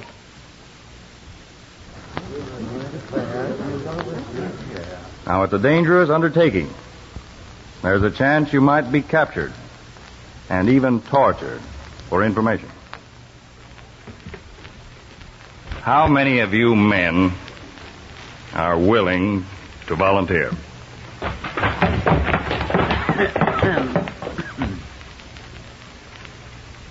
This is a sight I wish every American could see. Some of you are over 80. Some in your teens. And not a man in this church who isn't standing.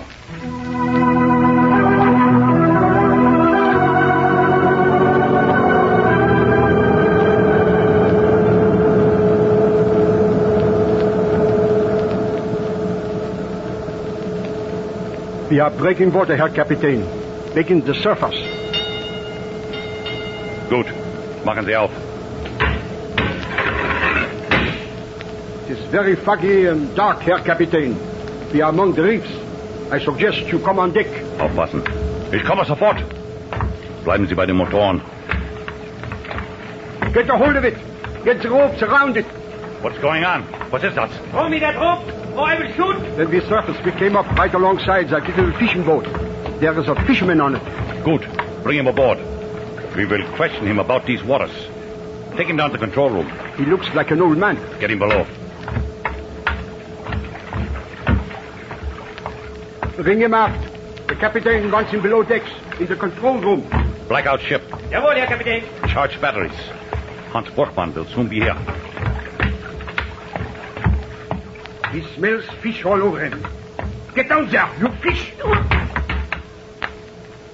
Well, what are you doing out in your boat? Late at night in the fog. I was doing me a mess of fishing. My cussed motor broke down. So? Perhaps it didn't break down. Perhaps you're out here spying. You think they'd give me an important job like that? An old seaman over 70? See, with a wooden leg. Yeah, you're right. You are too old. What's your name? Stinson. Captain Egbert R. Stinson. So you're a captain. Captain of fish, perhaps. Well, if you understand, sir, for 50 years I was captain of sailing ships. And I never lost a one. Yeah? If you are so good, where are we right now? In the devil of a fog, if that'll help you. You know what I mean. What's our location? How far off Horseshoe Reef are we? You're a quarter mile northeast of it. You're lying. I know it. So you dare lie. I think we can take care of that. Mate, a hot iron from the galley. But I will get the wire first, Nick. Well, I never see a room with so many gadgets in it before. We didn't need all these wires on a sailing ship. How far are we from the lighthouse? Lighthouse? Oh, let me see. As the crow flies, I think I'd say about 1,000,000 miles. You talk. You will talk plenty. All right, I'll talk, you dirty vermin. The sea is clean. It's decent. Not a foul like the likes of you. Before you're through, you and this rotten hook will be at the bottom of the sea, but the fish won't trouble your carcasses. There isn't one foul enough to eat you. Curse you and all your foul kin. There and there. Put on that fire axe, they kill you. Go ahead, shoot. Against the sea. There. Keep on shooting. Keep on. I'll have it all smashed before you can kill me. There is wahnsinnig geworden. Vollständig verrückt. Kill him. What is the matter? Shoot this crazy fool.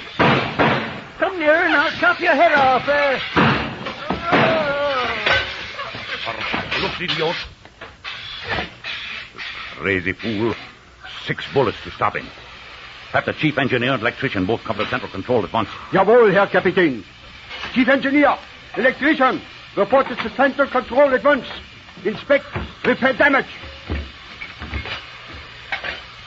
Rig for hand control. Till we see what that maniac has done to our automatic gear. Herr Kapitän, the master rheostat is damaged. Impossible to say how long it will take to repair. Main periscope eyepiece also is broken. The depth indicator dial is completely wrecked, Herr Kapitän. How long will it take to repair? 2 or 3 hours, Herr Kapitän. The compressed airline is breached. Several hours to repair.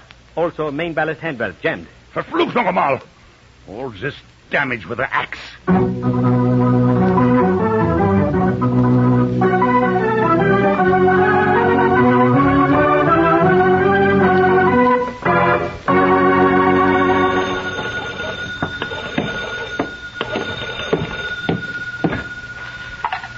Hello?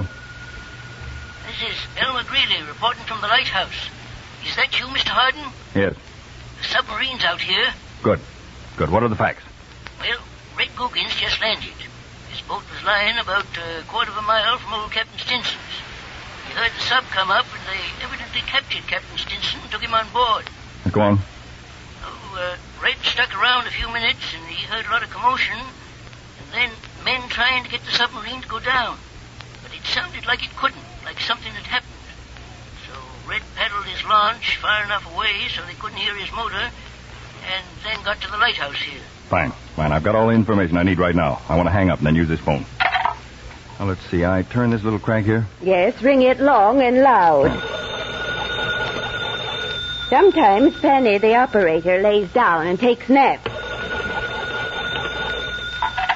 Now, Miss Scott, would you run down the path and ring the church bell? Emergency. Yes, If the bell rings late at night, they know they're to bring what guns they have and rush for the wharf. Hello? Oh, operator, get me that number I wrote out for you yesterday. Oh, yes, Mr. Harding. Yes, sir. Now, please hurry, Mrs. Scott. Have that church bell rung. Old Revere said 1 if by land and 2 if by sea. Naval control. This is Harding reporting. Relay to destroyer Smithville. Proceed at once 1 mile southeast of Sand Island Light. German submarine on surface. Immediately, sir. Relay to Coast Guard. Carry out Plan 3, if possible, and fog does not prevent. Otherwise, Plan 2. Immediately, sir. Include in Navy message that because of present emergency, I'm going to try to get armed fishermen to submarine first. So if destroyer reaches submarine, watch for all clear signal, which will indicate presence of Americans on board. Yes, sir.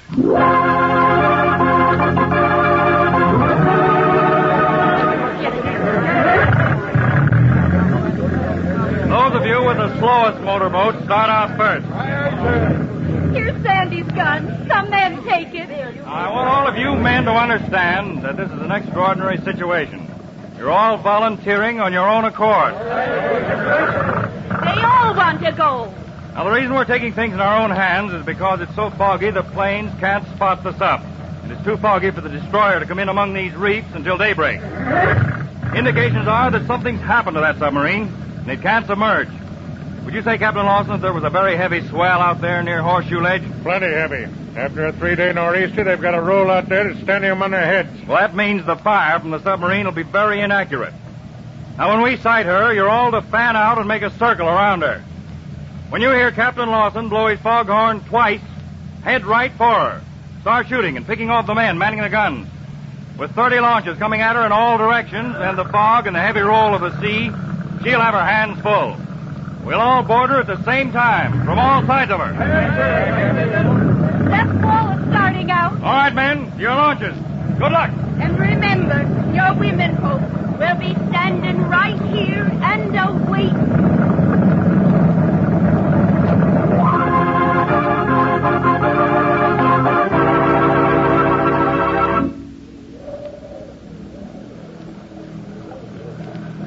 That's her, Captain Lawson. A dark shape, about 2 points to starboard. Damn scum. Should I blow the foghorn twice? No. Twice is to attack her. Blow it once, so they'll fan out and approach her from all sides. Now slow the motor. Give the others time to get around her. I didn't realize how patriotic I'd be till I started thinking of them Burmans setting foot on our shore. I've never seen a thicker fog. She spotted us. Shall I head for her? No, she's only shooting at the sound of our motor. Who are you? Hands off or we shoot. We won't reply. Let him stew. Who are you? Get ready, Captain Lawson, to blow your foghorn. 2 blasts. I ain't had so much fun since Elijah's cow fell in a well. All right. Sound the signal.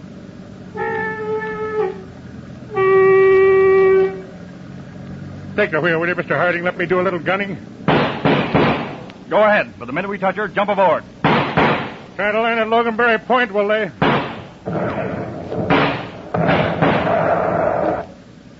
The whole German crew's on deck. Captain Mulligan's alongside. Get that crew by the aft gun there! They're falling like tenpins, Harding. Just board her! Let your own boats go so others can come alongside. Smash right into her, Harding. I want to get on her. Watch yourself now! Jump! Right! Come on, gentlemen! Come in,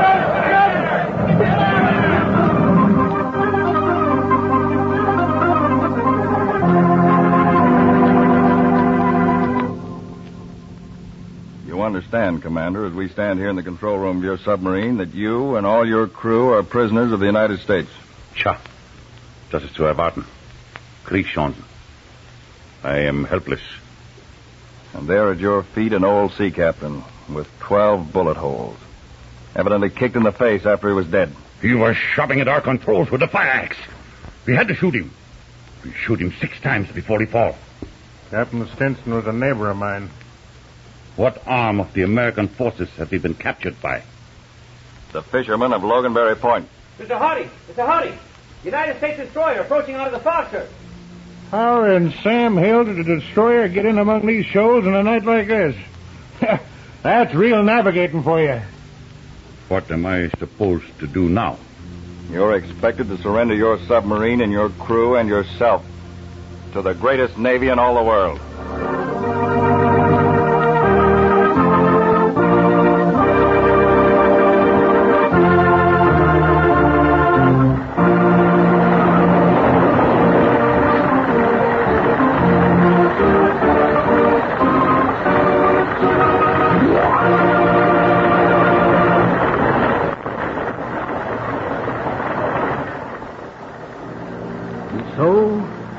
His neighbors at Loganberry Point return the earthly remains of one who has lived among us for so many years. Captain Stinson, if he had had 1,000 lives, he would have chosen no other way to have given them all. And so, we of Loganberry Point not mournfully, but with pride in our hearts, say goodbye to a great American who lived as an American and died as one. God bless America, the land of the free.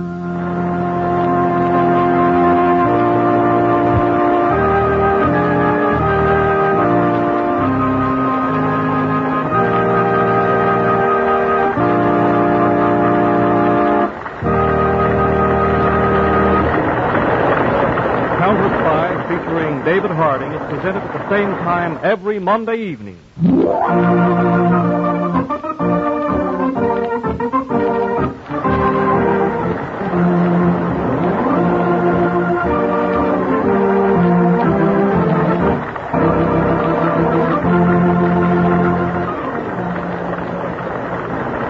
suggest that you tell your friends that you make it a weekly date to gather around the radio this time, as America-based Counter Spy works to protect us from the spies of our enemies.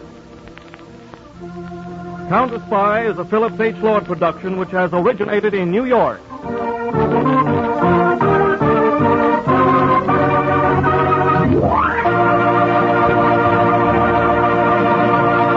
Buy wisely.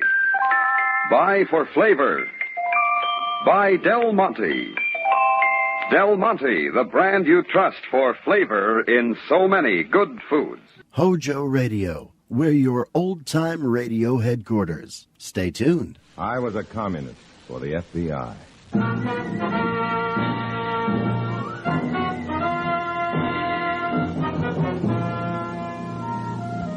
Starring Dana Andrews in an exciting tale of danger and espionage. I was a communist for the FBI.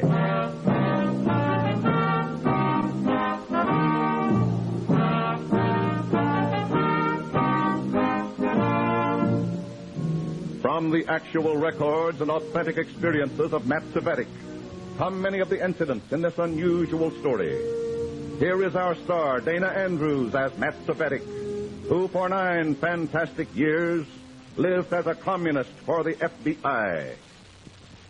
If you were forced to select a companion from the Communist Party or a bed full of vermin, which would you choose? I had that choice to make once when I was a communist for the FBI. This story explains why I made the inevitable decision. In a moment, listen to Dana Andrews as Matt Savetic, Undercover Man.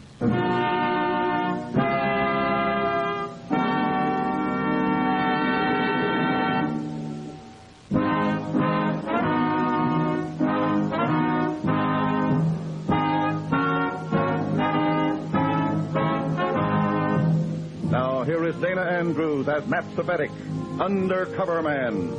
This story from the confidential file is marked, A Suit for the Party.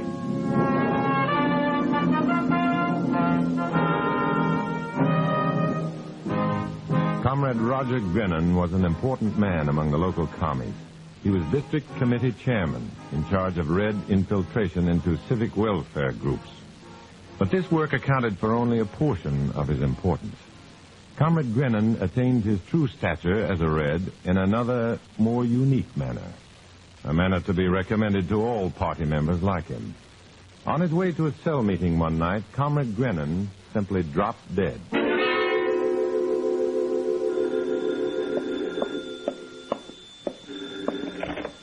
Hello? Savetic, this is Rivkin. Oh, hello, comrade. Be ready in 15 minutes. I'll pick you up in a cab. What for? Where are we going? Where do you think we're going, idiot? We've got to see Grennan's wife immediately. Mrs. Grinnan? Now? Have a heart, Rivkin. She just buried her husband. Give her a chance Never to... mind the sentimental pap. Be ready in 15 minutes. Look, comrade, I think 15 minutes, Savetic. In exactly 15 minutes and 35 seconds, I was in the taxi with Comrade Jacob Rivkin. Rivkin was definitely not the type of commie you see in those red propaganda posters. He was no square-jawed Apollo in overalls. Quite the contrary. Rivkin was a nervous, pasty-faced little man, built like a radish and just as indigestible.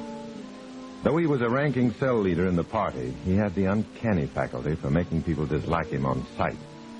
His attitude toward the grief-stricken widow of the late Comrade Grennan was all too typical. Please, Mr. Rifkin, I'd rather not go through my husband's personal things now. Maybe later on, a few days. It's imperative that we find the list immediately. I told you I don't know of any list. Come on, Rifkin, some other time. Mrs. Grennan, your husband was on his way to a party meeting when he was stricken. Yes, I know that. He was bringing a list to our committee. He must have had it in his pocket, somewhere on his person. I want you to find that list for us. Please, not now. I haven't been feeling very well, sir. Maybe I can explain, Mrs. Grennan. You see, this list contained the names of party members assigned by your husband to infiltrate certain welfare groups. Really, Mr. Feddick, I don't care, not now. Can't you understand that? I know it's difficult for you, Mrs. Grennan, but if those names should get out of party hands... The FBI, for instance. If the FBI, or any enemy agency for that matter, learns the names of those comrades, it would mean disaster for our cause. We need that list, Mrs. Grennan. I don't remember seeing any lists or anything like that, really. What about the suit your husband was wearing? Did you go through the pockets? No, of course not. I couldn't. Then, with your permission, I'll do it now. Which suit was it? It was brown herringbone. It was just a bit too large for him. He's lost so much weight. I presume the suit is upstairs? Oh, come on, Comrade. Not tonight. Yes, please, some other time. Please go now. We have no intention of leaving until you tell... For pity's sake, go away. Let me Where is that suit, Mrs. Grennan? We need the list. You need the list. You need the list. You need the list. Then find the list. Find it. Find anything you want. Just let me alone. Let me alone. Let me alone. Now then, are his clothes upstairs? His clothes, Mrs. Brennan. His clothes, where are they? They're gone. Gone? Where? What happened to them? Take it easy, Rifkin. Did you give them away, Mrs. Grennan, to some relatives or friends? Yes, I gave them away. All Roger's clothes. Where? To whom? After the funeral, I didn't want to be reminded I gave everything away. Will you please make sense, Mrs. Grennan? Where are your husband's clothes? That list must be in the suit, the brown suit. All his suits. I gave them to charity. If we've lost that list, Mrs. Grennan, we will hold you fully responsible. The party will launch a campaign of character assassination that will ruin Shut up, Rifkin. Do you know which charity it was, Mrs. Grennan? The Salvation Army, I guess. That must be it. The Salvation Army. Are you sure? I mean, are you sure it's the Salvation Army? Charity. You'll have to go to charity for Roger's list. The communists have to go to charity.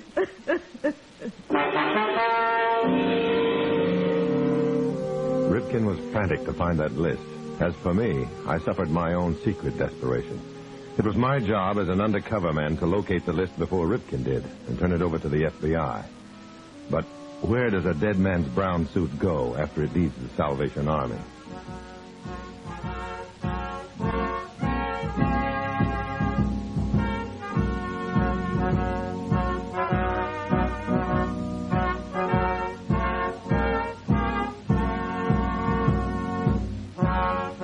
Rifkin and I went to the Salvation Army's main depot in that district to find out.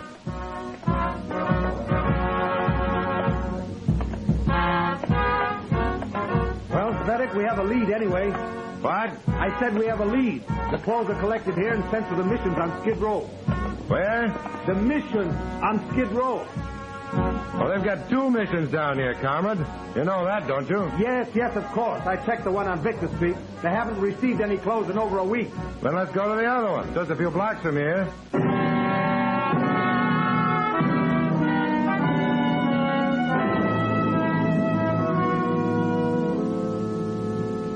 Now, I know you're tired, brethren. I know you're worn and discouraged. But a song, brethren, a song will lift your spirit. Amen, brother. A song will send your souls aloft. A song will reach the ears of the Almighty so that He might send the angel of good fortune down to you. You've been accosted by the devil, you men. He has befouled your bodies with hunger and fatigue. But he cannot touch your souls, brethren. Now sing, then. Sing with me to the glory of the unblemished Spirit. Everybody, sing! Come to the church in the wildwood. Come to the church in the dell. No place is so dear to my childhood as the little brown church in the dell. Oh, come, come, come, come, come to the church in the wildwood. Come to the church in the dell. No place is so dear to my childhood as the little brown church in the dell. Oh, come, come, come, come, come to the church in the wildwood. Everybody lift your voices in the dell. Just a moment here. You're Sergeant Simpkins, aren't you? Here, you, Simpkins. Wait till he's done, Rifkin. Simpkins, you. Yes, did you want something, gentlemen? Yes, if you'd stop that infernal bleating long enough to listen. We didn't mean to interrupt your services, Sergeant.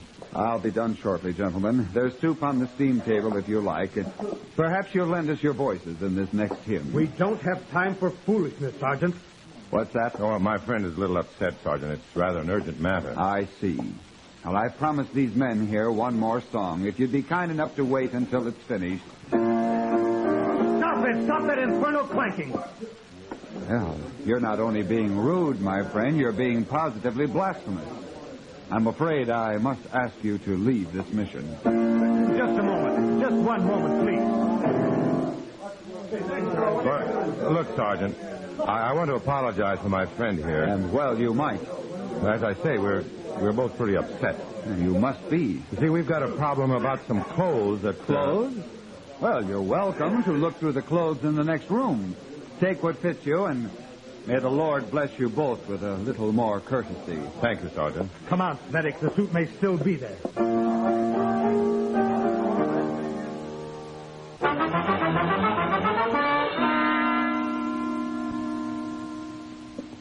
Find anything, comrade? No, nothing at all. Medic, if I don't find that list, the Control Commission will... Hey, wait a minute. Those trousers there. Where? Yeah, down near the bottom of the pile. Where? Yeah, right there. Here. Hold these. Here we are. Brown herringbone. In good condition. That's it. That's Grennan's. I've seen him wearing it. Quickly, the pockets. Anything? Anything there? Nothing in this one. No, I didn't hear either. Hurry, Svenny. Check them all of them. Not here. No, not in any of the pockets, comrade. Here, give them to me. Hey, wait, don't do that. It may be in the lining somewhere. Hey, you're ruining the trousers. No, nothing anywhere. It's gone. Well, the list may still be in the jacket. Oh, the jacket's gone, too. Probably in the back of some broken-down bunk. That's hardly spoken like a friend of the masses, comrade. Oh, these derelicts are typical of the decadence of bourgeois democracy. In a true dictatorship of the proletariat, they wouldn't sing hymns for their soup. They'd work or be liquidated. Yeah, okay. Come on. Where to? Let's start looking for the jacket. In this concrete jungle down here, impossible. It was worth a try, isn't it? Of course. It's Frederick. Why are you so concerned? This is my responsibility. I'm the one to suffer if we fail to find the list. No, Rifkin, the cause will suffer. I'm as interested in that list as you are. Maybe even more interested.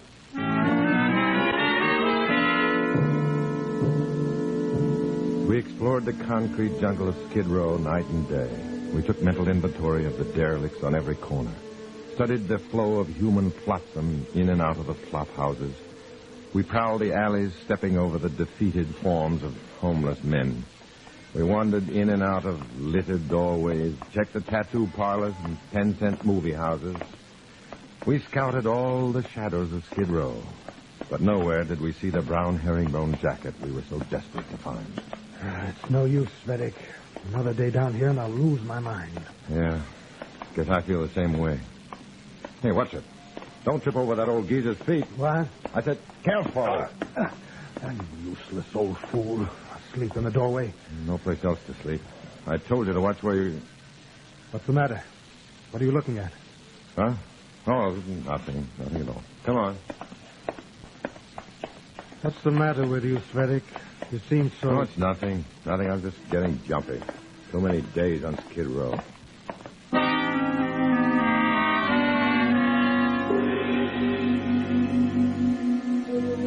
I couldn't let Rifkin know I'd seen it, but there it was. Grennan's brown herringbone jacket, worn by an old derelict dozing in a doorway. I had to get back to that man alone. But how? How long would he stay asleep in that doorway? And how could I get rid of Rifkin without arousing his communist-trained suspicions? Sure. It had to be done. And I had to do it. But how? How?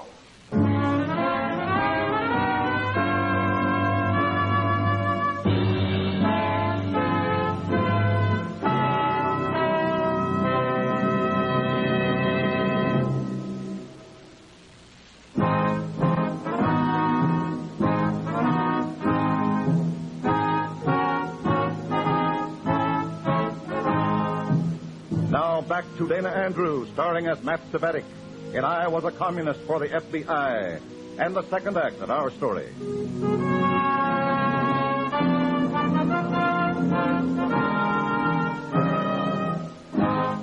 The Communist Party can be quite broad-minded at times. For instance, it will seldom bear a grudge if a ranking party member dies without official permission, as long as he doesn't leave any incriminating evidence lying around where the FBI might find it.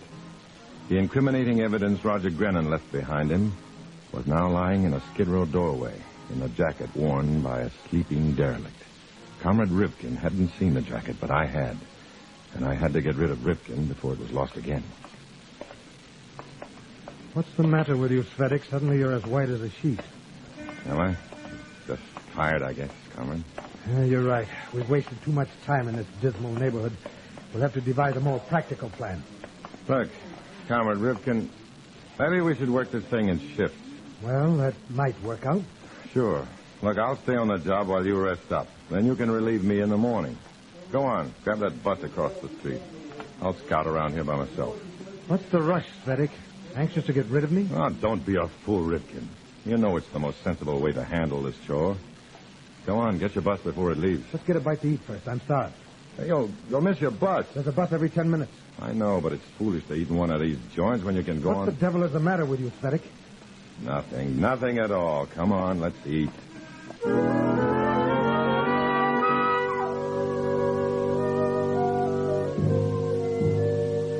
We went into the first Greasy Spoon cafeteria we came to. Just around the corner, the old man in Grennan's brown jacket lay asleep in a doorway. But how long would he stay there? Every tick of time was like a trip hammer on an exposed nerve. But my good comrade, Jacob Rifkin, wanted to relax over his food. I led him to a table near the window where I could keep an eye on the people who turned the corner, just in case the old man should wake up and take a walk. The meal was miserable and seemed to last for eternities. From time to time, I noticed Rifkin studying me carefully. I tried to appear casual, but I guess I wasn't very successful. You're not eating much, Svedek. Oh, no. This food isn't exactly the best in town, you know. How would you know? You spend more time looking out the window than eating. I didn't come here to eat this slop, comrade.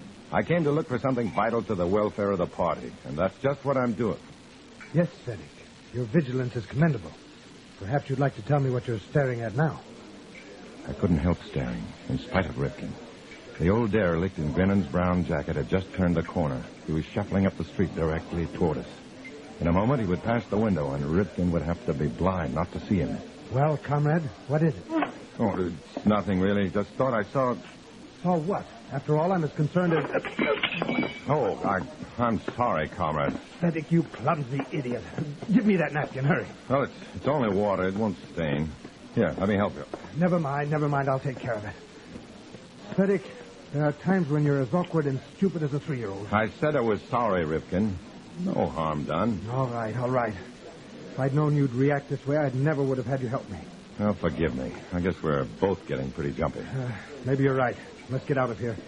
I don't want to miss the next bus. At least the upset glass of water prevented Rifkin from seeing the old man shuffle by the window. Now Rifkin was on the bus and gone. But the old man was gone, too. He couldn't have covered too much distance with that slow, uncertain shuffle of his. So I headed up the street after him. Once again, I was scouting the Skid Row shadows, peering into the windows of dirty little pawn shops, tattoo parlors, pool halls. But evidently the old man had gone into none of them. I stopped, trying to figure which way he might have turned, which doorway might have gobbled him up, when I noticed the only flop house on this dead-end street. Plaza Arms, said the tattered sign. Beds, 35 cents. Unless the old man could vanish into thin air, he'd have to be in there. Yeah. I'd like a room. We got flops here, 35 cents. You want a flop? That'll be okay. What's the matter? How come you need a flop? Why not? Man's got to sleep. You new on the street? Why? Them clothes. They're pretty good clothes. Regulars down here don't wear clothes like them. Look, chum, I'm paying for a bed, not a questionnaire. I'm broke. My wife cleaned out the bank account and took off. That satisfy you? Okay, mister, okay. Don't get sore.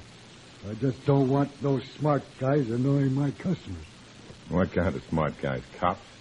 Cops is all right. Some fire inspectors and health officials.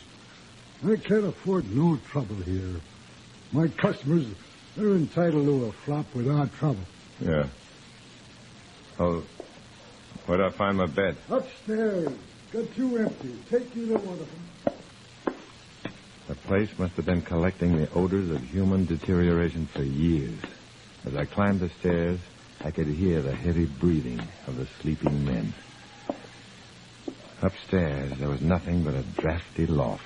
No doors, no heat. Just a cracked skylight for ventilation. Obviously, it hadn't been opened in months.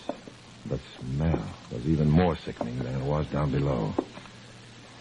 Through the darkness, I could see 5 beds lined up against the far wall. 3 of them were occupied. I struck a match. The man asleep in the middle bed was the old derelict in the brown herringbone jacket. The poor old guy looked like he was exhausted. He was sprawled on top of the covers, out cold. I checked the pockets of the jacket, praying that he wouldn't wake up. There was nothing in the breast pocket. Nothing in either of the side pockets. The inside pocket was empty, too. But I noticed there was a hole in it. I used my pocket knife to rip the lining. The noise fit the silence like a scream. The old man stirred. He was quiet again. I reached in and felt around inside the jacket lining. My fingers closed on a piece of folded paper. The list. Grennan's list of party spies working in civic welfare groups. Now to get out of this musty hole and turn the evidence over to the FBI before... I don't tell the truth as king as I am. You ain't going upstairs for another one customer. I tell you, I'm just looking for a friend. I told you... Well, I don't know nothing about you or your friend. Now, you get out of here. Take your clothes off me. Ripped. He suspected me after all. The trusting soul of a trained commie. Here, I'm calling the cops. Get out of my way. Oh, no, you don't. Hey, come back here, you. I looked around in panic.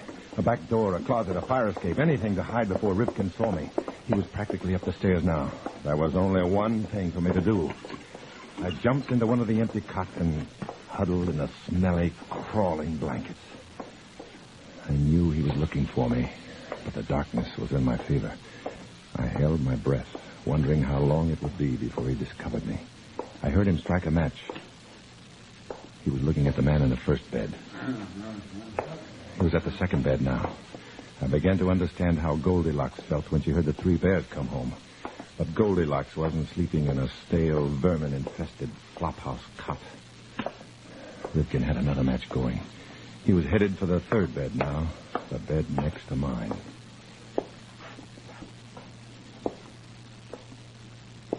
Huh? No wonder. He'd seen the old man in Grennan's brown jacket. I peeked out from under the covers and saw Ripken drop to his knees and start rifling the sleeping man's pockets. There's my guy over here. Look at him. All right, you on your feet. What? Now, just a minute. There's a mistake here. I can He punched explain. in here, forced his way upstairs, and now we catch him picking the customer's pockets while they sleep. Come on, buddy. Come on. There's a mistake, I tell you. Look, officer, I haven't taken anything from anyone. I was Come on, you're waking everybody up. Hey, here, officer, look. This old guy's jacket, he's like to mine him even. He's out of his mind, officer. I didn't. I had no idea that... You had no idea. Well, I got ideas. I got some pretty crummy ideas about you. Now, come on. This is an outrage. This old fool is trying to... Shut up. Move. Apologies of the management, gents. Go back to sleep. Okay. Better learn that guy not to go barging in where he ain't wanted.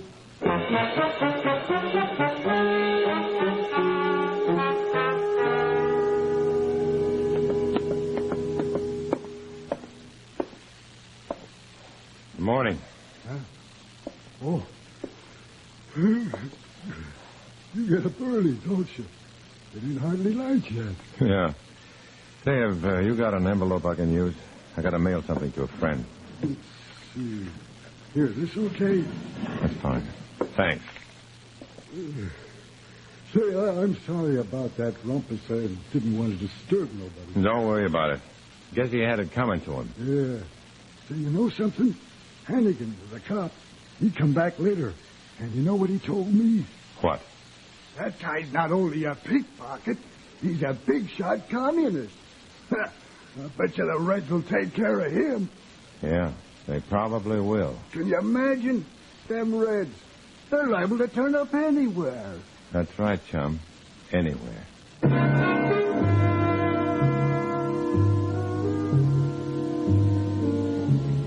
I walked down the street to the corner and mailed the list of party names to the FBI. Then I looked back at that Skid Row flop house. Last night, I'd been given a choice. A bed full of vermin or Comrade Rivkin. The choice was obvious. I turned the corner and walked away. Two broken-down derelicts trudged past me. Defeated men, walking together. No homes, no hope, no dreams. But they walked together. While I walk alone.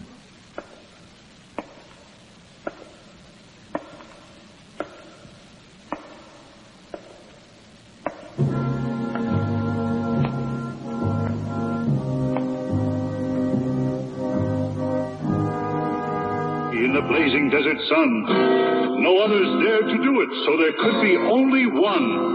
Just one that passed the killing grind of sun and wind and sand. The test that proved this new car wax the finest in the land. Turtle wax, turtle wax, turtle wax. Reader's Digest ad tells the story of the amazing Turtle Wax protective power that kept cars' colors shining bright even in fiery Death Valley sun.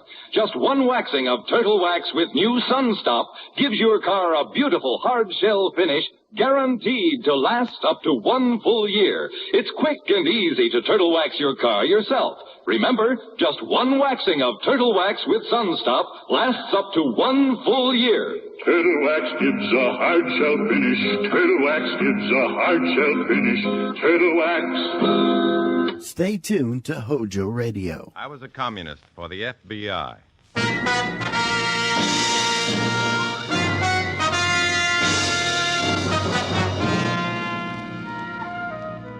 Starring Dana Andrews in an exciting tale of danger and espionage. I was a communist for the FBI.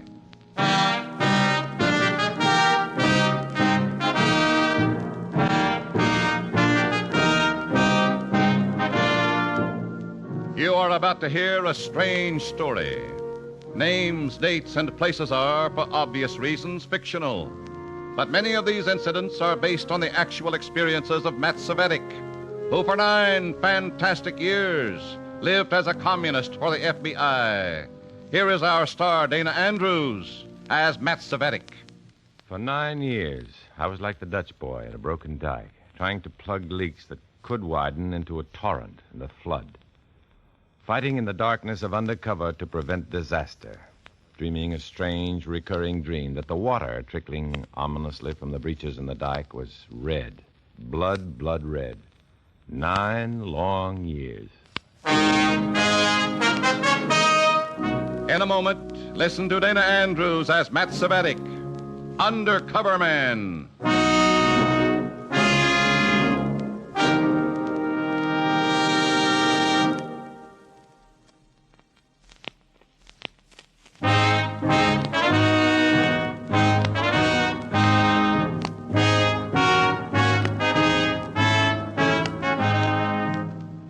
here is Dana Andrews as Matt Savetic, Undercover Man. This story from the confidential file is marked Abby, as in Abigail.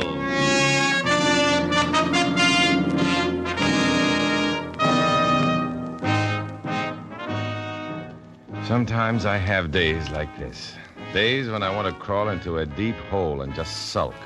Or do some hard physical work to sweat the venom and self-hate out of my system.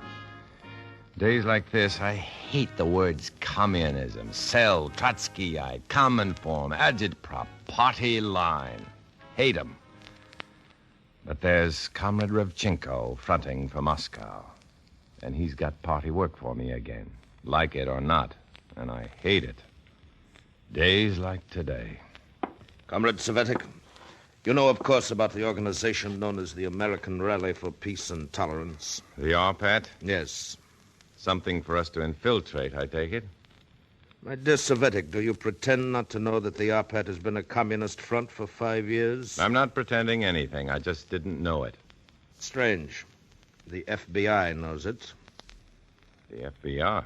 At least the RPAT is suspected of being a party front. Oh, that's something else again. Nothing I can do about it, is there? You will think of something to reestablish confidence in the American Rally for Peace and Tolerance before it's too late. That's a pretty big order, coming cold like this. 280 local members of RPAT will cooperate in any workable plan to whitewash them.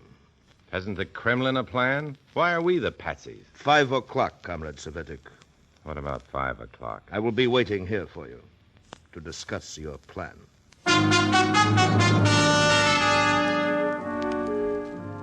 I go out, steaming quietly. I find a good, safe pay station and telephone my FBI contact. It's my day to be disagreeable, all right. I suddenly hate all the hocus-pocus of calling the FBI and using that red pony to blue fox gibberish so necessary to secrecy. I even resent having to call the perfectly respectable little cafe where we meet, Rendezvous Green. When my FBI contact walks in, I'm waiting for him with acid in my soul. I tell him of the assignment Revchenko has tossed into my lap, and incidentally let off a lot of dangerously explosive steam. And you say you're supposed to come up with an idea by 5 this evening? That is correct. Somewhere Revchenko heard that Rome was built in a day and that Savetic was the architect. The noblest Roman of them all. Oh, funny. I never was so close to chucking this job as I am right now. What's the matter? Just once, that's all. Just once, I'd like to perform some straight right-handed service for my country. No strings attached. We always wanted to be dead sure that the RPAT was really a red front. We are sure now, thanks to you. That's a big service, Matt. Maybe. But now I've got to whitewash a red front. And somebody's going to get hurt in the process. It's a fight, Matt. War means casualties. Just once. I'd like to do a lot of good without doing even a little harm. Well, you have any ideas for Revchenko come 5 o'clock? Blank. Nothing. Maybe you're fighting it too hard. Have you got any inspirations? No. Are you fighting it too hard? You've got me there, man. Yeah, I'll think of something. Matcha, who pays for the lunch? Call it. Heads. Heads it is. Best thing that's happened to me all week. See you around. Good luck, man. Keep in touch.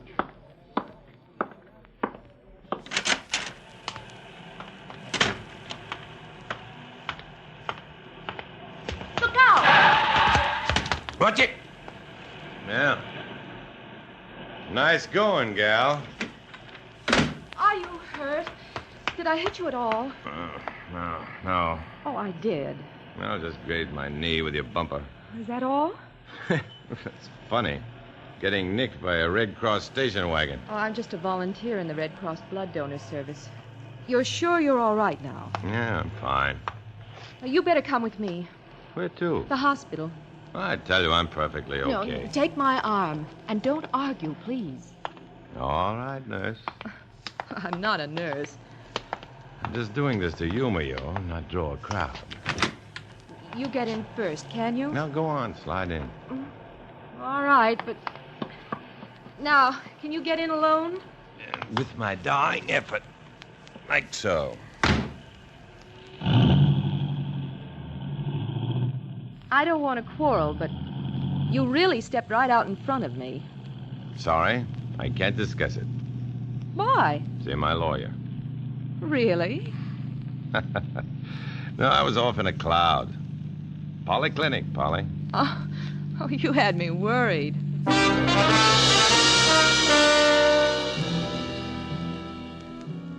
I watch the girl secretly as she drives, carefully, yet relaxed and confident.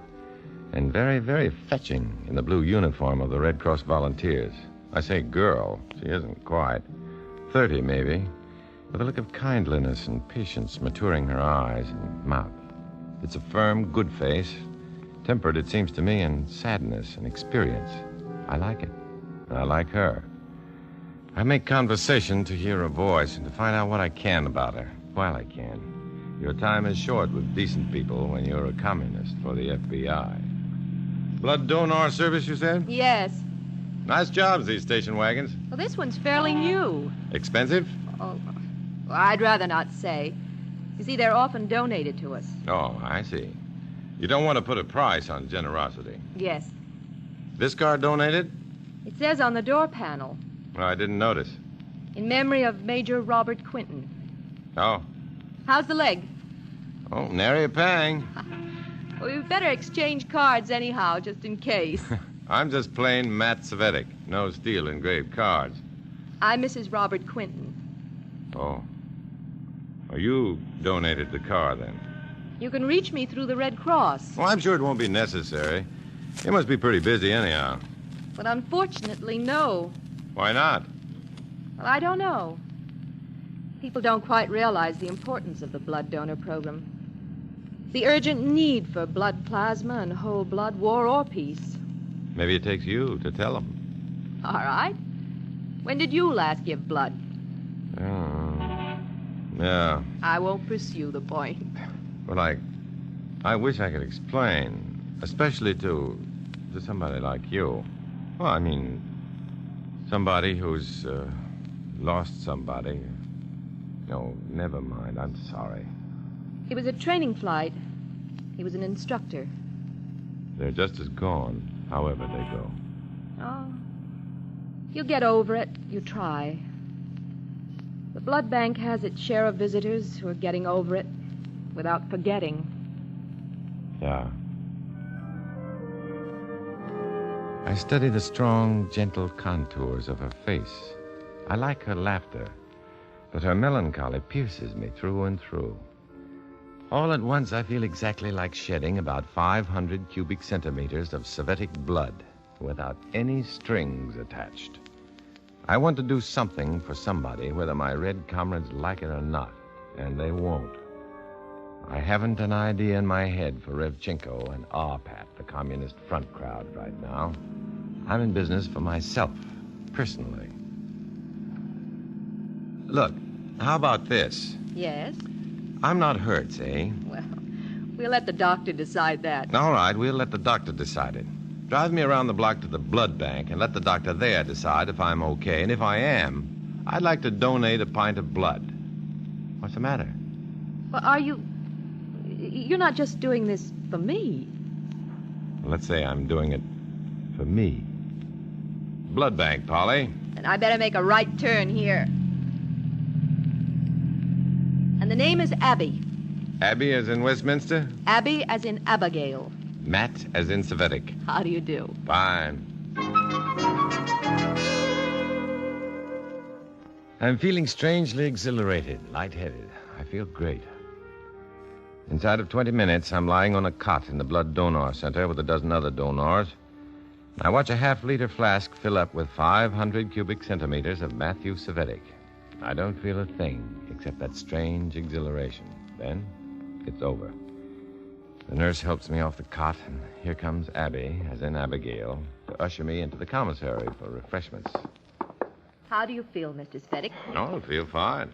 Keep that bandage on your arm until tomorrow. The nurse told me. And drink lots of fluids. As if I ever drink anything but fluids. Well, it's good we met, isn't it? I think so. Come back soon? I'll check directly with you. If that's all right with you. That would be all right, yes. Well, fun's fun, but I gotta be going. Goodbye, Mr. Svedik. Yeah. And thank you. I'm still feeling pretty good. I nod and grin inanely at other donors waiting their turn in the foyer. Walk outside. Pretty soon I come down to earth again and remember it's time for my regular telephone check with Revchenko. Svedik, Yes? I must see you at once. You said you wanted to see me at 5 o'clock. I'm telling you now that I want to see you now. I haven't given the Arpat situation enough thought yet. Now, But Svedik. Okay. I head for headquarters. The exhilaration of the blood bank all evaporated. I'm worried whenever Revchenko takes that blunt attitude. When I walk into his office, I know right off the heat is on, and hot. Tell me about your morning, Comrade Svedik. What do you mean, after I left you this morning? After you left me this morning, yes. Well, first Well, why? Just tell me, that's all. I'm interested in your day. Well, nothing much. I walked around, had lunch. Where? Where did I walk? Where did you have lunch? What's the difference? Some little joint? Near the blood donor center, perhaps? Could be. In the blood donor center, perhaps? I don't get you. You do know, however, that it is sharply forbidden for party members to cooperate in any way with the American Red Cross? Certainly I do. Why? Comrade Svedik, roll up your sleeve.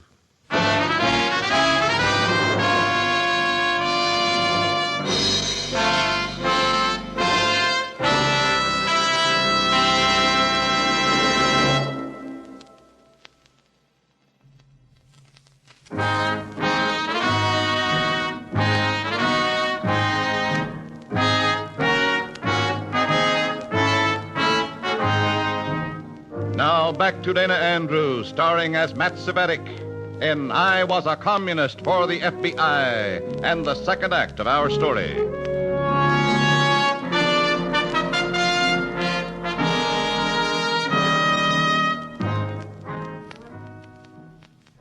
I've got to think fast. If Revchenko learns I actually gave blood at the blood bank, I'm in serious trouble. The bandage is in the crook of my left arm. I fumble at the cuff of my right sleeve, stalling for time, thinking hard and fast, fighting down panic. If Revchenko learns the truth, I'm through in the Communist Party, and useless, therefore, to the FBI. And then, with a kind of a little shock of discovery, I get my inspiration. Idea. A great idea. Why were you seen coming out of the Blythe Street Blood Donor Center? Huh? Who saw me? Does it matter? You were seen. Well, I was working on an idea for the American Rally for Peace and Tolerance. And that's why you betray your party? Oh, I wouldn't say that, Revchenko. What would you say, then? Look here. Suppose the ARPAT volunteers en masse to contribute blood. Are you insane? We give a couple of 100 pints of blood, sure, but we publicize it big. We build up ARPAT as a patriotic force, giving their blood for Uncle Sam. Oh, a few people may still have their doubts, but mostly it'll be a lot easier sledding for the rally from there on in. I can arrange to take over the Blythe Street Donor Center for the day. Photographs, reporters, sob interviews, some good old phonus balonus about our American responsibilities to America, the works. Leave it all to me, and it's a breeze. Huh? How soon can this be done? I'll get on it right away. Not bad, Svedik. Get on with it.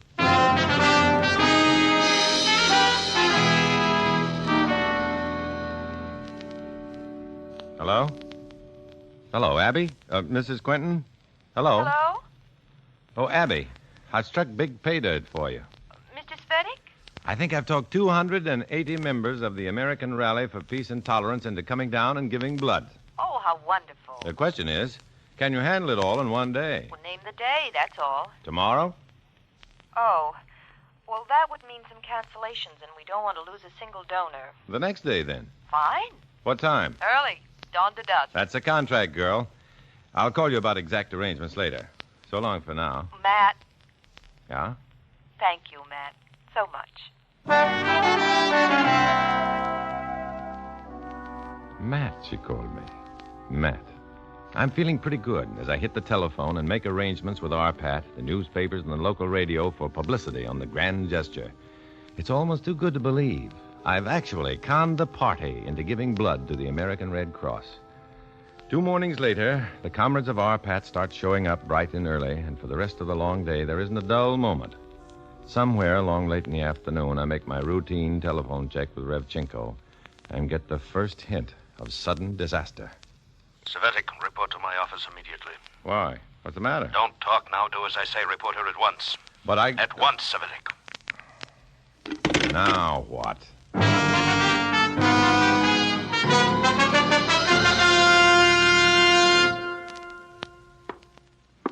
News of your scheme has reached the highest echelons of our apparatus in America. It simply will not do to give blood to a culture we despise. But don't they understand? We've gotten great value for it. Our Pat will be in the clear again. I tell you it will not do, Savetic. And I tell you it's done. Then undo it.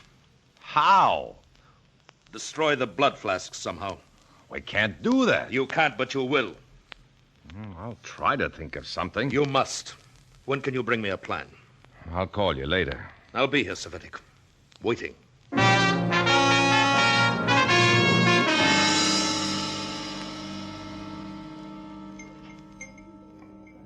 Tough situation, Matt. I didn't want to drag the FBI into this more than I had to, but I need help. I hate to be this negative about it, Matt, but you have no choice. Let the comrades get back their blood. I won't do it. No other choice, Matt.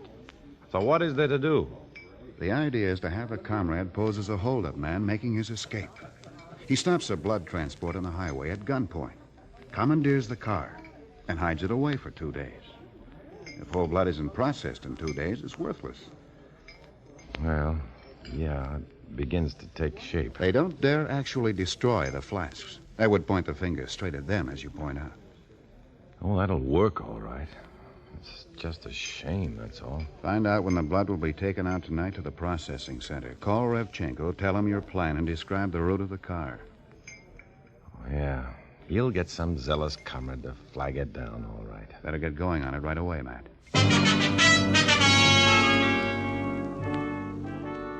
I call Abby, find out the time she's leaving with the unprocessed blood, learn the route, and make a date to ride down with her to the processing lab. Then I call Revchenko, make an appointment with him, and give him the layout. He likes it. Why shouldn't he like it? It was cut to measure by the FBI. I wait for 9:30 at night and ride the long ride to the processing lab in Abby Quinton's heavily loaded station wagon. A very, very bad company for a good-looking widow. Matt, what's the matter? Nothing. Well, you've been so quiet. Yeah, I get these moods. Good thing for a girl to know.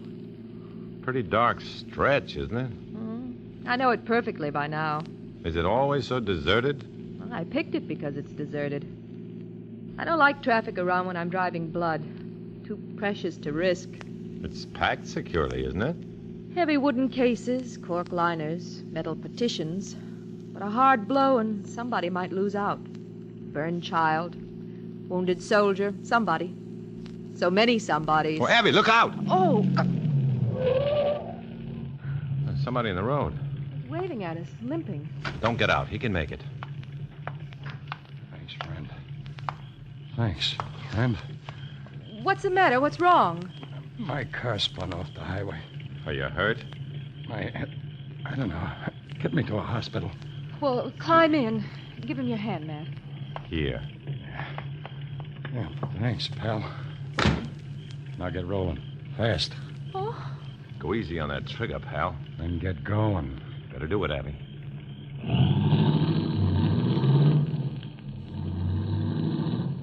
Sorry, friends.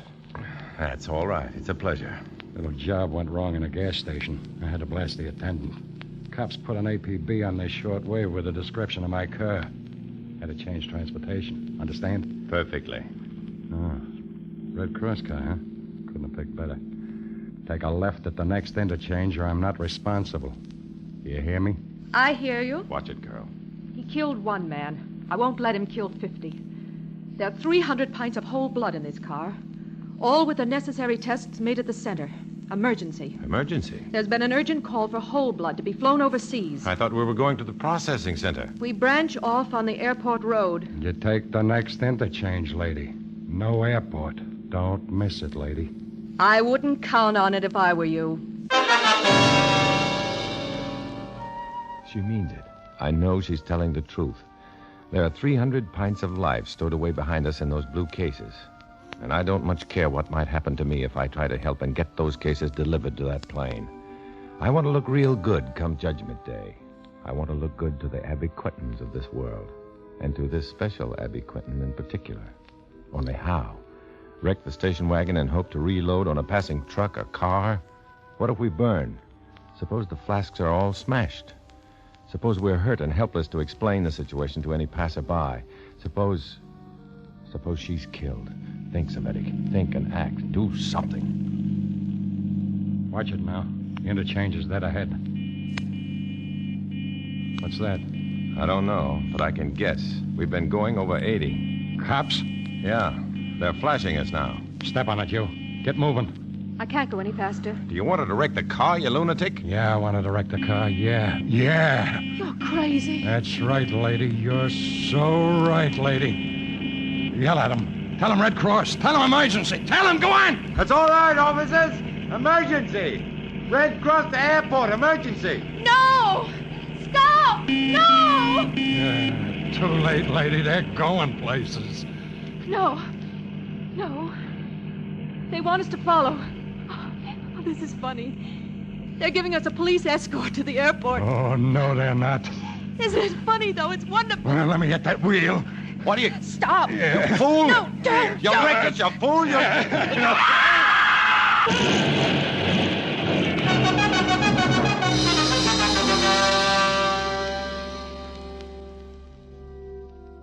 I wake up slowly. It smells like a hospital, then like perfume. It's both. I see clean gray walls. I see Abby smiling down at me. Hi, Matt. You're a mess. Oh, listen to you. What's a black eye and a patch on my cheek? Look at you. What about me? Oh, nothing permanent.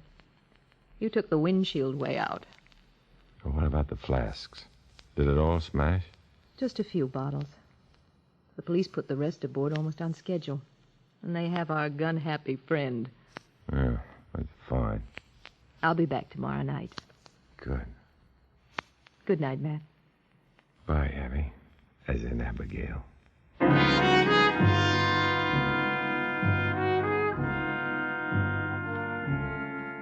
She's back the next night, and the next, and the next. She's probably back the following night, too. I wouldn't know. Because I'm gone by then. Because I don't think I can face her evening after evening without losing my nerve and my job with the FBI. I'd go soft. I'd chicken. So I'm out of there before visiting hour, the fourth night around. The comrades can't say I didn't try, so I'm in the clear. They won't wreck another blood transport car. Twice might rub the whitewash off the American rally for peace and tolerance. They don't know that the FBI knows what's underneath that whitewash. Red. Bright red. So maybe I don't do too badly at times, but it gets harder and harder to say goodbye when the Abby Quintons say good night. But I'm a communist for the FBI. I walk alone.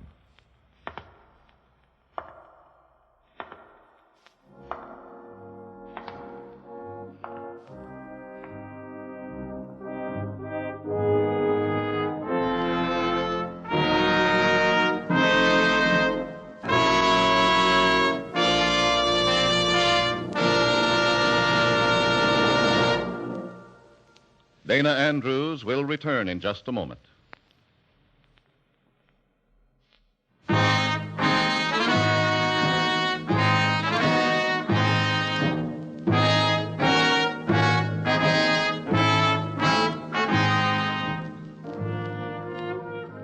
This is Dana Andrews. The play you've just heard is typical of the fantastic, undercover, behind-the-scenes struggle for America and the entire world. It was another story stemming from the real experiences of Matt Savetic, who worked undercover for the FBI. Next week, another exciting and compelling adventure. So be with us, won't you? See you.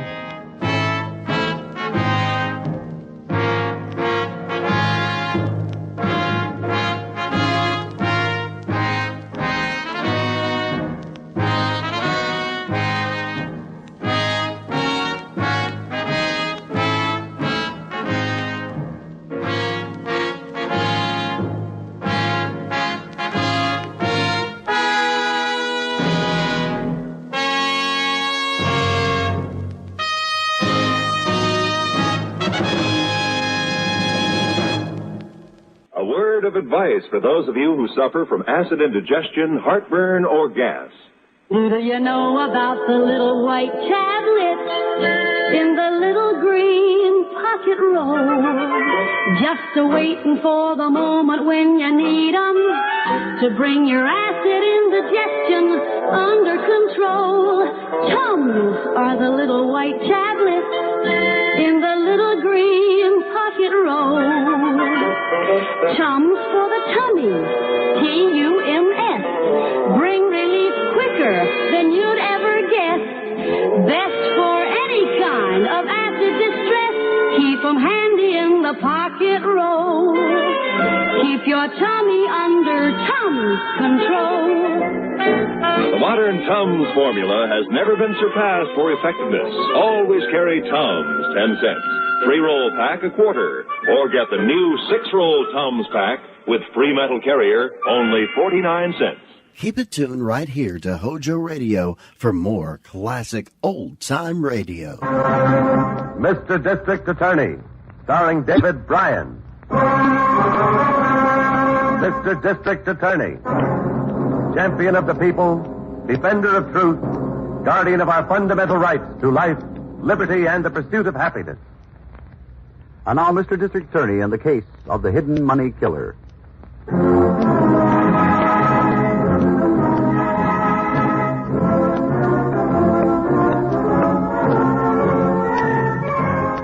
And now, here is our star, David Bryan, as Paul Garrett, Mr. District Attorney.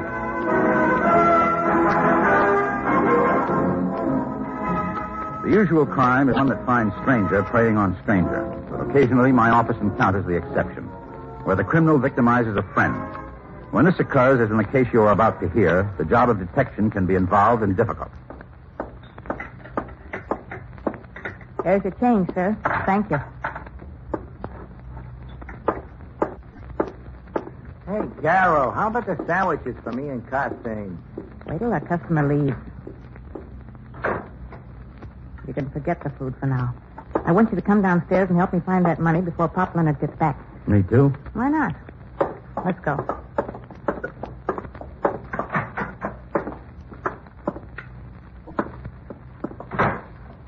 Watch these steps. That bulb is pretty dim. Smells like a bilge down here. What do you expect, Violet? What's the deal on this, anyway? Pop's afraid of banks. He's got money buried under the floor. Under the floor? Oh, relax. All you got to do is tear up a few bricks. Right here. What are we going to use, our fingers? Here's a big screwdriver. Okay, I just hope you're right about this. Yeah, it sounded like you hit something there. Not yet. Carol? Carol, what are you doing down there? Uh-oh. Pop, go back upstairs. We're just looking for rats. Well, I didn't tell you to do that. The cats can take care of them. And who are these? What's the matter, Pop? You've been pulling up bricks. Now I know what you're doing here. And after all I've done for you, Carol. Wait a second, Pop. Where do you think you're going? I'm going to call the police. You people ain't going to steal from me. You ain't going nowhere. You let go of me. Why, you old goat, poke me, will you?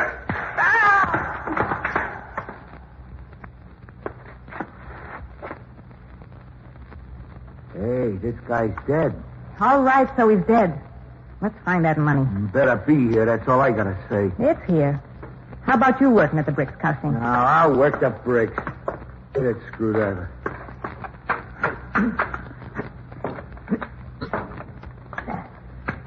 There's another one. Get it, Costing. Okay. There.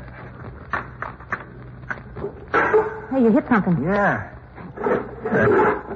The box, all right? We'll get it out. Here she comes. There. Let's get it open. It's got a lock on it. Now pry it loose. Hand me the screwdriver. Here.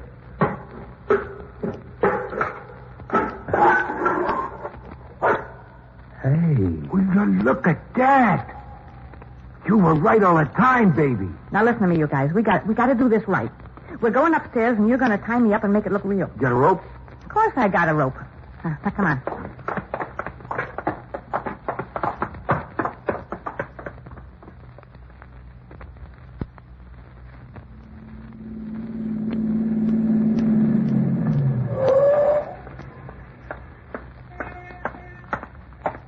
Hiya, Chief.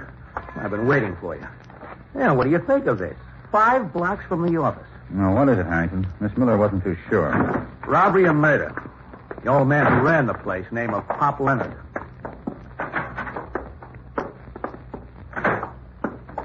The body still here? No, the coroner's boys picked it up about 10 minutes ago. But this young lady can tell you what happened. Carol Thorson, Chief. This is the district attorney, Miss Thorson. Mr. Garrett. I guess I gotta go through it all again, huh? You work here, Miss Thorson? That's right. I was right here behind the counter when they came in. And Pop was over there by the cellar door. How many were there? There's 3 of them. And they were tough. Real tough. They tied her up, Chief. Then took the old man down the cellar where he had some money hidden. Girl says they forced him to tell them where it was. And then they killed him. What did they look like, Miss Thorson? Oh, just ordinary guys. One of them was about 40. But they were tough. Real tough. Were they familiar with your boss? Did they call him Pop? I'm not sure. They might have called him Pop. How about his family? Pop? Oh, he didn't have any. None that I know of, anyway. Well, is there anything else you can tell us? That's about all. They came in here. One of them held a gun on me while they robbed Pop and killed him. And then they tied me up and left. Oh, thank you, Miss Thorson. Let's have a look down the cellar, Harrington. Sure, Chief. Over here.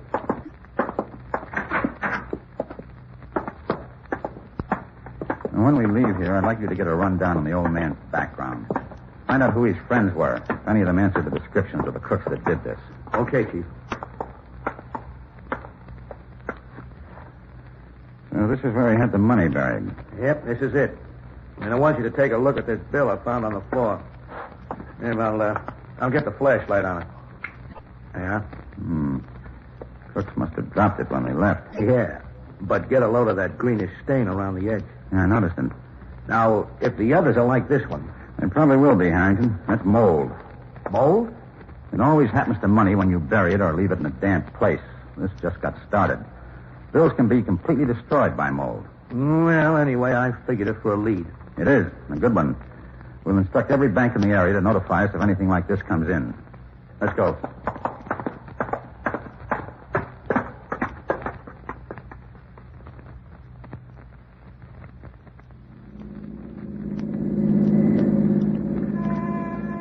Which is your place, Carol? Coming right up, next to the vacant lot. Okay. Get in there and throw on some glad rags. Then we'll make the round.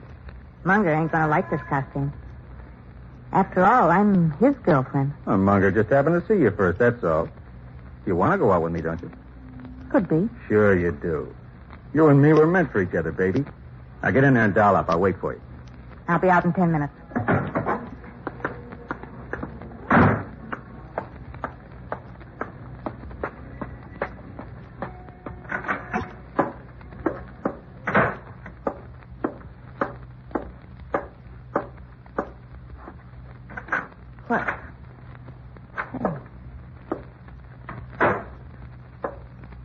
Baby. What are you doing here? What do you think I'm doing here? I came to see you. But you weren't coming till 8. So I dropped in a little early. Gave me a chance to talk to this lady who's been waiting for you. And just who is this lady? I'm Catherine Ames, Miss Thorson. I'm an attorney with the firm of Peters and Wentworth. Yeah? And what do you want with me? My firm took care of Mr. Leonard's affairs. Pop Leonard had a lawyer? That's right. We're the executors of his will. Mr. Leonard had no family, no relatives. I'm here to tell you that he left you his cafe, Miss Thorson.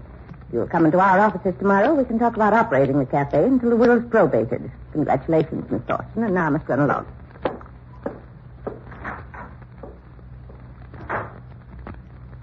Well, what do you got to say? Why, I can't believe it.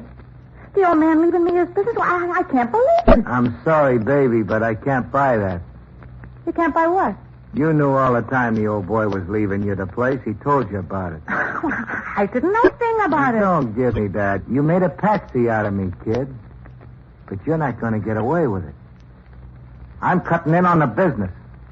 You're cutting in on nothing. Just a minute. Hey, what's holding you up? I thought that... Oh. You're here. Yeah, I'm here. What's the matter? You two having a beef? Listen to this, Costain. A lawyer was just here with the news that old Pop Leonard made a will leaving me the cafe. You're kidding. No, this is the real word. And now Munger is trying to say that I knew about the will all the time. He's trying to say I angled you guys into the deal so you'd kill the old man for me. You're crazy, Munger. How'd she know I was going to knock him off? Why don't you keep your face out of this? And what are you doing here anyway? I'm here because I'm here. You're here because you're trying to beat my time with Carol. Well, maybe you got something there. I think I can do it, too. I think you're going to get hurt trying. And right now. Hey. Oh, you stinking slob. I'll take your part for that. I'm waiting. Oh, Fritz, you never saw the day you could do it.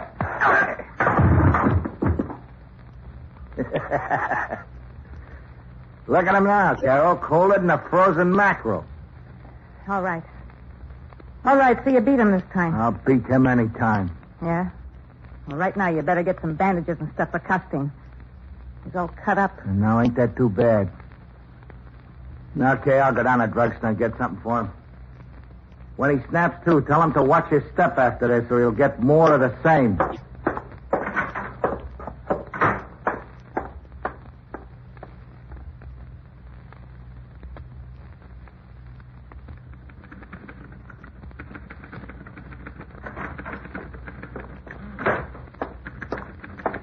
Hi, Miss Miller. Hi. Chief in his office? Yes, he is here.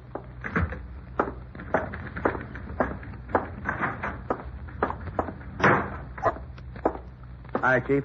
Hello, Harrington. I'm glad you came in. The bank just called again. Oh? They get more of the moldy money? Yes, and it came from the cafe again. An iron worker brought it in. He said he also got it from the cafe as part of his change. The place is closed today. I just came from there. They must be going to reopen right away because they got a sign on the window that they want a waitress. When? Apply this afternoon, the sign said. I was figuring on going back myself to see if I could find out anything. I think I've got a better idea. Yes, Mr. Garrett. Would you come in here, please, Miss Miller? Right away. I get it. She's going to go to work as a waitress. If she'll do it. I've never known her to turn one down yet. I didn't bring my book because when Harrington was here, I'm never called for dictation. You were right. But I have another job in mind. You know anything about being a waitress? No, but I learned fast. Is that cafe? Yes, we still got that moldy money coming from the place, and it's going to reopen in a day or so. They want to hire a waitress. I can try. Good. But you've got to promise to be careful on this. I'm always careful. Make sure this time. One murder in that place is quite enough. Pop Leonard, owner of a small cafe, had been murdered in the cellar of the place. The killers had taken a box of money the old man had hidden under the bricks of the cellar floor. But one of the bills had been dropped and left behind. On it, we found traces of mold caused by dampness. A few days later, a neighborhood bank informed us that other moldy bills were coming in, and we were able to learn they were given in change by the cafe. To get further evidence, my secretary, Miss Miller, was applying for a job as waitress.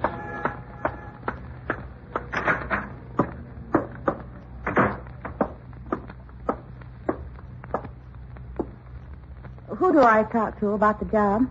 You talk to me. Is the job still open? Sign's still in the window, ain't it? I'd like to have it. I have very good references. You do, huh? How soon could you go to work? Well, I just need time to go and get my uniform. I could start this afternoon. I think you'd be pretty good. You got class. I'll tell you something, sis. I'm going to make a real nice place out of this. I'm going to expand. Pretty soon we're going to take over the place next door. Well, that sounds interesting. Are the tips pretty good? Oh, with you, they ought to be great. Well, I've got my references right here if you'd like to look at them. Look, sister, when I see something I see, I go for it. If you want the job, you got it. I don't need to look at no references. Well, I do. Can't hire a waitress like that, Munger. Why not? If she don't work out, we fire her and get another one. And go through all this again? We'll look at this girl's references right now. Now, why don't you keep out of this? Why should I? I guess I own the place, don't I? I don't care what you own. I'm running it. Let me see your references, miss. Here they are.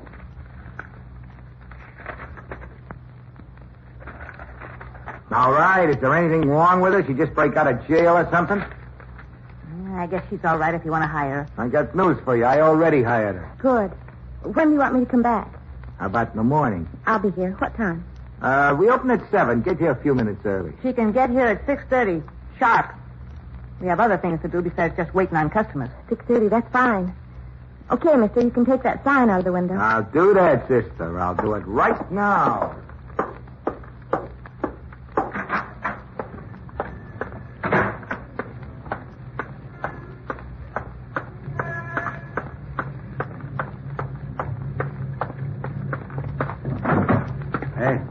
just saw the help wanted sign go out of the window. Well, it's because I am now the new waitress. Good work. When do you start? Tomorrow morning at 6:30. Who did you talk to? Well, a man named Munger. He was easy, but a girl came out and made it a little rough. For a couple of minutes, I thought I might not get the job. What did the girl look like? Very attractive. Dark hair, medium build? That's right. Must have been Carol Thorson, Chief. Yes. And what did the man look like, Miss Miller? Well, he's young, about 25. Did they seem friendly? No, they didn't seem friendly at all. The girl said she owned the place, but he claimed he was running it. Oh, so she said she owned it. We'll have to check into that. We'd better get out of here, Harrington, before one of them comes out and spots us with Miss Miller. Yeah.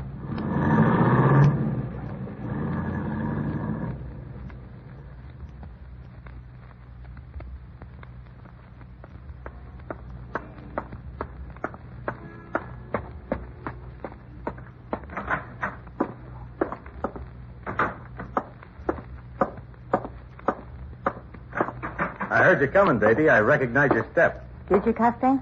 I came over because I had a real great idea. Is that the only reason you came over? You know better than that. Here. I'm real glad you came. I really go for you. Know that? I want you to. How about him? Munger? The sooner we get rid of him, the better. I just wish I knew a way to do it, that's all. I know a way to do it. A real good way. I hate his insides, Custine. How do you think I feel? You should have heard the way he threw his weight around in the cafe today. You should have... Hold it. Hiya, baby. You thought I'd come by it. What are you doing here? I'll tell you why I'm here, Munger. I got a real good idea today, and I came by to tell it to Carol. You never had a good idea in your life. How do you know? What's it about, Custine? It's about the cafe. You ain't got nothing to do with the cafe. You want to listen, Carol? I'll listen, Custine. We'll use it as a front for a bookie joint. 6 months, that's all we need. And you'll make more dough than you can make in 5 years serving food. That's out. Why is it out? I think it's a great idea. I don't want to spend my whole life working. I told you that. I don't care what you told me. It's out. If that cafe is run right, it can be a real nice business, and we won't be in trouble with the law. Well, if the law don't catch you, how can you get in trouble? The cafe is mine. I ought to be able to say how it's going to be run. And don't try to give me any trouble, baby. You'll only end up with cuts and bruises. You're throwing your weight around too much, Munger. You stay out of that. I'm in. I'm taking the kid's part. She says she wants to run the place her way, so that's it. If you don't like it, you can blow. Maybe you ought to check in at some hospital, Costine. Maybe I hit you a little too hard yesterday. You talk like your brains are scrambled. So you landed a couple of lucky punches. What does that prove? That I'm scared of you? I'll bet on it.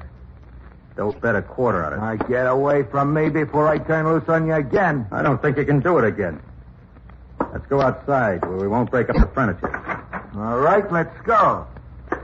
This time we settle it once and for all. You're crazy, Costine. He's too much for you. Not the way I'm going to work it. Come on. You'll enjoy this. You're not being smart. Somebody's going to call the cops and we'll all be in trouble. Munger's the only one that'll be in trouble. And don't worry, nobody's going to call the cops. We'll make a deal on this, Costine. The one that loses gets lost, agreed? That's the way I've been planning it all the time. Okay, pal. Here's where I fix you up. Hey, what are you going to do with that knife? Put it up against your back like this. Hey, now, wait. Get the car door open, Carol. Sure. All right, Munger. Around the other side, Carol, quick. Yeah. Help me. Get him over. He's out cold. Yeah. So he could push me around and get away with it. Nobody does that.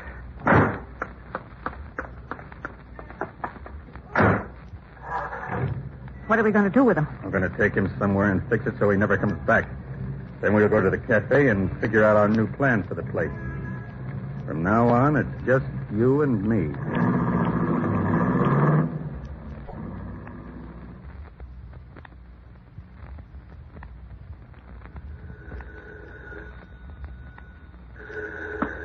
I'll get it, Chief. District Attorney's office. Oh, Harrington, let me talk to Mr. Garrett, will you? Yep, he's right here. Miss Miller, Chief. Hello, Miss Miller. I'm calling from the cafe, Chief. Anyone there with you? No one. The day was supposed to be closed, but I have a key to open up, so I came in anyway. And I've been looking around. Pretty risky. But worthwhile. I found a cash box behind some canned goods that has about $2,000 or $3,000 in it. And the bills have that mold on them. Are you sure you're alone? I'm positive. Is that the only phone? There's another one back in the kitchen. Well, pick up that money and get out of there right away. All right. Do it quickly, Miss Miller. I will. Goodbye, Mr. Garrett.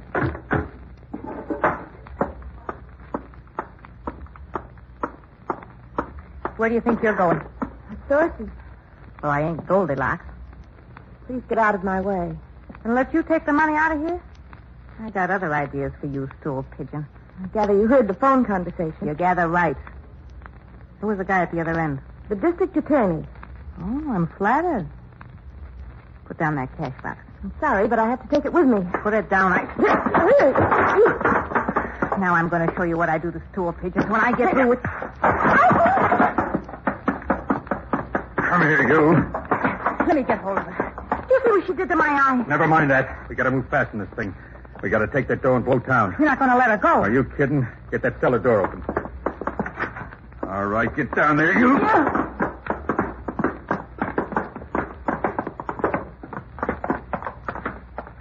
I want to do this, Custine. Okay, here's the gun. You'll never get away with it. You'll be surprised what we'll get away with. She won't be around to know because she's going to get it Hold right. it. Somebody's upstairs. Mr. Garrett, we're down here. Shut up. I'm killing her right now. Give me that gun. You'll kill her. You can shut up, too. If that's the DA, this thing can be our ticket out of here. Well, how can it be the DA? She was just talking to him on the phone. Maybe you don't know it, but our office is only a few blocks away from here. She's lying, Custine. And if you won't take care of her with that gun, I'll do it with one of these bricks. It went by.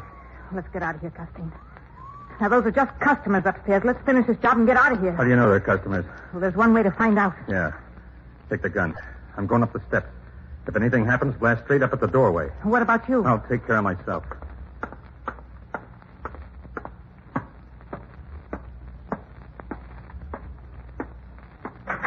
All right, mister. Get your hands up. Now! Hey, Chief, you all right? I'm fine. Boy, that was close. All right, Pop. Stay where you are. We've got the girl here.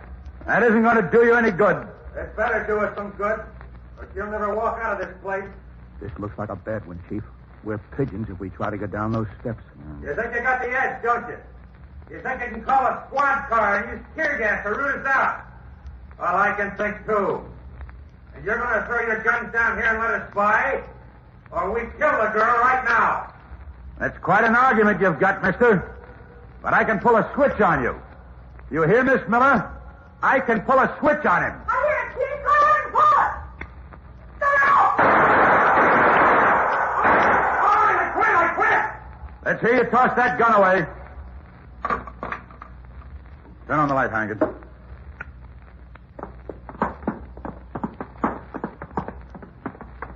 All right, you two.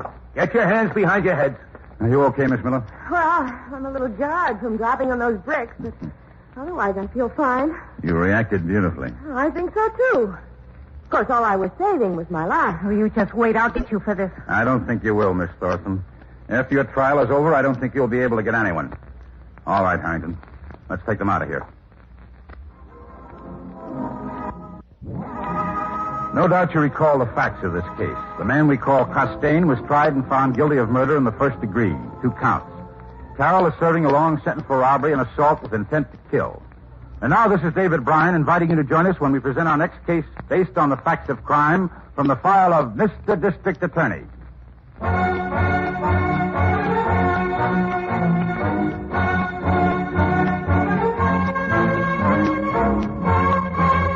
Mr. District Attorney is a presentation of the United States Armed Forces Radio and Television Service.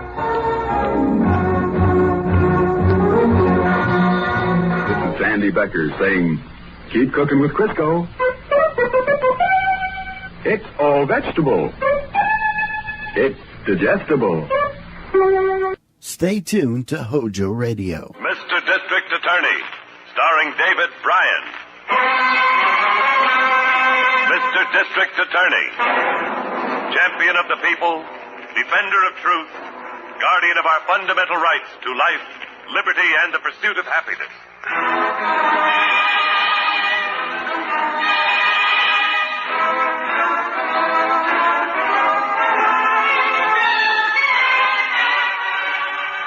And it shall be my duty as district attorney not only to prosecute to the limit of the law all persons accused of crimes perpetrated within this county, but to defend with equal vigor the rights and privileges of all its citizens.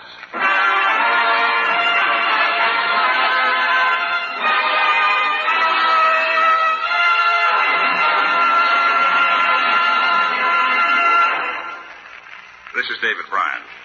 In a moment, we'll bring you another case from the files of Mr. District Attorney. But first, a word from our sponsor.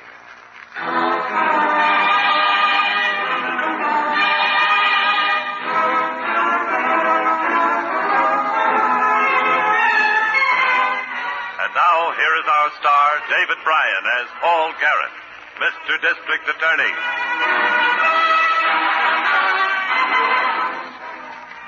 A district attorney and a criminal have only one thing in common. They both know the value of time. Each hour between the commission of a crime and the discovery of a crime means an hour more of freedom for the criminal. An hour more for the trail to grow cold. And sometimes the hours lengthen into years, as they did in this case. The time is 15 years ago. Martha! Martha! You want me, Dr. Ralph? Where's your husband? He just went upstairs. Call him. I want to see him. Joe? Yeah? Come on down a minute.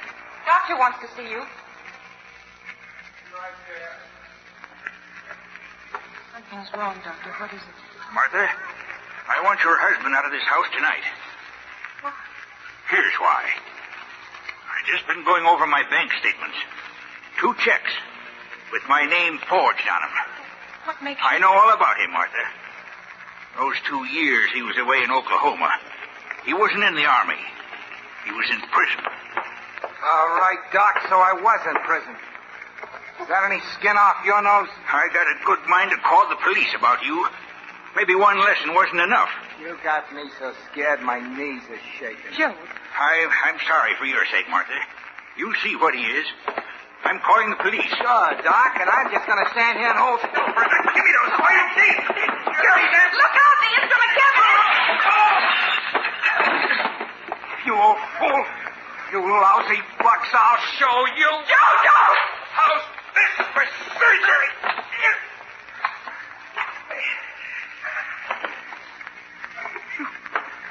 Stabbed him. Killed him, Joe. I'll send you to the electric chair. Shut up. You won't send me any place. Because nobody's going to know, not ever. I could write his name good enough to fool a bank. I could do it good enough to fool anybody. Stop falling and grab his feet. What are you going to do, Joe? Gonna take him out someplace and bury him. He was always talking about retiring. Well, now he's retired.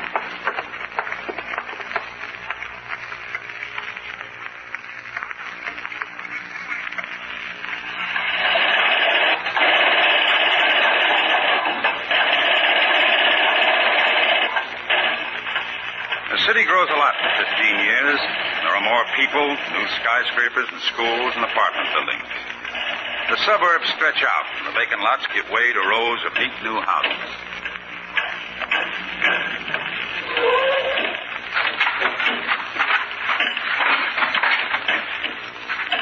I'll have to walk the rest of the way, Chief. Where? Over by those pipes. Ditch they were digging for the sewer main. Wakeman hit the box while they were excavating. Box looks like a coffin. More like a crate of some kind. Big, funny shape. Almost fell apart when they dug it up. You'll see. It's right behind that pile of dirt. Who's that on guard? Malone, 53rd Precinct. This is B. Oh, why don't you give him a break? Yeah. Take 5, Malone. Get yourself some chow. Yep, there it is. Watch the mud here. Yeah. You've got a long time, Harrington. Yeah, maybe too long, Chief. Chances are we'll never even find out who he was, no less who killed him, if he was killed. It's a homicide, all right. Did you get the medical examiner's report already? No, but look at this. Yeah. Broken scalpel blade. He wouldn't have been buried with that unless it happened to be in his body. Yeah, that figures. With what? The medical examiner said there were 2 vertebrae chips in the spine. Might have been made by the scalpel if he was stabbed. That'd mean he was stabbed in the back. That all the examiner noticed? That's all I heard him mention. Nothing to help us with the identification. No dental work. Yeah, not even a filling. Teeth must have been present. What about the box? It'll be taken into the crime lab. Badly rotted, though. Yes. But it must have been pretty solid and an expensive crate when it was new. Probably used for shipping a piece of machinery. We can find out what kind of machinery. Might tell us where the crate came from. Maybe. We already know one thing it was used for. Coffee. Yes, but that isn't what it was made for. And there comes the pickup wagon now. Whoever buried this, I guess they never expected it to be found, had she? I guess not, Harrington. Let's hope we're going to have one more surprise for them. Huh? They never expected to be caught, either.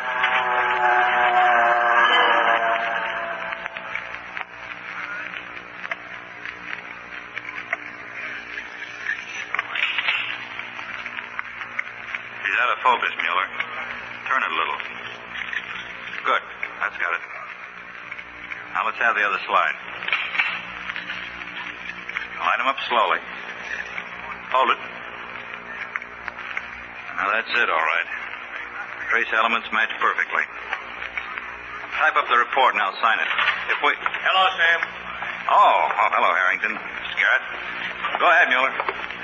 What's that? Matching broken headlight glass. Hit and run case. I suppose you're on my neck about that box again. Well, it's been 5 days, Sam. I know. The box was hard to restore, but this morning I think I got something. What? I'll know for sure in a few minutes. As soon as we get an answer to a teletype I put out. What do you think was in that box originally? That's what I'm hoping to find out. There's a stumper, but from the size, shape, construction, and kind of wood used, everything points to an X-ray machine. X-ray? Yeah. That fit anything? Very strongly. The medical examiner says the murder weapon was a doctor's scalpel found in the box. Let's go into the teletype room and see if they've got anything yet. Who did you request information from? Police chiefs in a few cities where X-ray equipment is manufactured. It's a long shot, but we were able to restore part of a number stenciled on the crate. Ink soaked in pretty deep. It showed up under ultraviolet after we treated it. Think it might have been an invoice or a shipping number? We can hope so. There was a code letter, too. Couldn't quite make it out. Maybe the numbers were enough. Oh, here we are. Anything on that crate yet, Kling? I can't hear you. He's pointing to that clipboard on the wall. Thanks.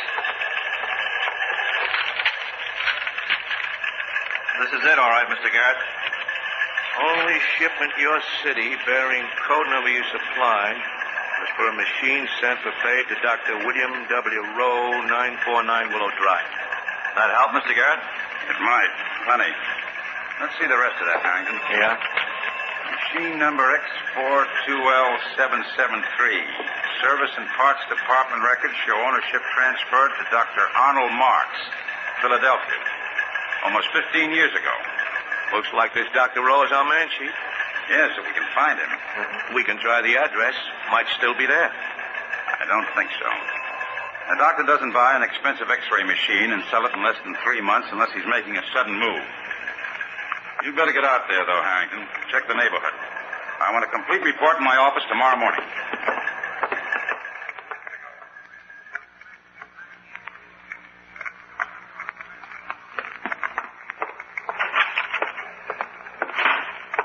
Is that you, Joe? Yeah. Come in here quick. Is there something else in the papers? No, nothing since that thing last week about them finding the body. What is it? Somebody was around the neighborhood all day yesterday asking questions. About Dr. Rowe? Yeah. Who could it be? That's a pretty dumb question, isn't it? Cops, who else could it be? Well, they must have identified the body, Joe. Oh, how could they? 15 years? They must know something or they wouldn't be coming around, Joe. We better get out of here. That's all we have to do, run. We're going to sit tight. They can suspect all they want, but if they want to prove anything, they got a long way to go. What are you looking for? A gun. I put it. Joe, no, please. Let go of me. What good's a gun going to do you? It can only get you more trouble, more killing. Listen to me. You shut up and listen to me. I'm going to brazen this thing out, and so are you, as far as we can. A lot of thinking and planning and work to get us this place and everything we got. I ain't going to run off and leave it until I have to. But if I do have to, I'm going to make sure I can handle anybody who tries to stand in my way. Now, where's that gun? Bottom drawer, under the tablecloth. That box of bullets down in the basement. Get them. Bring some oil in the cleaning lamp. Did you hear me? Martha. If they come here, baby, you better watch your nerves. Because if you break, if you give me away, I'm going to have to use this. And I may use it on you first. You understand? Yeah. I understand.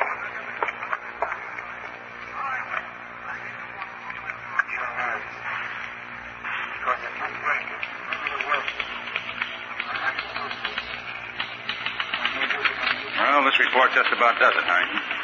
Yeah, I thought so too, Chief. The medical examiner estimates the victim has been dead for 15 years. Dr. Rowe pulled stakes and moved out 15 years ago. He must have been running all right. Sold his house and furnishings to his housekeeper and her husband, eh? Did you see them? Well, I thought you'd want to talk to him yourself. Mail carrier on the route said they used to get letters from the doctor once in a while after he disappeared. I wish we knew who the victim was. Funny that Dr. Rowe could kill a man and get away so clean. No missing persons report filed about the same time. Somebody who might have been the victim. No, not a thing. Don't you think we ought to put out a wanted bulletin? Not that it's going to do much good. Why not? Figure it out, Chief. The doc was about 60 years old. He isn't dead by now. He'll be 75. Miss Miller, Yes, sir? take the statistics on Dr. Rowe from this report at Harrington's. Have the police put out an all-points bulletin for his arrest. How shall I list the charge? Murder. Victim, John Doe. Identity unknown. They always ask when and where the suspect was last seen. Yes, I know. And this time they're going to love the answer. Last seen in this city, 15 years ago.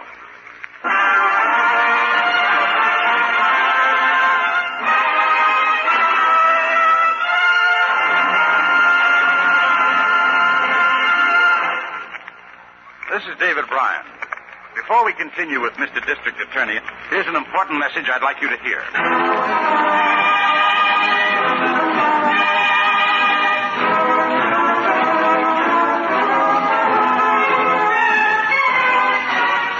And now back to David Bryan, starring as Paul Garrett, Mr. District Attorney.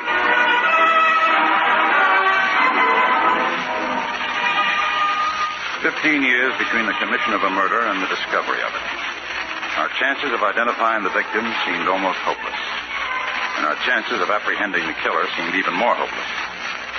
Dr. Rowe's picture was on the front page of every afternoon newspaper.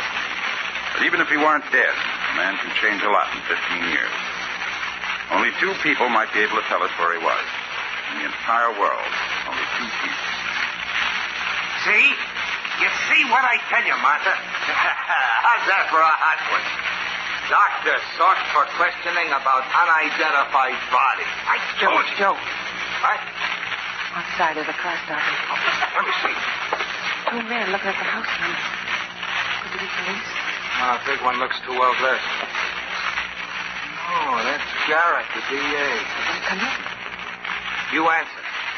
Don't get rattled. Where are you going? The incinerator. Ditch some newspaper. We don't know from nothing. Go ahead, let him in.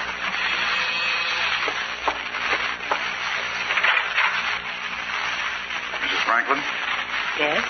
My name is Garrett. I'm the district attorney. This is Mr. Harrington. How do you do? We understand you used to keep house for Dr. Rowe. Well, may we come in? We did. Yes, sure. This was the doctor's home, wasn't it? Why, yes, a long time ago. My husband and I bought it from him when he gave up his practice. Would you mind telling us exactly when that happened? It'll be 15 years in March, I think. Oh, that's my husband. He was out back. Joe? Yeah. Oh. This gentleman is the district attorney, and this is Mr. Joe Franklin. They want some information about Dr. Rowe. Have you heard from the doctor lately? No, not for a long time. Well, I guess it's 6 or 7 years since we had a letter, isn't it, Martha? Yes, that's about right. I don't suppose by any chance you kept any of his old letters. No, I just threw them out. Where was he living the last time you heard from him?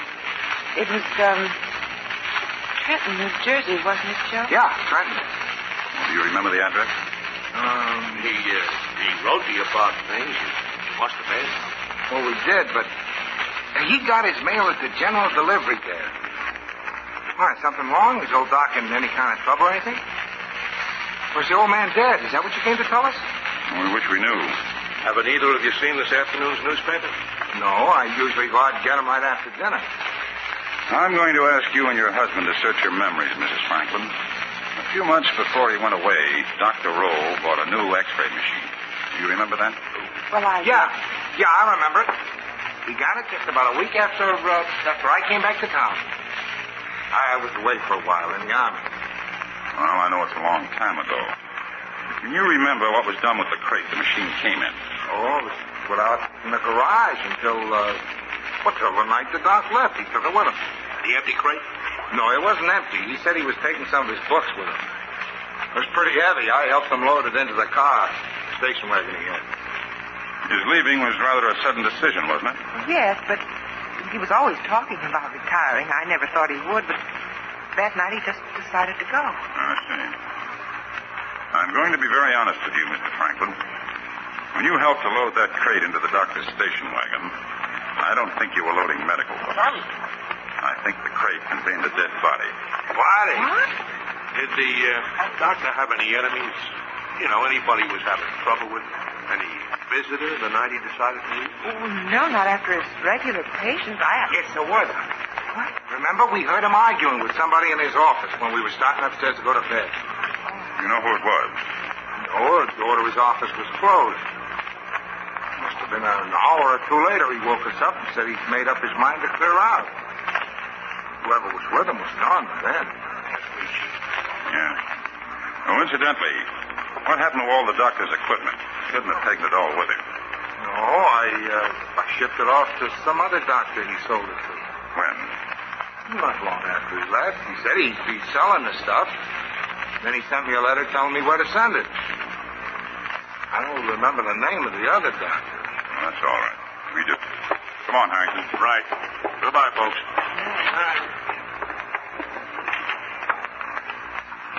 Well, what do you think, Chief? I want you to catch the first plane out for Philadelphia. See the doctor who bought Rowe's equipment. I also want to check on the sale of the house to the Franklins, sale of the station wagon, everything the doctor disposed of. I think they told us everything they know. I don't know, but I'm going to try and find out.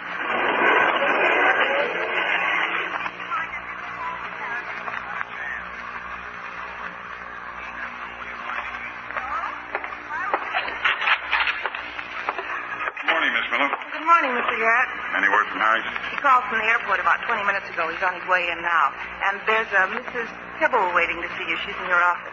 Did she say what she wants? It's about the Dr. Rowe case. She used to work for him before the Franklins. I'll see her right away. Oh, there's a few other things, Mr. Garrett. These records you wanted from the Motor Vehicle Bureau and the County Recorder's Office? They cover the sale of Dr. Rowe's house and car? Yes, sir. All right, take these papers down to the lab. Give them to Sam Jacobs. Tell him I want a comparison of the signatures on these documents with any signatures that Dr. Rowe made before the doctor's disappearance. Probably be able to get them from the state medical license application. Yes, sir.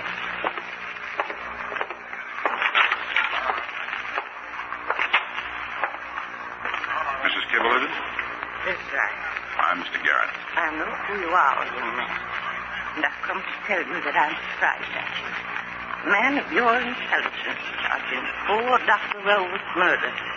Doctor helped folks into the world, not out of it.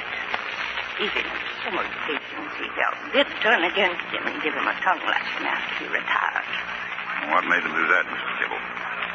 sent some bills for what they owed him, that's why. I never could understand why he sent them myself. Never sent a bill to anybody before that. Not in the whole 20 years I was with him. I see. These bills the doctor sent after he retired, you know where they came from? From the general delivery in Trenton, New Jersey. Not that I ever heard from him.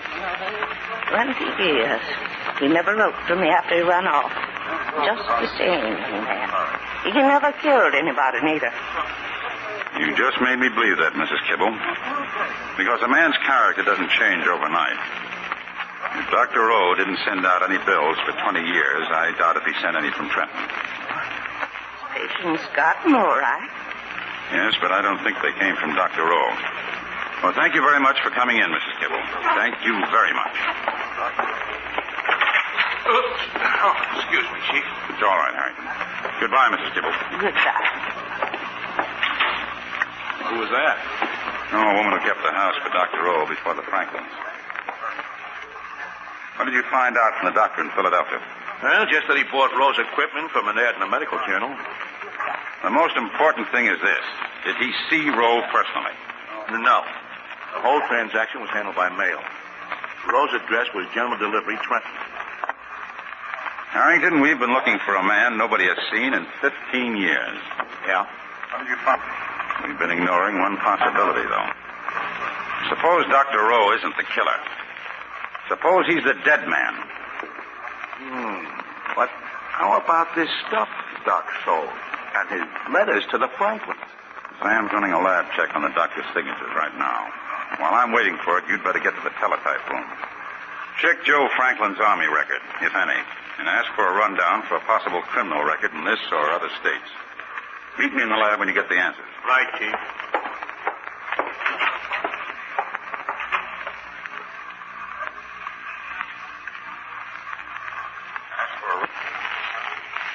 Here are the enlargements, Mr. Garrett. The signature on top is a blow-up of Dr. Rowe's signature in a letter he sent to the AMA 6 months before he disappeared. The bottom signature is the one closing the sale of his house after he disappeared. Well, what do you think? It looked the same to me. The bottom signature is an excellent forgery, quite a bit heavier in the flourish under the... Chief? Yes, Harrington. I got a rundown on Franklin from Washington. If he was ever in the Army, they don't know about it. He's done time in the Oklahoma State Pen, though. On what charge? Just what you were looking for, Chief. Forgery. Use your phone, Sam. Help yourself, Mr. Garrett.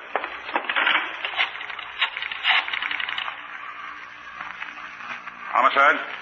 This is Garrett. Better get a squad car ready on the Rowe case. Harrington and I will meet him downstairs in 2 minutes. Let's go, Harrington. Right.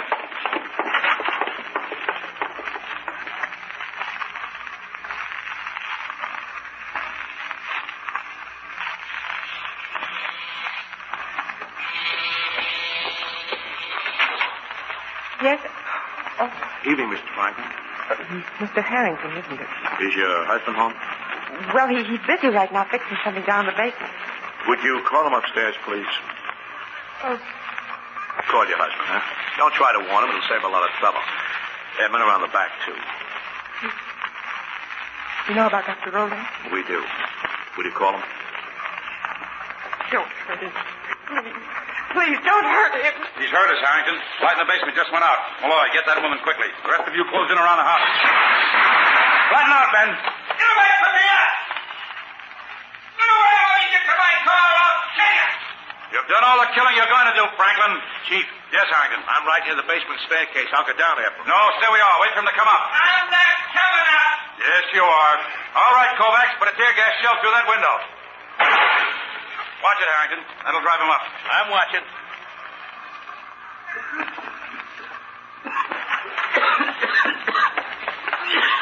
All right, Joe. Roll the gun down. Oh, good. Harrington. I'm all right, Chief. Came up shooting. I had a fire. Radio for a doctor, Kovacs. All the doctor can do for him is sign a death certificate. Yeah. Actually, though, he signed his own death certificate. The first time he forged Dr. Rowe's signature.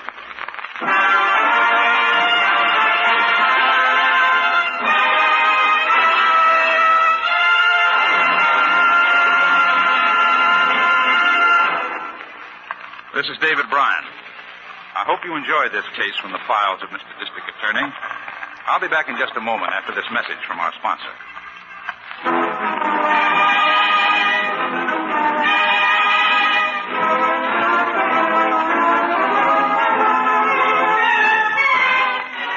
Now, here is the star of Mr. District Attorney, David Bryan, with a word about the program you have just heard. The span of time covered by this case proves again that there is no such thing as a perfect crime, and that no criminal can ever sleep peacefully. The Spry Treat of the Week. Spry croquettes, tempting golden brown croquettes so crisp and tender crusted they break at the touch of a fork. Delicious? For crispy, full-flavored fried foods, get pure, bland, all-vegetable shortening at its creamy best. That's Spry. S-P-R-Y. Thanks for listening to HOJO Radio. We'll be back again very soon.